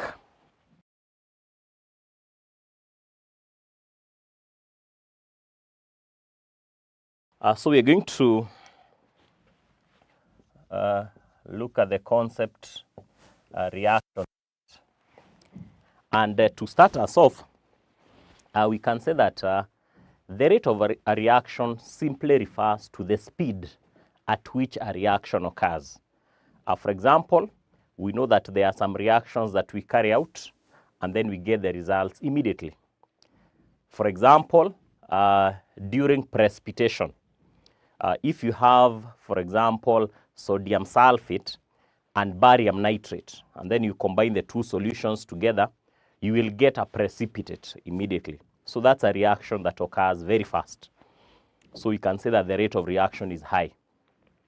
On the other hand, we have an example of a reaction like rusting of iron. It's a reaction that takes a number of days before that reaction can take place. So we are saying that we have different reactions that take place at different rates. So we can say that some reactions occur immediately,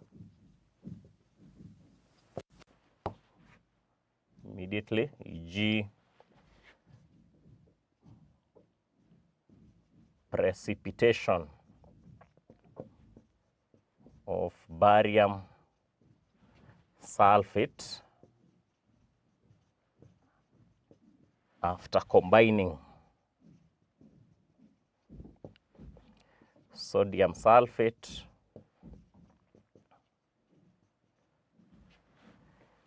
and barium nitrate.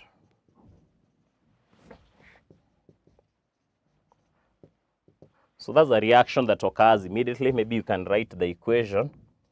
Sodium sulfate solution plus barium nitrate, also a solution.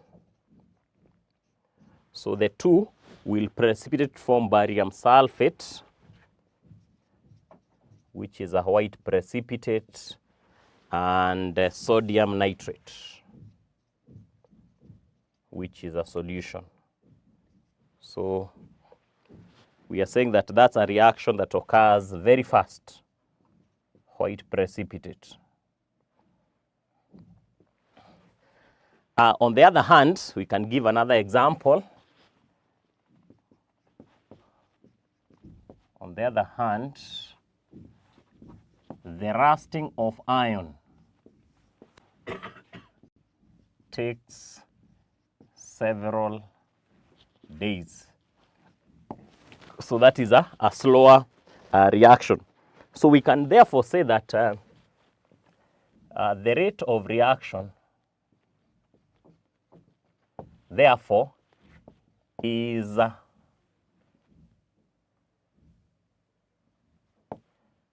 rate at which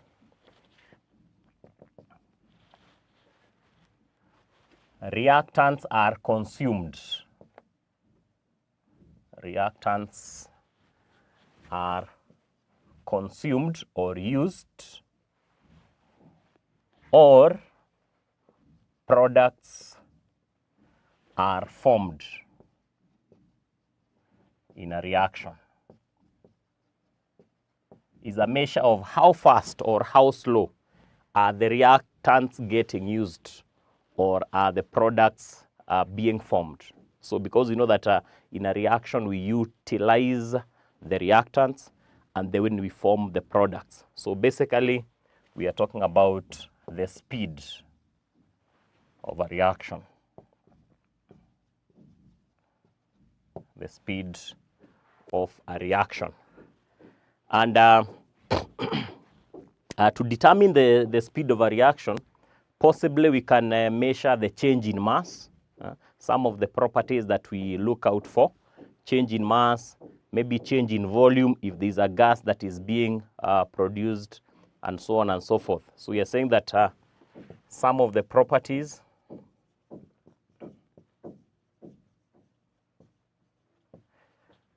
assessed include the change in mass. How is the mass changing? The volume of gas produced. You can also measure the intensity of color change, intensity of color change, etc. So those are some of the properties assessed during the determination of the rate of reaction, when we are determining whether a reaction is happening faster or slower. Then there is another concept that we'll introduce as we have seen it in the first objective, and this is the concept of activation energy, that is abbreviated as EA.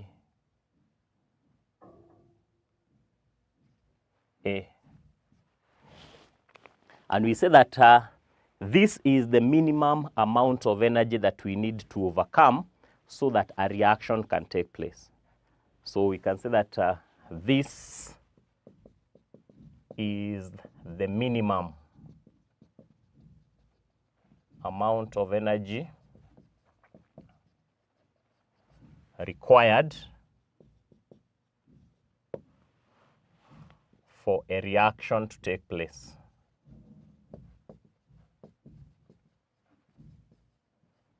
Or in other words, we can say that this is the barrier to a chemical reaction. So we must overcome that barrier so that the chemical reaction can take place. So we can have a short assignment on that.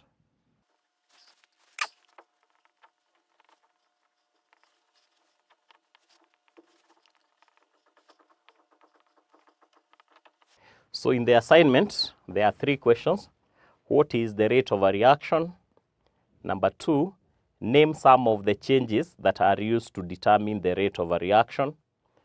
Then what is activation energy? So basically, that is what we have learned in our today's lesson. We'll continue from there. Welcome to Manifested Publishers. Hello learners, welcome again to Manifested e-learning platform. I'm Teacher Purity and welcome to this online lesson, and we are still learning English for grade 2. the topic is still language structure, and under language structure, we are going to talk about the use of the verb were. So this is the same thing we discussed in our previous lesson. We still learn the use of the verb were. So we are still going to learn it again because maybe you have forgotten or there are people who did not understand. So welcome to the lesson and hope you are going to enjoy.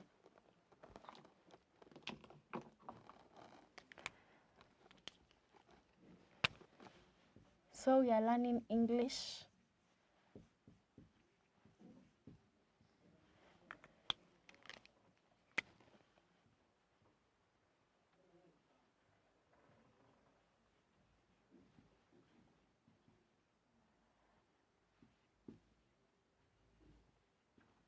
So under language structure, we had started on the use of the verb were.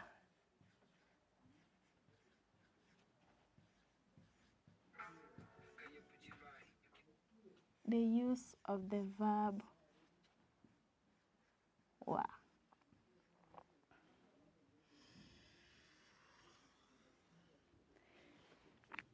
Now, if you can remember, during our previous lesson, we learned the use of the verb were, and we said that were is used in the past tense to represent when you are talking about something that is done by another person or other people.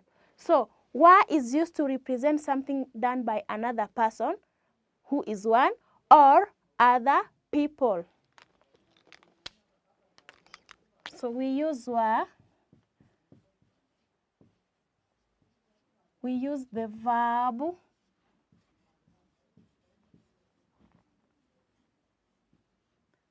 were to. We use the verb were when talking about something, when referring to something.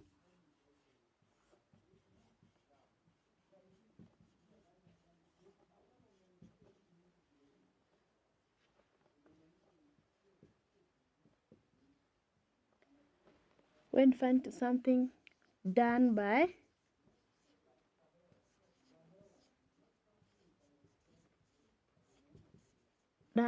another person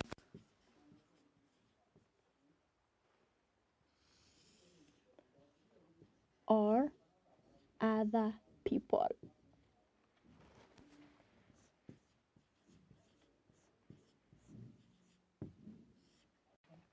So, we use the verb were when referring to something done by another person or other people.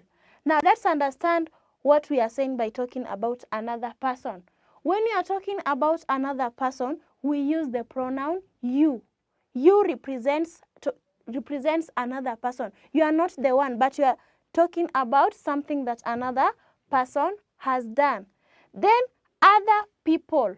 Now other people can be represented by they. They were going to the school. They represents other people who are more than one. We can still use the verb were with the pronoun we. We is used in plural, and when you use we, it means you are among those people who have participated in a certain activity or who have done a certain task. So the verb were is used when referring to something done by another person or other people. Another person is represented by you. So let's see how we can use the verb were in examples.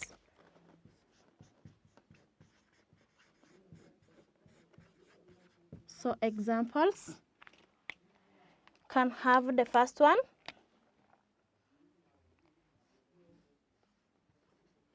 You are sweeping the house.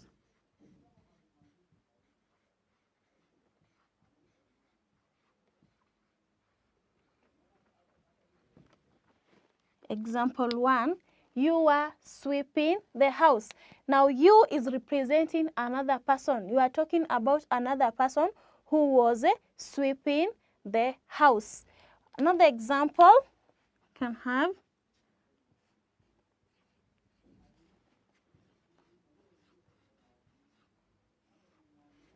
You are playing in the rain.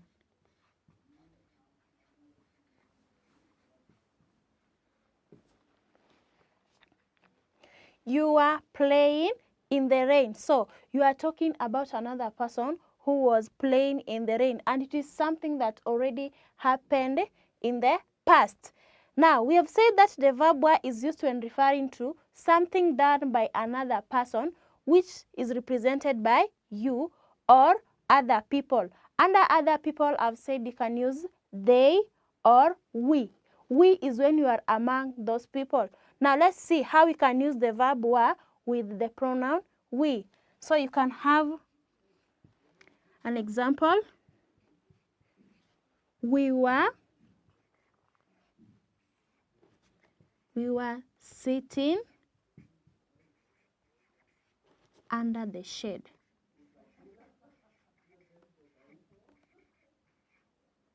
Under the tree, not under the shade. Under the tree. We were sitting under the tree. This means that you are among those people who were sitting under that tree. We can still have another one. We were fetching water.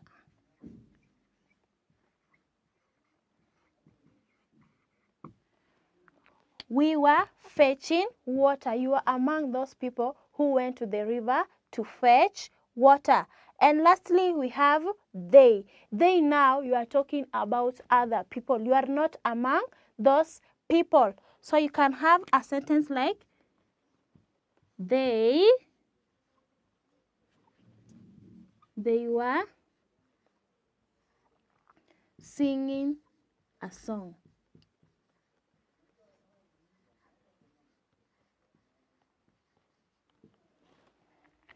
They were singing a song. You are telling us about other people who are singing a song. Can also have another one. They were planting the crops.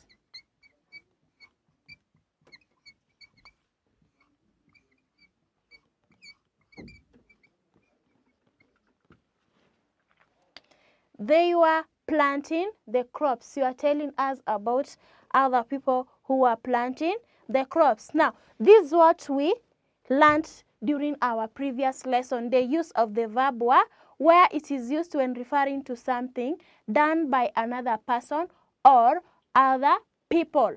And the examples, number one, you were sweeping the house. You, which is used to refer to another person. Example 2, you were playing in the rain.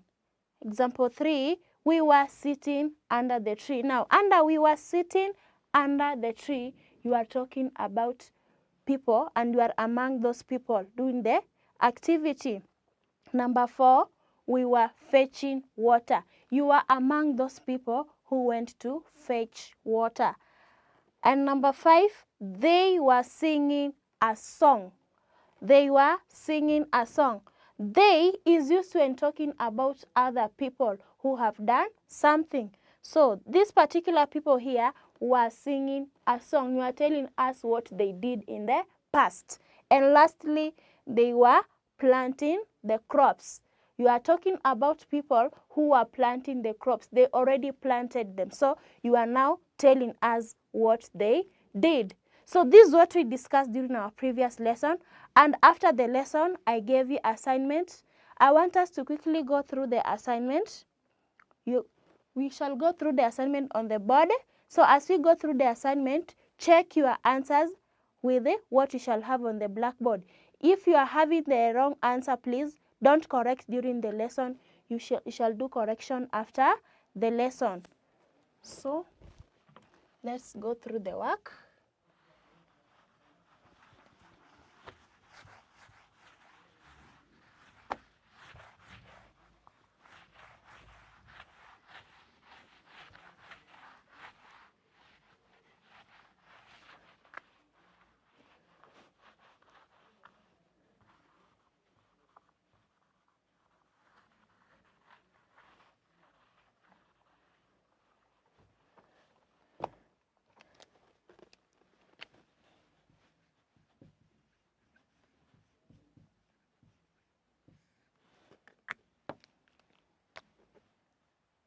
So we are still under language structure.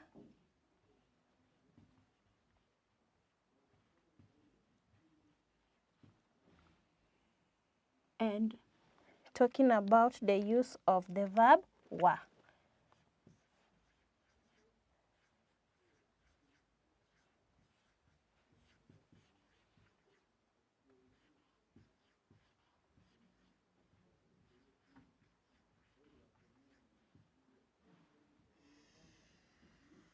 The use of the verb wa. So let's go through the work that I gave you. Now, the instruction wa, fill in the gaps using the verb wa.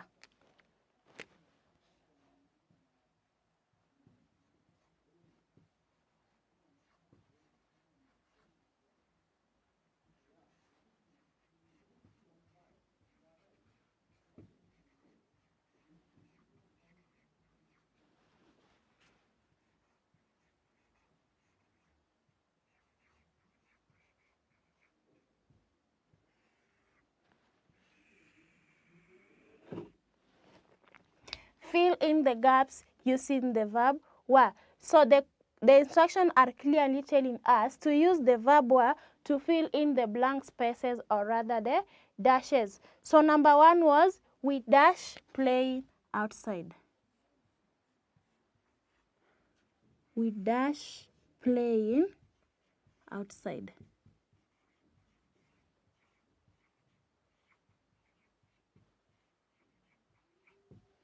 We dash playing outside. Now, from the instructions, you have been instructed to fill in the gaps using the verb wa. So you'll come and fill in the gap with the verb wa.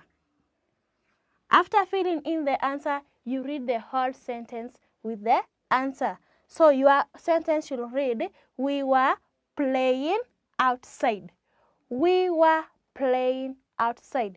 Question 2 was, you dash crying loudly.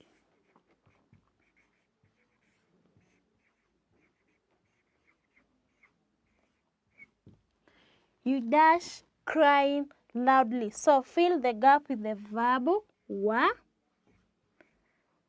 Then you read the whole sentence again with the answer. So your sentence should read, you were crying loudly. You were crying loudly. That particular person was crying out loudly. Question 3 was, you dash washing the classroom.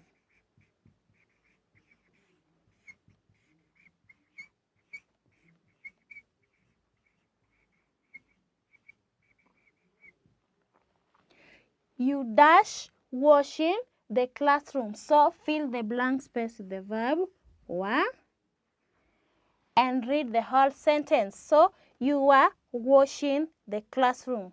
Your sentence should read, you were washing the classroom. Question 4, you dash taking your lunch.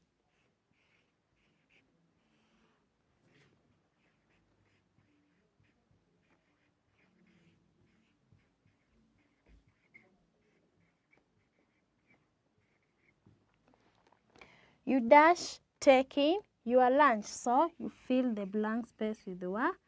Then you read the whole sentence. You were taking your lunch. And the last one was, they dash playing in the rain. Number 5. They dash playing in the rain.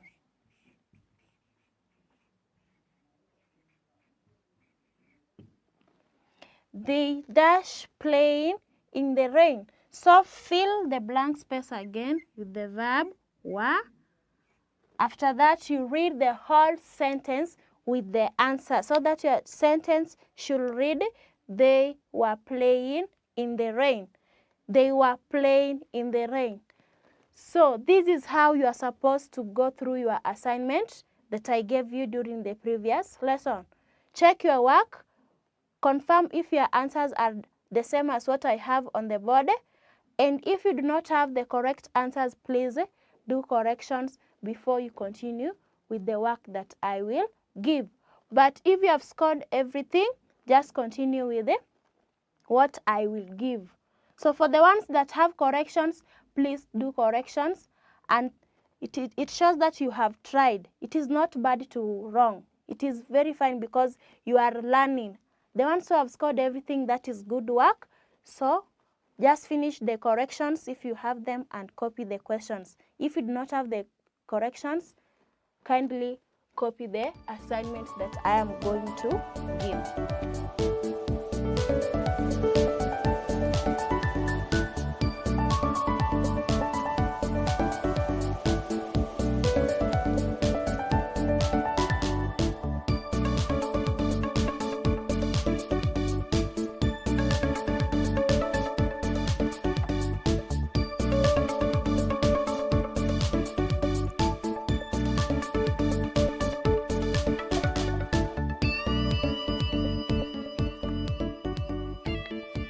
So let's go through the work that I've given you. The instruction says fill in the gaps with the verb wa. So now you are going to fill in the gaps. The gaps are the dashes using the verb wa. Question 1, Mwangi and Otieno dash playing in the bush. Question 2, they dash washing the dishes.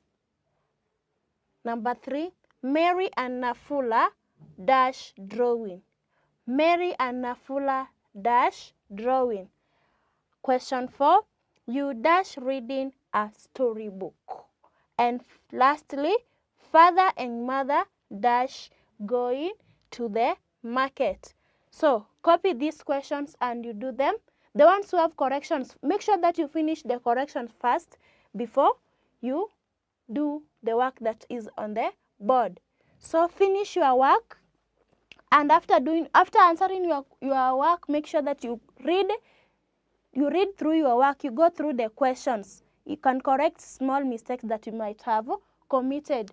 So happy to have you for today's lesson. Hope to see you in the next lesson. Goodbye. Thank you for choosing to study with us. For more information, you can call us on 0724 173845. Welcome to Manifested Publishers. Hujambo mwanafunzi, karibu katika kipindi chetu hiki cha Kiswahili katika ukumbi huu wa masomo ya mtandaoni Manifested. Mimi hapa ni mwalimu wako wa Kiswahili. Kwa siku ya leo tunaisoma sarufi ya lugha ya Kiswahili, ambapo tutaziona sentensi ambazo zinatumia nomino, kivumishi, kitenzi na kielezi. Katika sentensi moja unaona kuna nomino, kisha neno jingine ambalo linaeleza zaidi kuhusu nomino, kisha kitendo na kueleza kitendo kilivyotendwa. Basi hizo ndizo sentensi ambazo nataka tuweze kuzisoma kwa siku ya leo. Basi kufikia mwisho wa kipindi hiki, nataka uhakikishe kwamba umejua kutunga sentensi za sampuli hiyo. Sentensi ambayo ina nomino, kivumishi cha hiyo nomino, kitenzi yani kitendo kilichotendwa na hiyo nomino, kisha kielezi kuonesha kitendo hicho kimetendwa vipi, namna gani, jinsi gani, lini, wapi na mara ngapi na kadhalika. Basi wacha tuangalie baadhi ya mifano. Tuangalie mifano tu kadhaa ambayo tunaweza kutumia. Mifano. Tusome mifano ifuatayo. Unaona nambari ya kwanza, sentensi ya kwanza. Tunatunga sentensi yenye nomino, ifuatwe na kivumishi, kisha kitenzi na kielezi. Nomino. Nomino ni jina la kitu chochote kile. Jina tu, jina la mtu, kitu, mahali, hali na kadhalika, ama jambo na kadhalika. Yani jina la kitu chochote ni nomino, inaitwa nomino. Kiingereza ni ile ambayo inaitwa noun. Kisha vivumishi ni maneno ya kufafanua nomino, maneno ya kueleza nomino zaidi. Kwa mfano, neno kama vile mrefu, mwembamba, kibaya, cheusi, kidogo, kingi. Hayo ni maneno ambayo yanafafanua nomino ambayo tayari imetajwa. Zaidi kuna vitenzi. Vitenzi ni vitendo. Vitendo. Neno linaloarifu ni kitendo gani kimetendwa na nomino ama kikatendewa nomino. Mwisho ni kielezi. Kufafanua kitendo. Kitendo kimetendwa vipi, wapi, lini na namna gani na mara ngapi na kadhalika. Basi wacha tuangalie mifano katika sentensi. Unapata mfano kama huu. Neno kama vile mtoto mdogo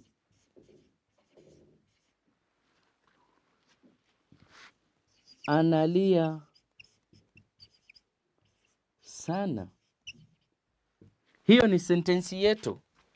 Angalia, ni sentensi ambayo hii ni nomino. Nomino.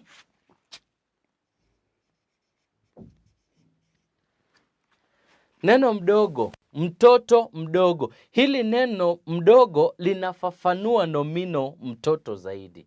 Ni kueleza huyu mtoto zaidi ni mtoto gani, sababu watoto ni wengi, lakini sasa bainisha mtoto unayemzungumzia ni mtoto mdogo. Basi kwa sababu hili neno linafafanua hii nomino zaidi, hapo utasema hiki ni kivumishi.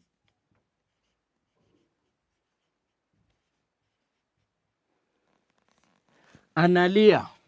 Analia ni kitendo.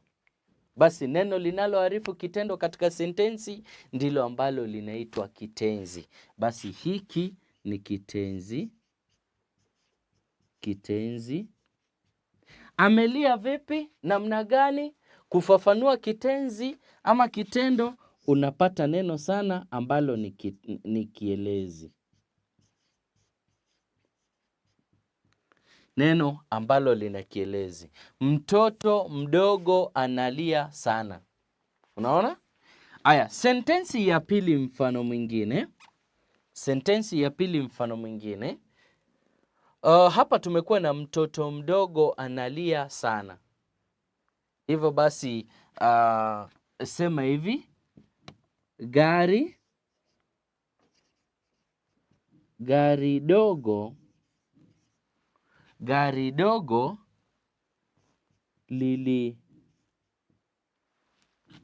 liliwasili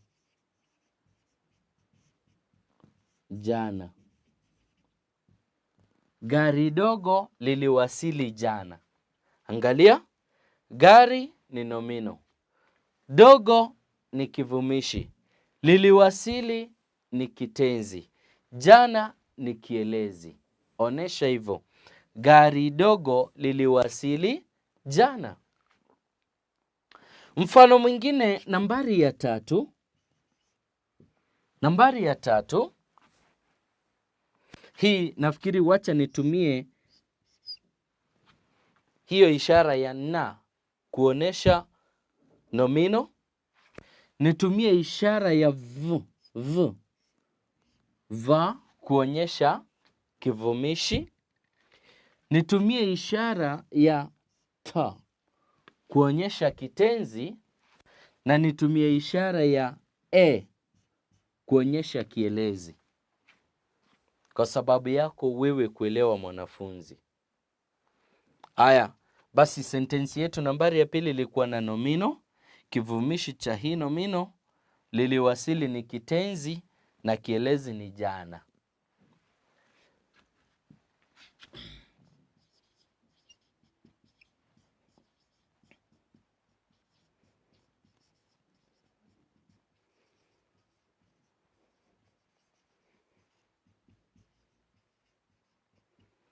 Angalia hiyo sentensi. Baiskeli mpya imeoshwa vizuri. Angalia, baiskeli ni nomino, mpya ni kivumishi, imeoshwa ni kitenzi, vizuri ni kielezi. Hiyo ni nambari ya tatu, samahani. Twende kwenye nambari ya 4. Nambari ya 4, shamba kubwa. Shamba kubwa litalimwa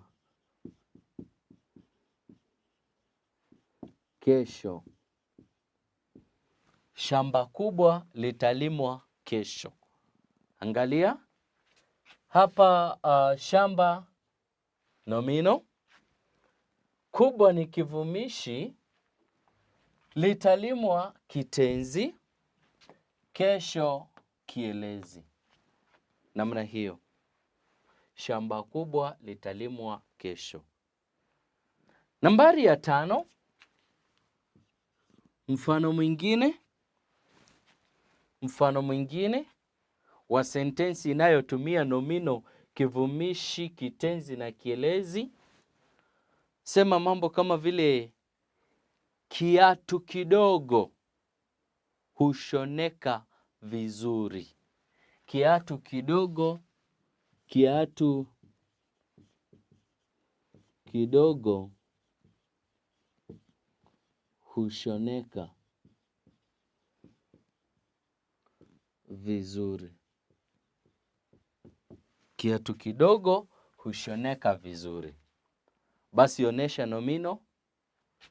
Hii ni nomino yetu hapo. Kidogo kuvumisha hiyo nomino. Hushoneka ni kitenzi. Vizuri ni kielezi. Namna hiyo. Basi mwanafunzi, nafikiri hiyo mifano ni mingi, imetosha kukupatia mifano ama kukupatia ujumbe ambao nataka uweze kuelewa. Utunge sentensi inayotumia nomino, kivumishi, kitenzi na kielezi. Basi yangu ni machache tu, ambapo nitakupa zoezi tu. Zoezi.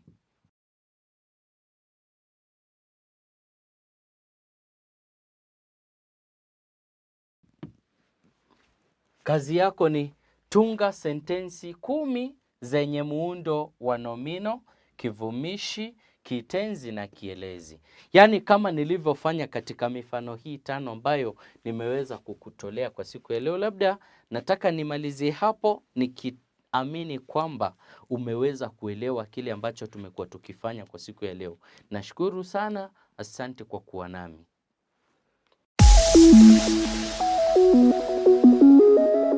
Welcome to Manifested Publishers. Welcome to our today's history and government lesson. Your teacher, Conan Gakure. It's my pleasure to have you in today's lesson. We are going to introduce a new topic, that is the establishment of colonial rule in Kenya. That is the next topic of Form 3 that we are going to be discussing. In this unit, we are going to dwell more into the Kenyan, the establishment of colonial rule in Kenya. In the previous topic that you have studied, we were learning about the European invasion and the process of colonization of Africa. We discussed how the European powers scrambled, were fighting, were competing against each other. Right? That is the scramble, the sudden rush. So the European powers rushed into getting colonies or territories in the African continent. That is what we defined as the scramble for Africa. And then after the scramble, they sat down during the Berlin Conference, if you can remember, that was held in which year? I'll give you that. You should be able to know. the year in which the Berlin Conference was held, that was led by Otto von Bismarck, the Chancellor of the German Republic then. So they came down and sat and decided to subdivide, partition, share in an organized manner. That is partition. So they partitioned Africa amongst themselves. That is the partitioning of Africa. So Africa was now subdivided as a continent. It was subdivided. Each European power took part of the continent for themselves. The European powers that were struggling or that shared the African continent, that they refer to as the African cake, right? Can you remember which are these powers? Can you mention them?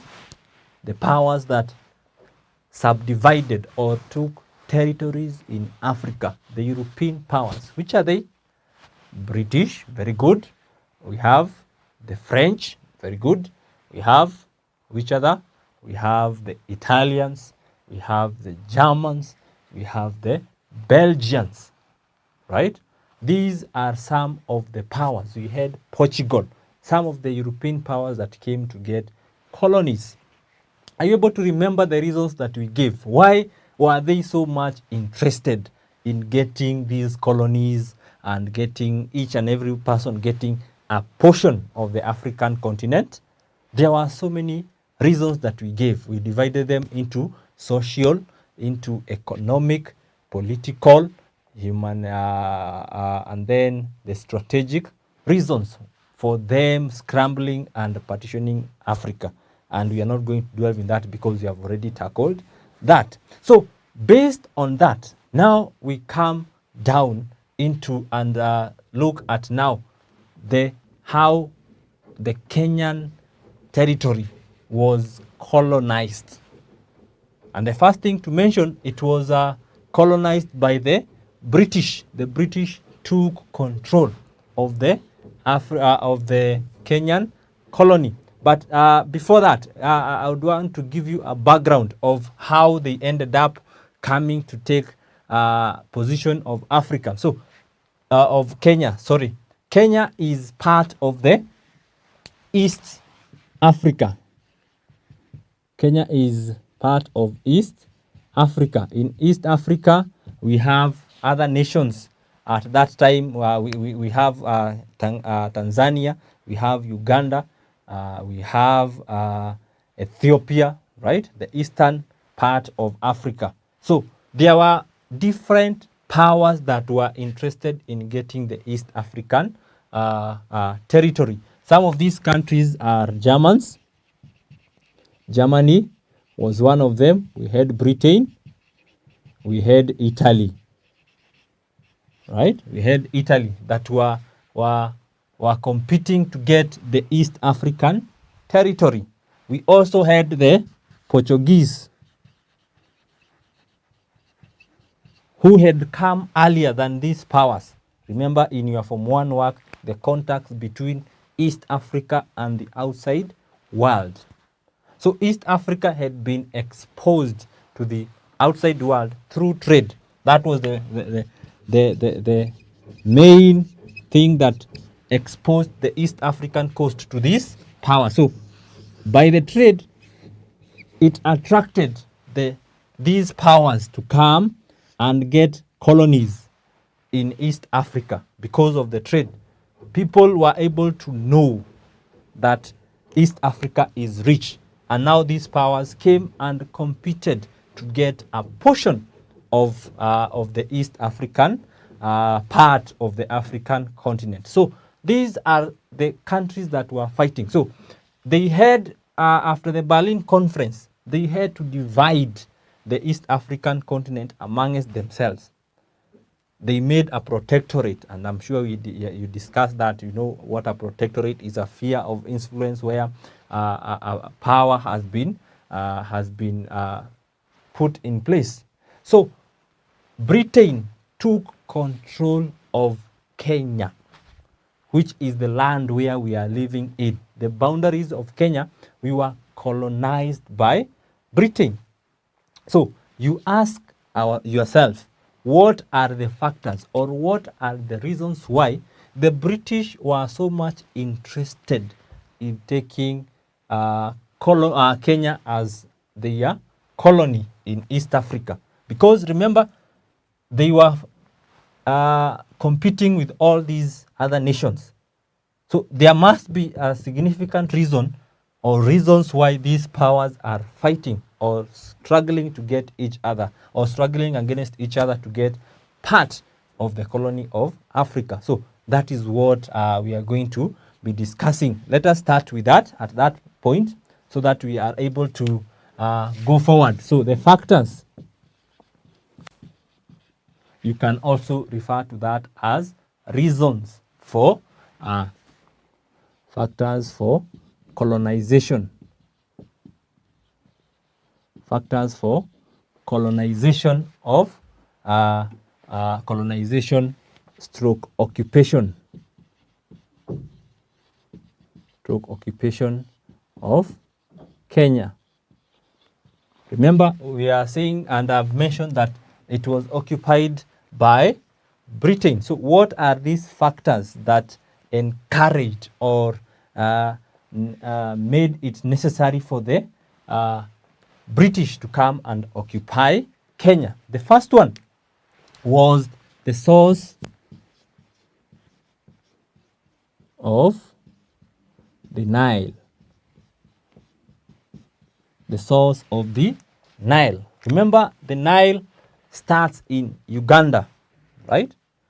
And we said it was very essential because Britain had occupied Egypt.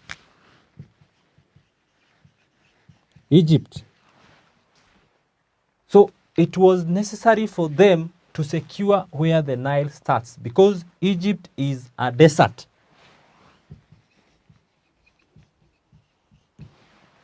They do not have their own sources of water. They heavily relied on the Nile as a source of water. It provided, the Nile provided water. It also provided silt. Silt that could be deposited on the shores of the Nile towards as it goes to drain into the Mediterranean Sea. So it carries along the topsoil from the highlands, from the East African highlands, the Ethiopian highlands. So it was very essential for the British to occupy Kenya and Uganda being one at that time, the British protectorate, so that they are able to protect the source of River Nile. Why? Because they had occupied Egypt, and as we discussed in our previous topic, Egypt was very strategic or was very important to them because of the Suez Canal. So it was necessary for the British to come and occupy Kenya so that they could safeguard those interests, the source of River Nile. That is the first reason why they were very interested in occupying Kenya. Number two, they had strategic, Kenya had strategic interests or the strategic position of Kenya on the coast, on the East African coast. So British had interest in India. Right? They had interest in India. They had colonized India and it was very rich for them. It was very essential. So Kenya was a strategic stopover position. It was a calling place for the British as they moved towards India. So they had to colonize Kenya so that they can safeguard their interest in India. They could easily move from Kenya to India in case there was need. So Kenya was of strategic importance to them. Remember, Kenya had very good natural harbors. So the British would come, dock at the coast, and take time as they move towards the Indian place. And then number 3, they were searching for raw materials. They were searching for raw materials. Remember, it was during the time of industrialization. There were a lot of industries that had developed in Britain. Britain had become a superior power. Actually, it was the first country to power to industrialize. Remember in your topic in development of industry, Britain was the first to industrialize. So it had a lot of industries that required a lot of raw materials. Examples is what we have: cotton, there is tea, right? They could come and get these plantations and get these minerals and then export them or take them to Britain for the industries to produce. And then after they had processed the raw materials that have come from Kenya, they had also to look for market. So Kenya also provided a ready market. That was another reason or factor for the colonization or occupation of Kenya. So the British came because Kenyans provided a ready market for the goods. Kenyans, we were producing these raw materials, but we did not have our own industries to produce the clothing, to produce the shoes. So the British occupied Kenya in the interest that they could be able to get market for their products in exchange of the raw materials that they were producing, and also Kenyans were also willing to make payments for those goods. Let us look also at the other reasons why the British had to occupy Kenya. Number 5, they wanted to protect missionaries. So during the 19th century, there were Christian missionaries who came to evangelize. They came to spread the gospel, right? They came to spread the gospel. So these missionaries requested their mother countries or their home governments for protection. So they required to be protected. So they came and asked the home governments to provide them with support or to provide them with protection. Apart from the missionaries, there were also other people who had come to invest in Kenya. So they also required protection. Apart from protection, number 6, they also wanted to abolish slave trade. So the British came with the interest of abolishing slave trade that was happening at the coast, led by the Portuguese initially, and then we also had the Arabs. Remember, Said had established a plantation at the coast, which required a lot of manpower. So there was development of slave trade. So the British came in the interest of abolishing slave trade, and in its part establish legitimate trade.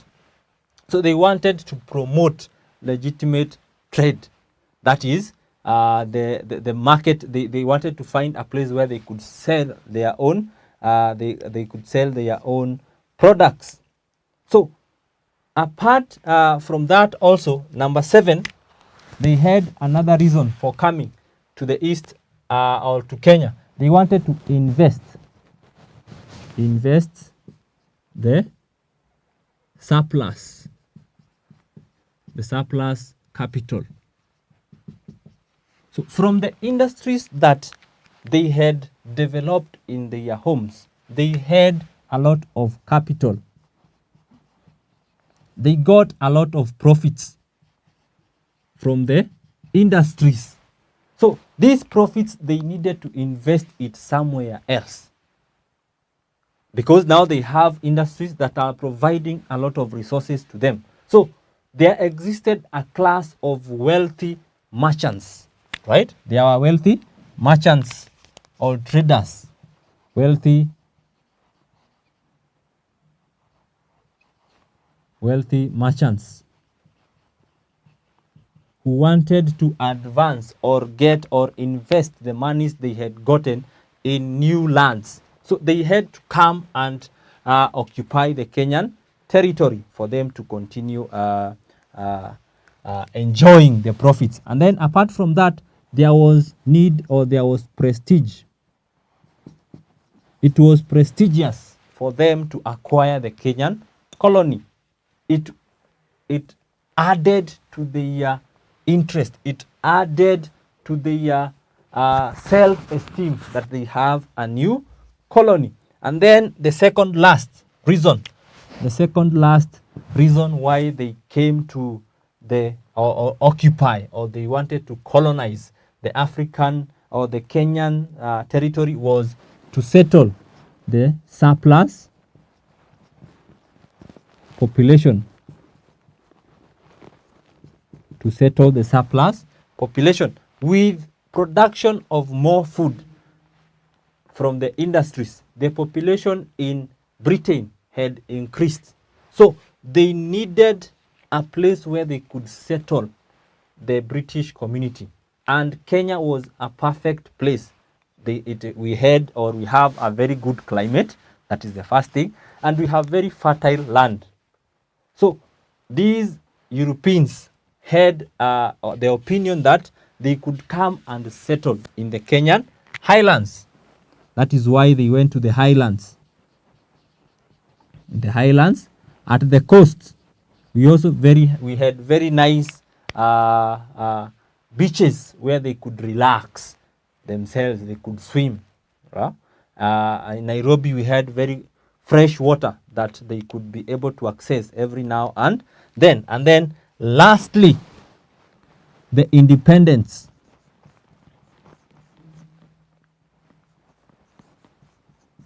The independence of the USA. The independence of the USA. USA was a colony of Britain. So when USA became independent, the British turned to Africa, and specifically Kenya, based on the other points that I've put forward. So they wanted to get other colonies to compensate for the loss they had gotten after the independence of the USA. So these are some of the factors that necessitated or encouraged the British to come and make an occupation of Africa. So I'm sure you are able to discuss them in detail, and as we have done, and you are able to group them into economic, social, and political reasons. And I'm sure when you are asked to mention political reasons, you are able. For example, when you are told to mention even the economic reasons, you are well able, because you just talk of ready market, you'll talk of raw materials, right? You'll talk of the investment of capital, right? So those are economic. Social, you talk of missionaries and traders. You talk of when you talk of social, there is missionaries, right? And also abolishment of slave trade. That is humanitarian aspect. Political, you talk of prestige, right? You talk of the independence of the USA, right? You talk of the strategic interests of Kenya. Those are part of the politics or dealing with ruling, right?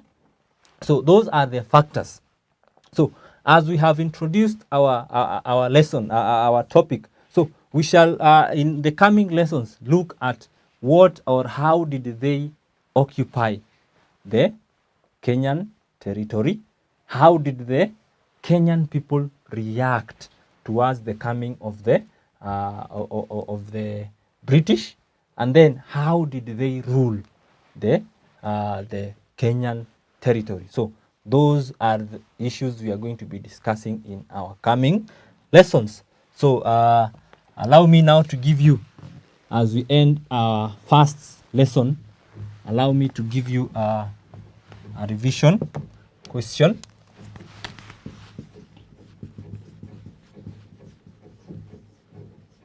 A revision question for you.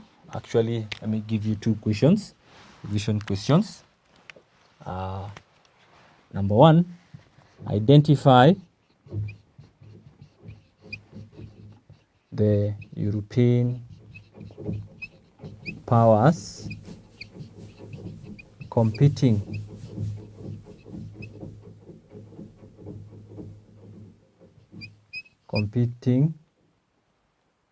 for East Africa. And then number two, discuss the factors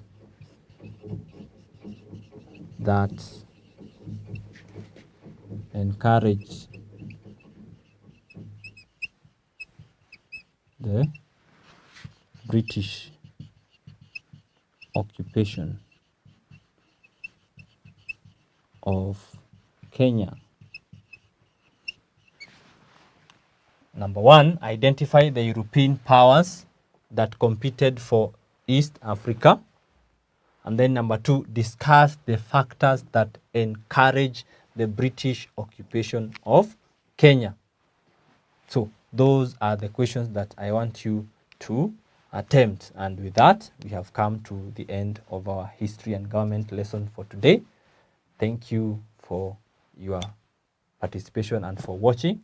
Until the next time, bye-bye.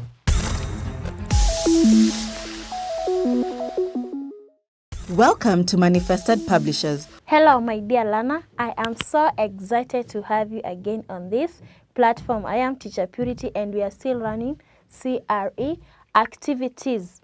Remember, you are still tuned into Manifested e-learning platform. So welcome to our today's lesson, and we shall talk about making the right choices every day. Making the right choices every day. So make sure that you are paying attention, because at the end of this lesson, I will require you to at least be able to make right choices. Now, in the previous lesson, we learned about making choices, or rather making choices. So the making choices, we say that a choice is a decision that you make or decide. Something that you decide on is called a choice. And each and every day we make choices. And these choices can either be good or bad. These good choices make our parents and God happy. When you make a good choice, your parent will be happy, and also God.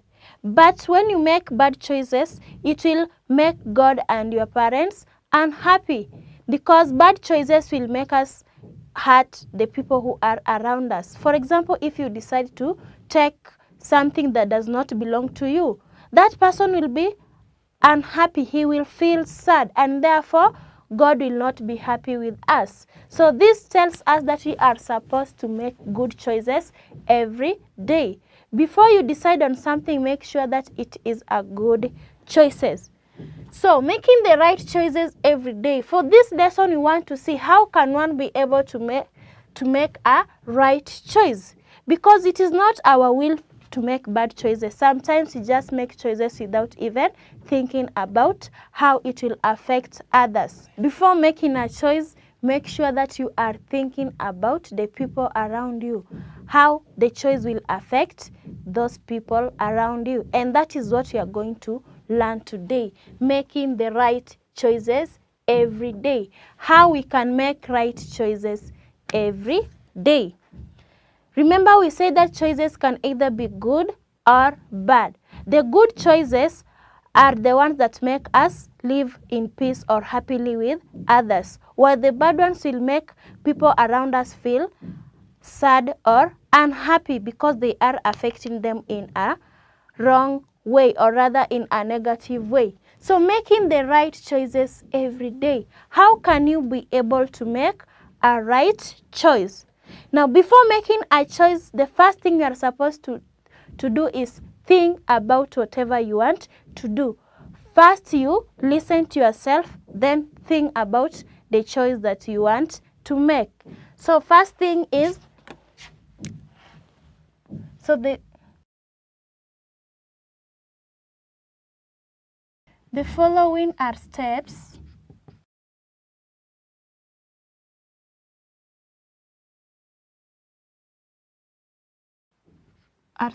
on how to make a right choice.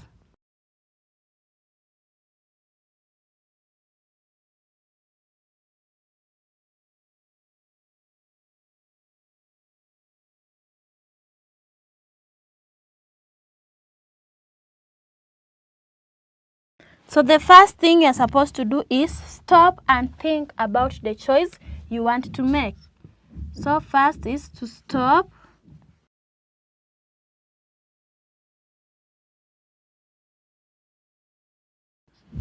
and think.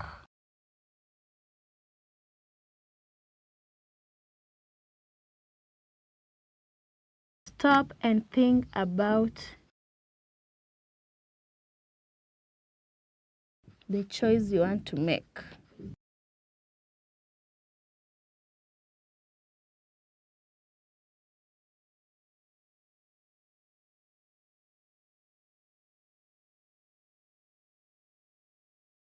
Stop and think about the choice that you want to make. Why are you supposed to stop and think about the choice you want to make?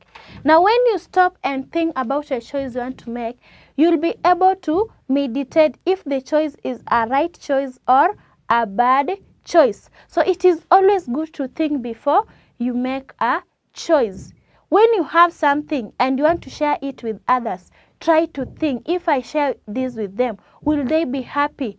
Or if you want to do something, for example, you want to cook or to prepare lunch and you do not know how to use the gas cooker. You will now stop and think, if I use the gas cooker, will I be able to switch it on well, or I will not be able to do that? So you must stop and think first. It gives you a moment of meditation if whatever you are going to do will be right or wrong. Then after stopping and thinking about the choice you want to make, remember we think using our minds.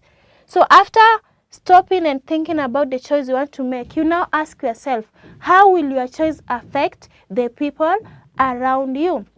So remember that when making a choice, you must make sure that it is not a choice that will hurt those people around you.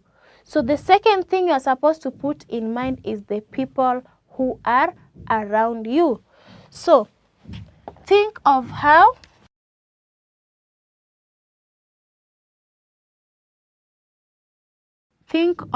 your choice will affect the people around you.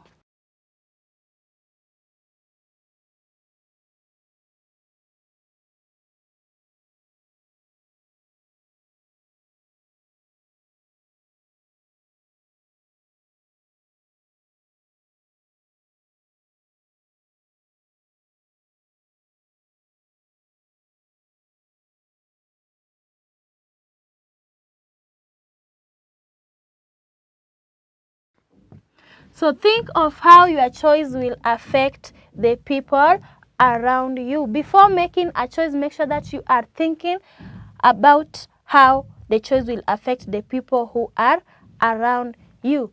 Remember, God wants us to make good choices or right choices. So when thinking about the people who are around you, you must make a choice that will not hurt them.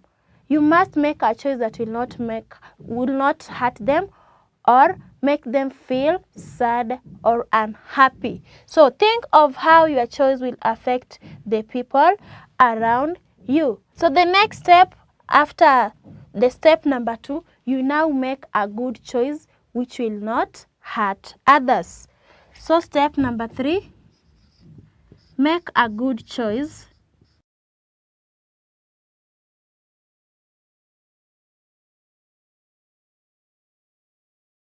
Make a good choice which will not hurt others.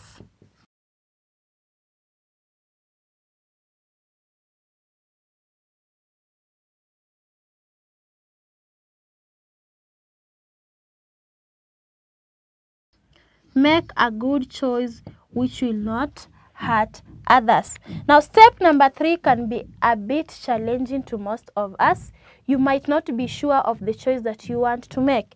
So if you find it hard for you to make a choice, what are you supposed to do? You are supposed to either ask advice from an adult or you ask God for guidance. Remember that God is our guider. So if you are not able to make a choice, you can consult an adult or ask God for guidance. So step number 4, if you are not able to make a choice,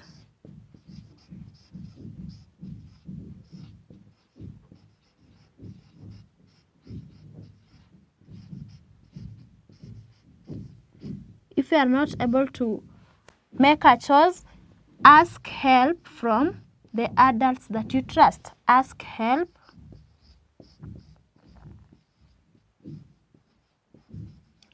from adults you trust.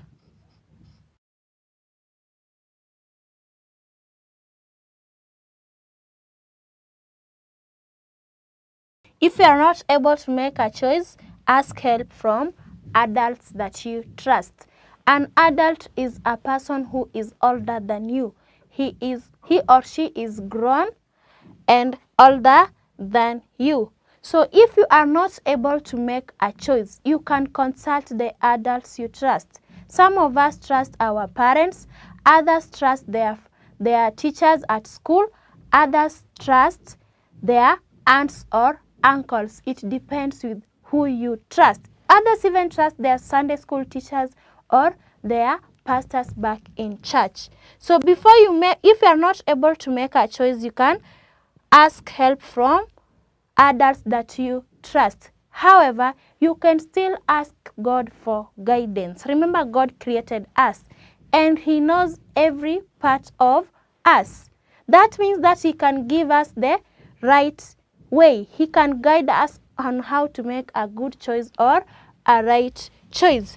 So we can also ask God for guidance.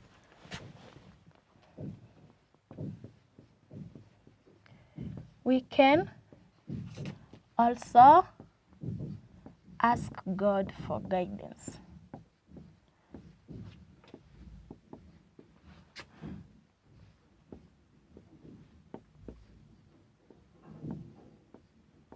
So we can also ask God for guidance. So these are the steps that you follow for you to be able to make a right choice. Remember, the first thing you're supposed to do is to stop and think about the choice you want to make. Before you make a choice, you stop and think about the choice you want to make. Then after thinking on the choice you want to make, you now think of how your choice will affect the people around you. You think of how the choice will affect those people who are around you. Then you make a good choice which will not hurt others. You now make a good choice that will not hurt others. Remember, God is happy when you make good choices. And if you are not able to make a choice, you can ask help from the adults that you trust. Adults are those people who are older than us. Or you can also ask God for guidance. God can guide you on how to make a right choice. All this, when you follow them, you will be able to make right choices. Remember that we should make right choices every day. They make us to be happy or live happily with others. So that's all about making the right choices every day. I'll leave you with some work. Copy the questions and make sure that you are answering them.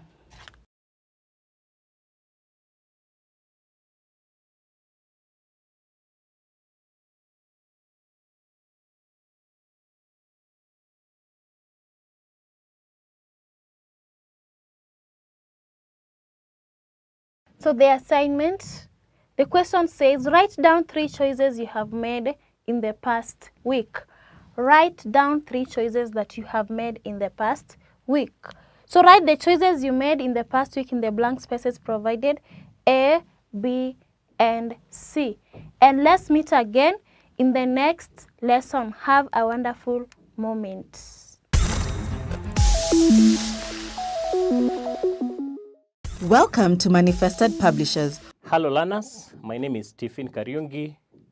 Today we are going to learn biology, and we are going to start with the first topic in Form 1, and this is on Introduction to Biology. So the topic is as indicated there, Introduction to Biology, Form 1.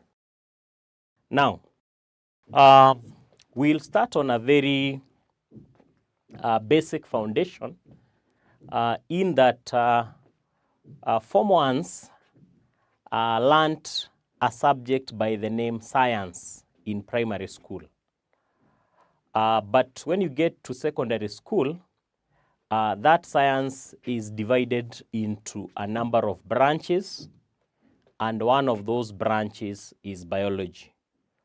So it is important, first of all, to explain what shall we be learning or what shall we be studying in biology as a new subject.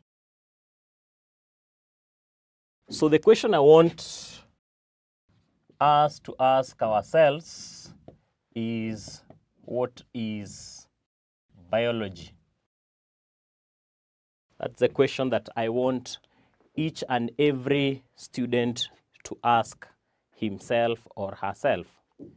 Biology is a branch of science, and this branch of science deals with the study of living organisms, also known as living things. So we can say that biology is a branch of science that deals with the study of living organisms.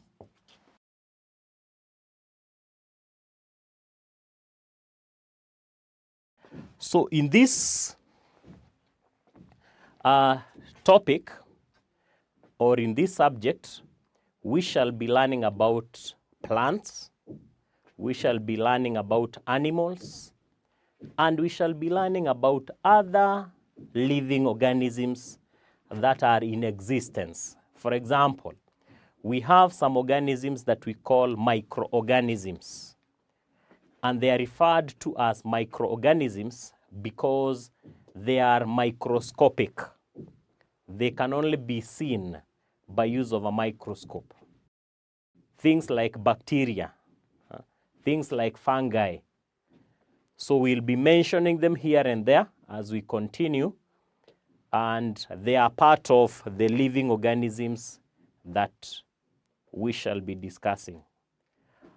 First of all, I would want us to learn about the branches that we have in biology. Now that we have already learned that it is the science that deals with the study of living organisms. We have 2 main branches, and these are 1, zoology, which is the study of animals, and botany, which is the study of plants. So we can say branches of biology.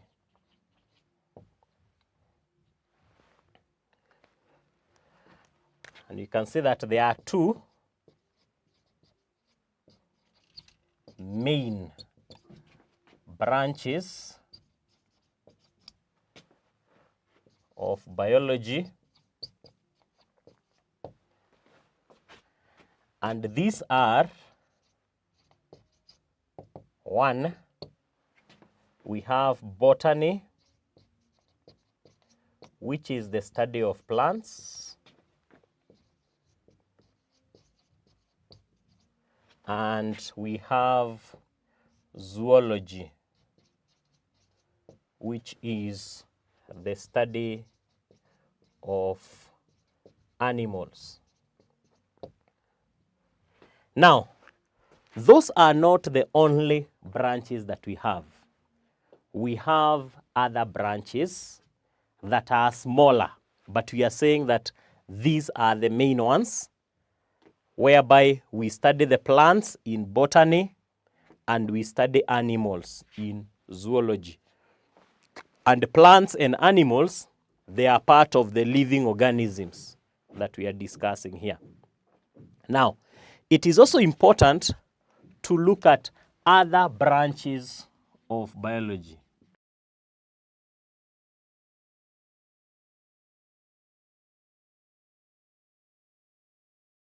The other smaller branches of biology, there are many, very, very many. For example, we can have the study of insects under the zoology. We can have the study of birds, still under the animals. We can have the study of fish.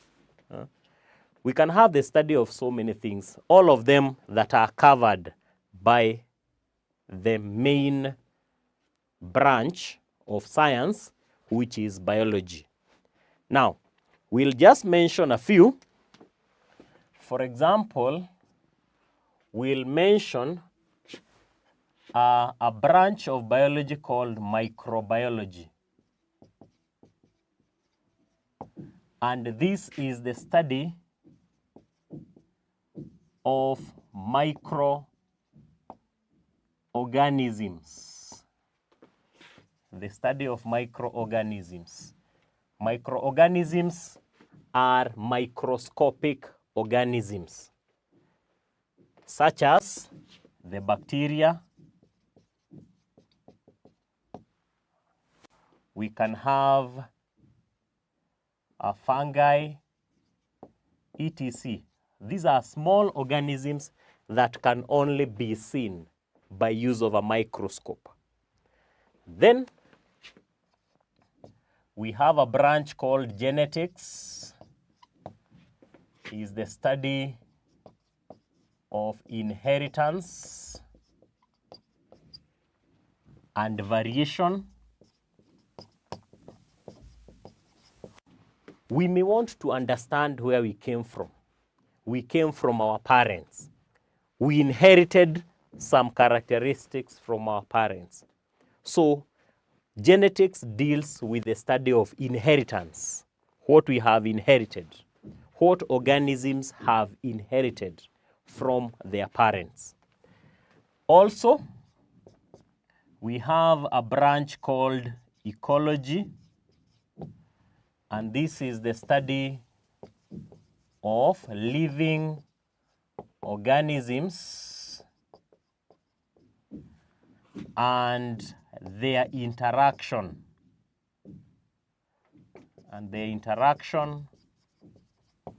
with the environment, with their environment.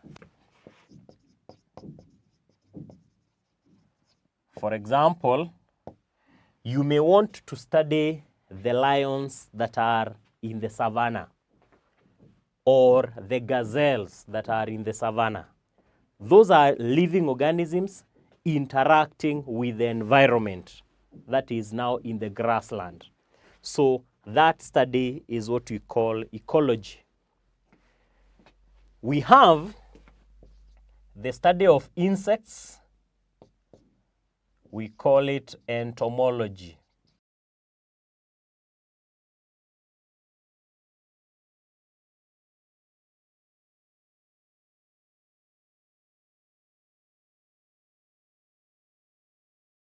We have pathology as another study, and this is the study of disease causing microorganisms.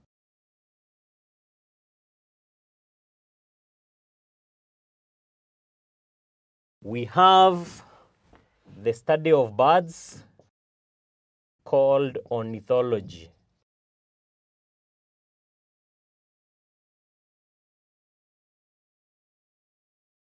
We have the study of fish called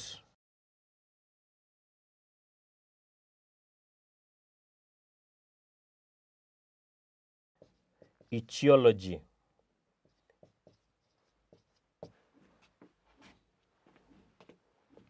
This is the study of fishes.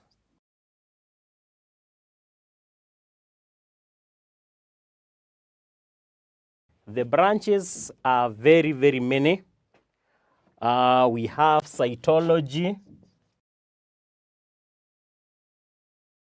study of cells,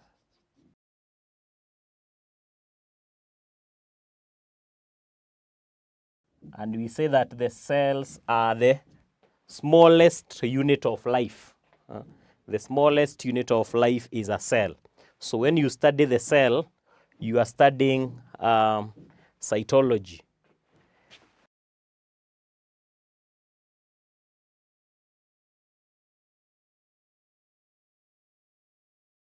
So basically there are so many. We have not even exhausted the list that we have. For example, we even have biotechnology.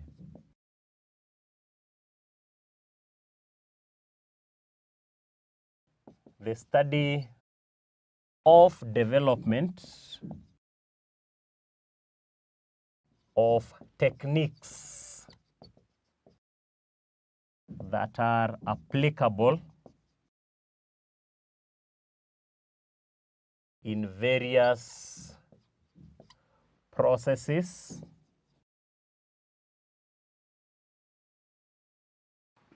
we have biochemistry,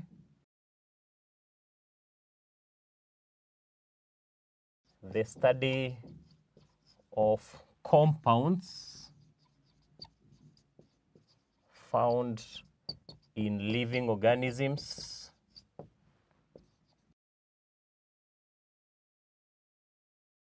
study of chemical.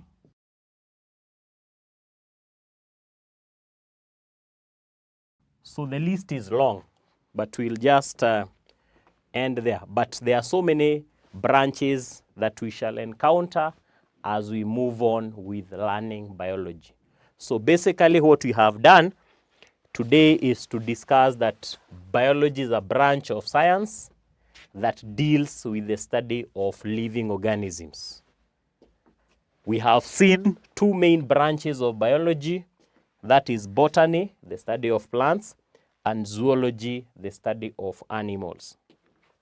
We have also said that these are not the only branches. There are other branches such as microbiology, study of microorganisms. These are the organisms that are too tiny to be seen with our naked eyes. We can only see them with a microscope, bacteria, and so on and so forth. We have genetics, the study of inheritance and variation. Ecology, the study of living organisms and their interaction with the environment. We have entomology, the study of insects. Pathology, the study of disease-causing microorganisms. Ornithology, the study of birds. Ichthyology, the study of fishes. Cytology, the study of cells. We have seen biotechnology, the study of development of techniques that are applicable in various processes. And then biochemistry, the study of chemical compounds found in living organisms. So basically those are some of the main branches that we have. So we are going to have a short assignment on this.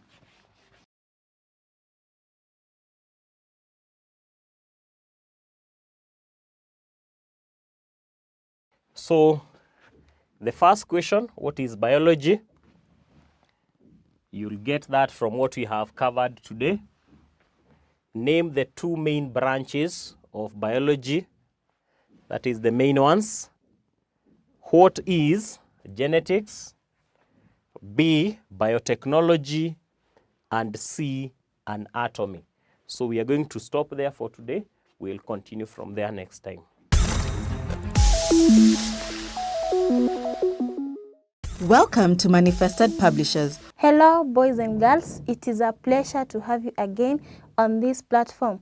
I am Teacher Purity, and remember, this is Manifested e-learning forum. Today we are going to learn about my family, and under my family we shall learn about my nuclear family.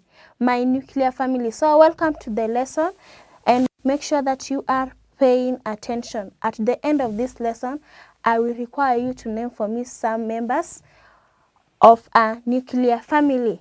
So what is a family? A family is a group of people who are related and they are living together. A family is a group of people who are related and they live together. My nuclear family. What is a nuclear family? A nuclear family is made up of father, mother, and children. So a nuclear family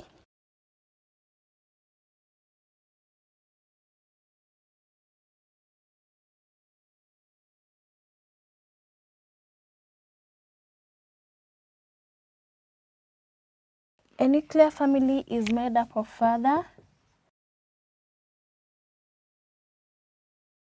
So a nuclear family is made up of father, mother, and children. However, we have some nuclear families that have one parent and children. So other nuclear families have one parent and children.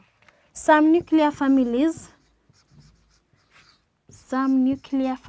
are made up